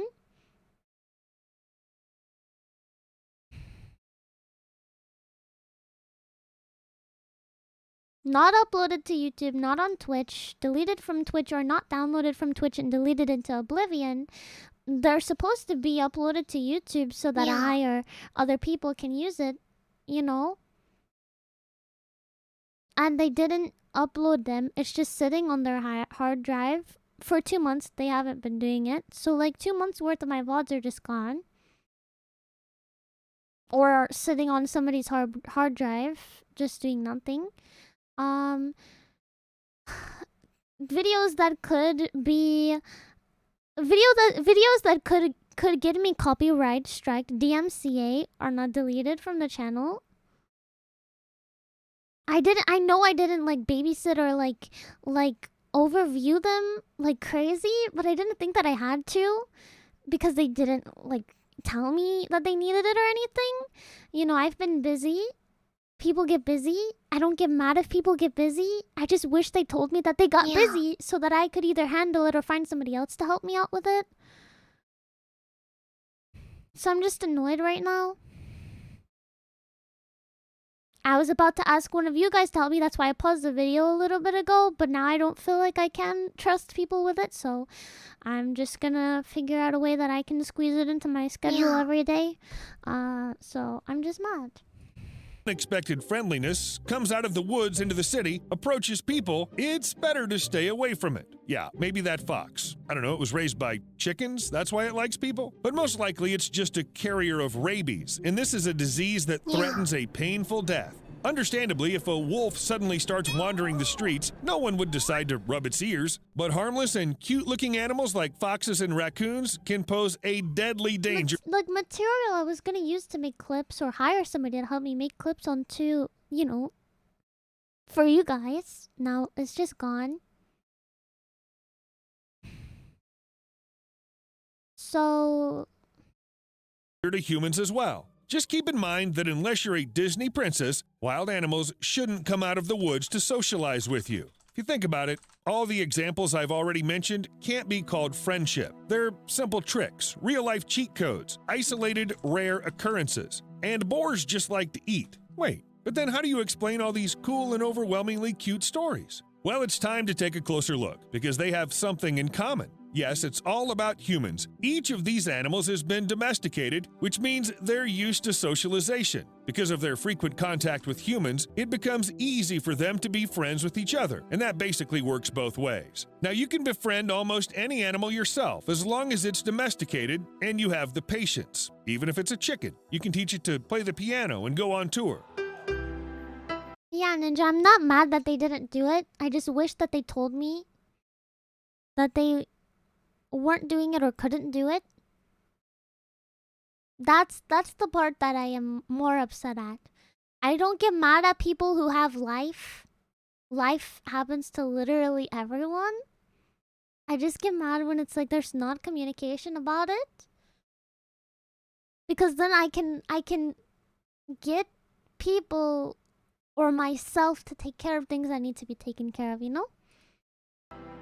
No way. Or establish contact with a pig to sell its painting afterwards. Just don't forget to share the profits with it. Otherwise, who knows? Maybe your pet will choose a new friend from among the wild animals. Well, it also happens, for example, I'll if ask them to upload it, but that's literally all I can do. animals are roughly the same size and not on each other's menus like cats and foxes, for example. Another possibility is the friendship between social animals, that is, those that live in groups. They can overcome the instinctive fear of individuals of another species if the pros of cooperative activity outweigh the danger of the unknown. In other words, if it's fun enough to play, it doesn't really matter who your partner is. For example, at the San Diego Zoo, a timber wolf and two goats living in neighboring enclosures would race each other along the fence and then rest together. So the trust of some animals can be gained through food. Others have long been domesticated and accustomed to humans. But what about creatures that are so tiny that their brains weigh only 1 milligram? It has so few neurons that the creature can hardly establish the same logic chains like human equals good. It acts on pure instincts all its life. Is there any hope of friendship with someone like bee? You probably won't believe me. But there is a way to get through to any bee, bumblebee, or any such insect. Few people know about it. I wouldn't be surprised if this secret was discovered somewhere on the wall of a pharaoh's tomb. To become a friend of a bee, just give it food. Too easy. BZ. That's it. Almost like with a boar. Only you need less food. Just a couple of drops of honey is enough, and you can quite easily pet your tame insect. I really wouldn't risk it though. They say that it'll even follow you, apparently hoping that you'll show it the place where humans keep all the honey they constantly steal from the hives. Think about it. A tame insect. However, if one bee is not enough for you and you want more, then look for a queen bee. It's cheating, of course, but the whole swarm will immediately follow her. And then it's your problem what to do with this bunch of bees. Strictly speaking, there can be problems in any case, even if you decide to make friends with birds. Those feathered creatures, which not long ago were happy to take food directly from your hands, may well change their mind. What, human? In our territory? What do you mean, our friend? I don't know what you mean. But the absolute champions of touchiness are ravens. Everyone knows that they're very smart birds, aren't they? And with great power comes great responsibility. I mean, with high levels of intelligence comes terrible vindictiveness. Never, you hear me? Never hurt a raven, especially if you've been friends with it before. It will remember your face. Tell the other birds, and I wouldn't be surprised if it turns out that ravens are mean enough to track down where a person lives and follow them to settle things. Looking at ravens, you begin to think that friendship with some species is a downright bad idea. But believe me, the constant cawing and trying to peck you in the head is nothing. It's nothing compared to what a cassowary can do. Who would even want to be friends with a bird that's been dubbed the most dangerous bird on Earth? Still, I found one example. A Florida man owned several cassowaries, and one day he fell down next to one of the birds. Guess what happened next? Yup, an immediate attack. They had this nasty toe that they can kick with. The man died in the hospital. But if becoming friends with animals is such a difficult, thankless, and downright dangerous venture, why do people waste their time on it? There are cats, dogs, cows, rabbits, someone who's easy to get along with without threatening your health. So what's the point of taking the risk? Well, usually people are just looking for the benefits, just like our ancestors who once domesticated wild animals to use them for their own purposes. So in Thailand and Malaysia, people have found ways to get monkeys to help pick coconuts. It's believed that one animal, after about 6 months of training, can collect 700 to 1,000 coconuts a day. I don't know how fast humans do the same work, but they definitely fall from the palm trees easier. You may have already started to think that people are shamelessly taking advantage of animals, and this doesn't seem like friendship at all. But in fact, when animals themselves do something like that, we see them as the best of friends. Take coyotes, for example. Sometimes they eat badgers, but often the two species work in tandem, hunting prairie dogs. The coyote may chase prey if it runs, and the badger may catch it underground if the prairie dog is hiding in a burrow. These partnerships tend to occur during the warmer months. And look, okay, let's face it, coyotes and badgers are the perfect partners in crime. Anyway, if you don't want to feed the animals and raise them since they're small, learn how to dig burrows. Then you'll get yourself your own coyote. See you later.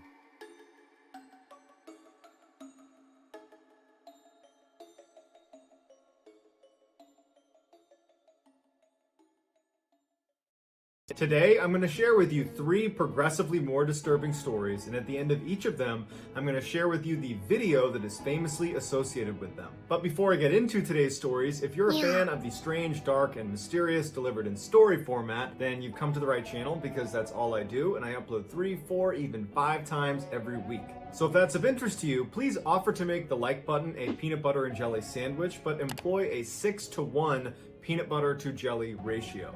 Also, please subscribe to this channel and turn on all notifications so you don't miss any of my weekly uploads. All right, let's get into today's stories.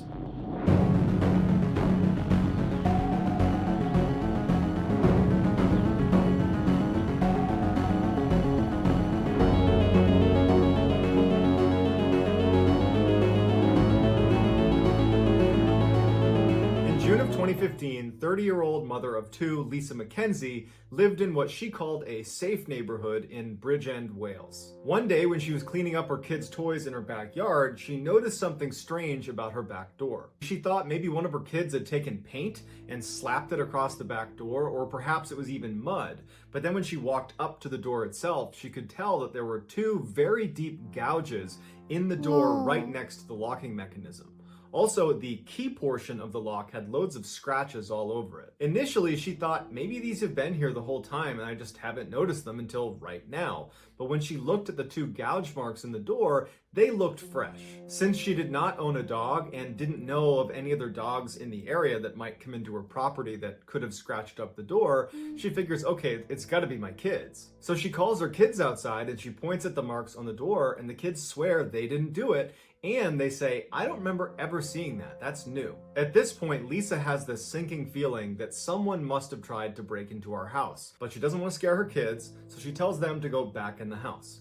They go inside and she's standing in front of the door and she's just looking at the marks thinking like, what do I do? And she notices in the bushes right next to the door, there's something silver sitting in the bush. She bent down and picked up a wire that she immediately recognized as a windshield wiper insert because she had recently had to replace her windshield wipers because one of the inserts was missing. She also noticed this wire that was very rigid had been bent up at the end like a hook. And it was at this point that Lisa went from maybe someone's trying to break in to definitely someone just tried to break in. They're using the wire from my windshield to try to defeat the lock. Lisa didn't make much money, but with the money she did have, she went out and got the most expensive, sophisticated surveillance camera that she could put on the back of her house to monitor that back door. And in addition to the camera, starting that night, Lisa began compulsively checking every door, every lock, every window, everything that could secure the house. She would check 3, 4, 5 times before going to bed every single night. And then the next morning, she would get up and she would review the footage from the night before. And for the next several weeks, no one tried to break into her house. There was no suspicious activity recorded on the camera. Everything was normal. Until Monday, July 13th, when she woke up and noticed her back gate, not her door, but the gate leading into her yard, was slightly open. Now, because she was obsessively checking every door, every window, every lock, that included that gate, meaning the night before, she had triple checked that that gate was shut and locked. So for it to be open right now meant something had happened the night before. And so without even going outside, she goes right to her security camera footage, and she would say that what she saw made her physically ill. Earlier that morning at 1:15 a.m., an unknown man wearing a rain jacket and gloves walks up to the back of their house and puts his hands and his face right up against the window and starts looking in the window. And then he steps back, pulls a flashlight out, and starts looking in the kitchen with his flashlight, just brazenly looking in the house. And at some point, he puts the flashlight down and looks up and clearly notices the camera that she has installed. He looks at it for a minute and then just kind of shrugs and goes right back to shining his light into the kitchen before going around to the door itself and trying the door and fidgeting with the door to open it. It was locked. He goes to the window, he tries to open the window, it's locked, and he would make his way down the side of the house trying to open all of the windows until walking around to the back side of the house where there wasn't a camera. And then when he couldn't open any of the windows or doors because Lisa was diligent about locking everything, he must have just given up and left. Lisa's horrified. She gets in touch with police. She shows them the footage, but unfortunately, his face was kind of obscured in the video, and so they were never able to identify him. Here are the highlights from Lisa's security footage.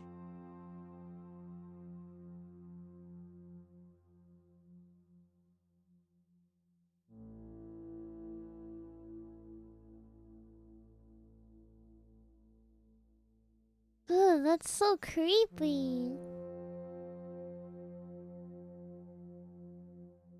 Ugh, I don't like that. On September 8th, 2017, 19-year-old Kenneka Jenkins, along with her 3 friends, were driving to the Crown Plaza Hotel in Chicago, Illinois. It was a Friday night, and the girls had been invited to a big birthday party on the 9th floor of the hotel. They arrived at the hotel around 11 p.m., and by the time they got up to room 926, the room was packed with their friends, the music was loud, and the drinks were flowing. A few hours into the party, a witness would tell police that when they went up to give Kenneka a hug, she could barely stand, she was so intoxicated. Another witness said when everybody was up, dancing and having a great time, Kenneka was sitting on the side of the room, apparently too drunk to even stand up. At about 3 a.m., Kenneka and the 3 friends she had showed up with decided it was time to leave the party and head home. So they make their way into the hall, security cameras would pick them up in the hall, they go down to the lobby, and that's when Kenneka realizes she doesn't have her car keys or her phone. Her friends, who were not nearly as intoxicated as Kenneka, told her to stay in the lobby. They would go back up to the hotel room and look for her things. Her friends go back upstairs, they search the room for a few minutes, and they finally find her purse that had her cell phone and her keys in it. They go back down to the lobby, and Kenneka's not there. Now, they assumed she must have already left the hotel and was waiting at the car for them, but when they got to the car, she wasn't there. So they all pile into the car and they call Kenneka's mother and they say, hey, we just left this party and I think everything's fine, but we can't find Kenneka and we have her phone and we have her keys. And they explained that they had left the party and she'd lost them and that she was down in the lobby and now she wasn't here anymore. And Kenneka's mom wanted to know, were you guys drinking? And it was clear the friends were a little bit cagey about it. And they said, oh no, maybe a drink or two, but I'm sure she's fine. Everything's just fine. And Kanika's mom just felt like, there's something off here. It's the middle of the night. You don't know where my daughter is. And so she said she was coming to the hotel and she was going to find Kanika. Kanika's mom arrives at the hotel around 5 a.m. And the first thing she does is she goes in and talks to the front desk manager and says, hey, my daughter was here. They were having a party up on the 9th floor and her friends can't find her. I'm sure she's fine, but would you mind using the security footage to show us where she went? Because we don't know if she left the hotel or if she's still here. Would you mind showing us the footage? And the hotel was totally unhelpful. They were like, well, we can't show it to you unless there's an official missing person report, which, by the way, is a complete fabrication. That's not true. They could have showed it to her. They just didn't want to. And so they told her, sorry, you're going to have to file a missing person report. And so obviously Kanika's mother is very frustrated and she just wants to find her daughter. So she leaves the hotel and she calls police. And she asks them, can you please come down to this hotel and get them to show us the security footage because we can't find my daughter. The police were willing to help, but they viewed this as, you know, your daughter was at a party. She's probably with her friends somewhere. She's bound to show up. She probably went to another room. And they advise her that she should just wait a couple of hours, see if your daughter turns up, and if she doesn't, call us back. Kanika's mom is now doubly frustrated that there's no one who's going to help her, and so she decides that she's going to search for her daughter on her own. And so she goes back into the hotel and she goes up to the 9th floor and she begins going room to room, knocking on every single door and seeing if Kanika is inside or if anybody knows anything about Kanika. And so for hours, her mom goes room by room, floor by floor, and is getting nowhere until at 1:15 p.m., this is now 10 hours after Kanika left the party and vanished, the hotel finds out Kanika's mom is going door to door and they call the police on her and say she needs to leave. She's trespassing now. Police show up to deal with Kanika's mother, who sees the police and says, can you please just ask them to show you the security footage? My daughter's been missing for 10 hours now. I have her phone. I can't get in touch with her. And the police say, okay, fine. They go to the front desk. They say, show us the security footage. They show them the footage, but it's just the exits of the hotel. And they see Kanika going inside, but they don't see anybody leaving. And I guess that was enough for the police and the hotel. And they said, hey, we did our job. She apparently is still in the hotel somewhere, but we can't help you anymore. And no one looked anymore at the footage. And so Kanika's mom is once again now not even allowed to be in the hotel, and no one's reviewing the footage. And so she's got nothing she can do. Police would go back though that night at 10 p.m., so 17 hours after Kanika has gone missing, to review the footage again. And they start sifting through other footage beyond just the exits, and they discover Kanika stumbling through the hotel at 3:20 in the morning. She leaves the lobby and makes her way downstairs to the basement. She walks down the hall and can barely stand, and she goes into the kitchen. And then when she's in the kitchen, she kind of stumbles through the kitchen and then vanishes out of sight. When the police are not able to see Kanika on any other camera after she goes into the kitchen, they decide to just go down to the kitchen and look for her in there. And so at 12:48 a.m. on Sunday now, this is almost 24 hours after she's gone missing, they discover Kanika. She had stumbled into a walk-in freezer that was left open for reasons we don't know, and then once inside, she had accidentally shut the door, but she was too drunk to open it up again, and she froze to death. Although Kanika's death was ultimately ruled an accident, one could make the case that had the hotel allowed Kanika's mother to review the footage just 2 hours after Kanika went missing, perhaps she would have found the footage that led them to the kitchen. They could have gone down and found her before she froze to death, but we'll never know. Here is the final footage of Kanika stumbling through the hotel before she ultimately landed in the freezer.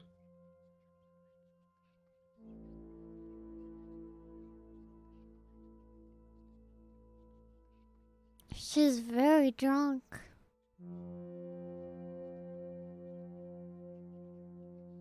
Whoa.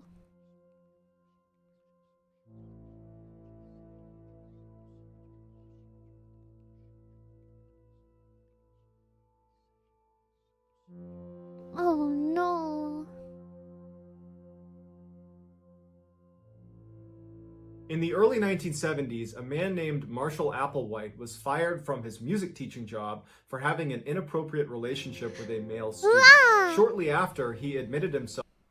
If you're some male, what the is cooking?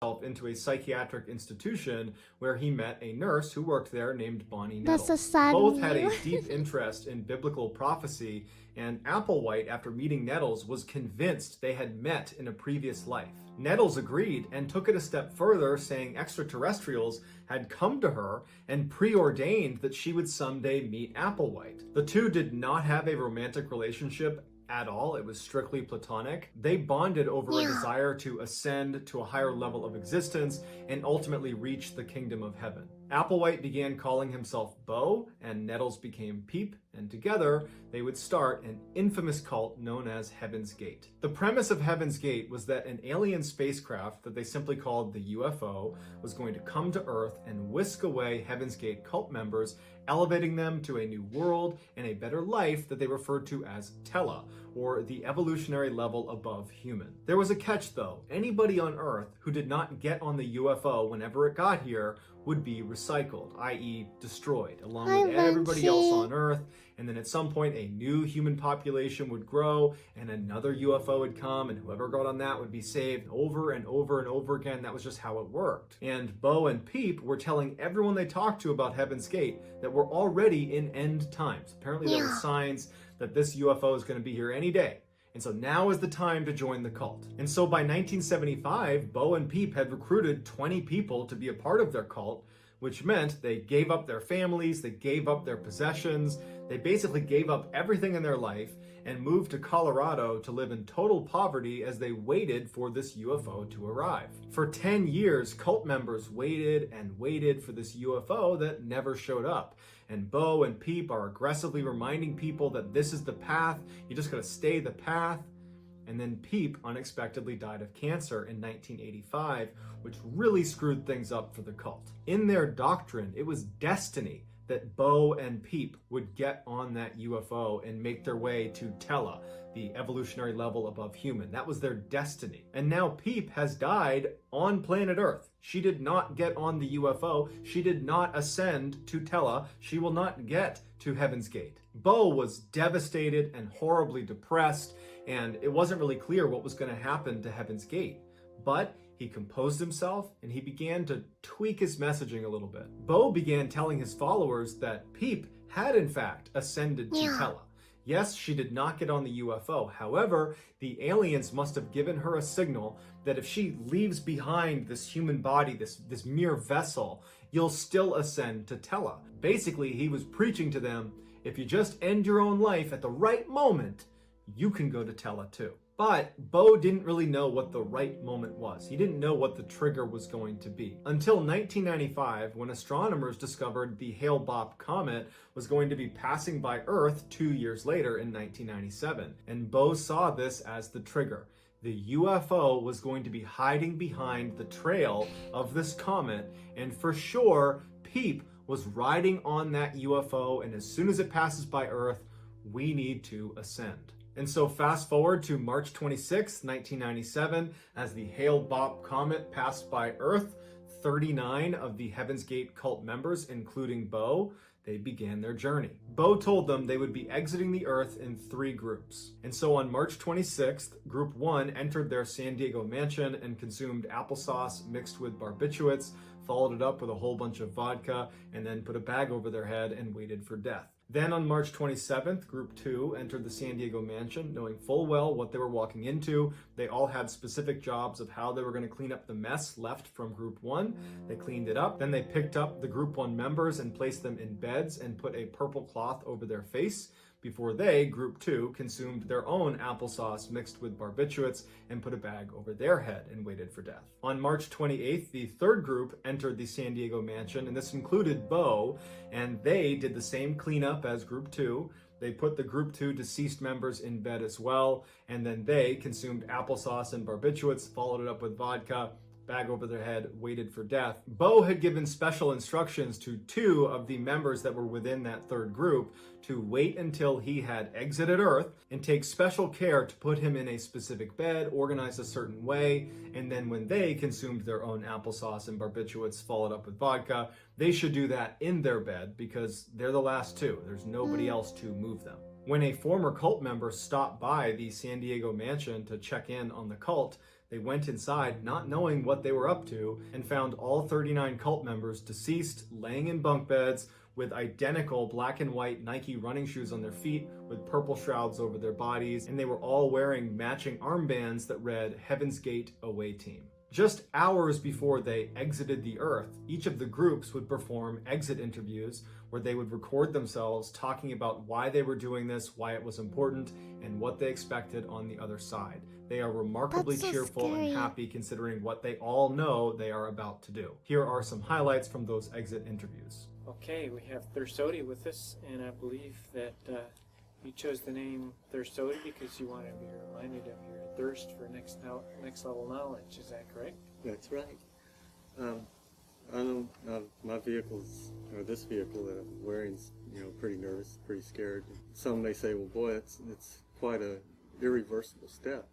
This isn't a troubling circumstance. Don't take it as that. It's just a gateway, just a doorway. Okay, thank you. Now you're going to find this old crummy vehicle in a bunk someplace that I'll probably be watching when you check it out and observe your responses and your reaction when you look at these vehicles. And they're all nothing but containers that we've used and borrowed for the short amount of time. People in the world who thought that I had completely lost my marbles. They're not right. So that's going to do it, guys. Let me know what you thought of these 3 stories in the comments, and I will pin the best comment at the top of the comment section. If you enjoyed today's stories and you haven't done this already, please offer to make the like button a peanut butter and jelly sandwich, but employ a 6-to-1 peanut butter to jelly ratio. Also, please subscribe to this channel and turn on all notifications so you don't miss any of my weekly uploads. If you want to get in touch with me, you can direct message me on Instagram or on Twitter. My username on both platforms is the same. It's just John Ballin. Please give me a minute. Here. Well, that was fast. Please give me a minute. I have to check something here. I might need to go. I have a lot of work now to do. Now that the VOD situation is there, I have to download a lot of these and upload them and stuff. So, let me just be right back for a second. I want to check something, and yeah, I might begin doing that. If I do come back, I'll let you guys know first. So give me just a few minutes. I'll be back. Bye bye.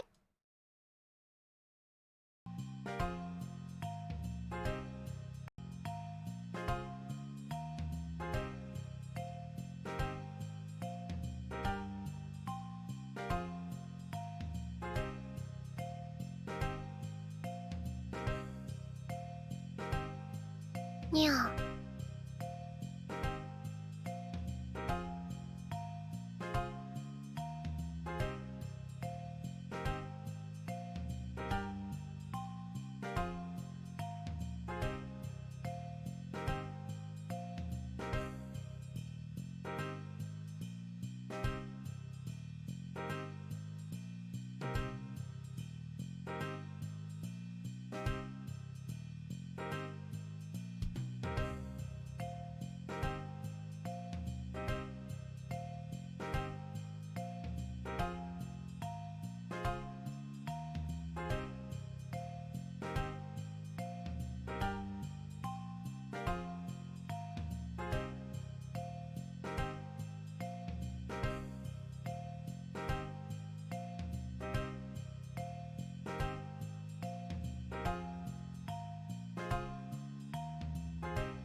Yeah.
Yeah.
Hi guys, I'm back. Thanks for the hydrate, by the way. Oh. Alright. So, did a little bit of walk and think and stuff. So it's already past the time that I originally wanted to force myself to go back to sleep. And I still have a lot to do, and especially more to do now that I have to handle all of the VOD situation. So due to me having to now handle that, and it was a nice, pleasant surprise, I will have to cut streams short because I have to now download all of my VODs and delete them and upload them onto the YouTube channel. And because of what just happened, I'm too afraid to ask anybody to do it, so now it's gonna be more stuff for me to do at the end of the streams every day. So if streams get a little bit shorter, that's why I'm really upset right now. But I'm gonna see what I can do to streamline it as much as I can. And it sucks. That's all I have to say. It sucks. It's kind of put a very distasteful taste in my mouth. Very unpleasant.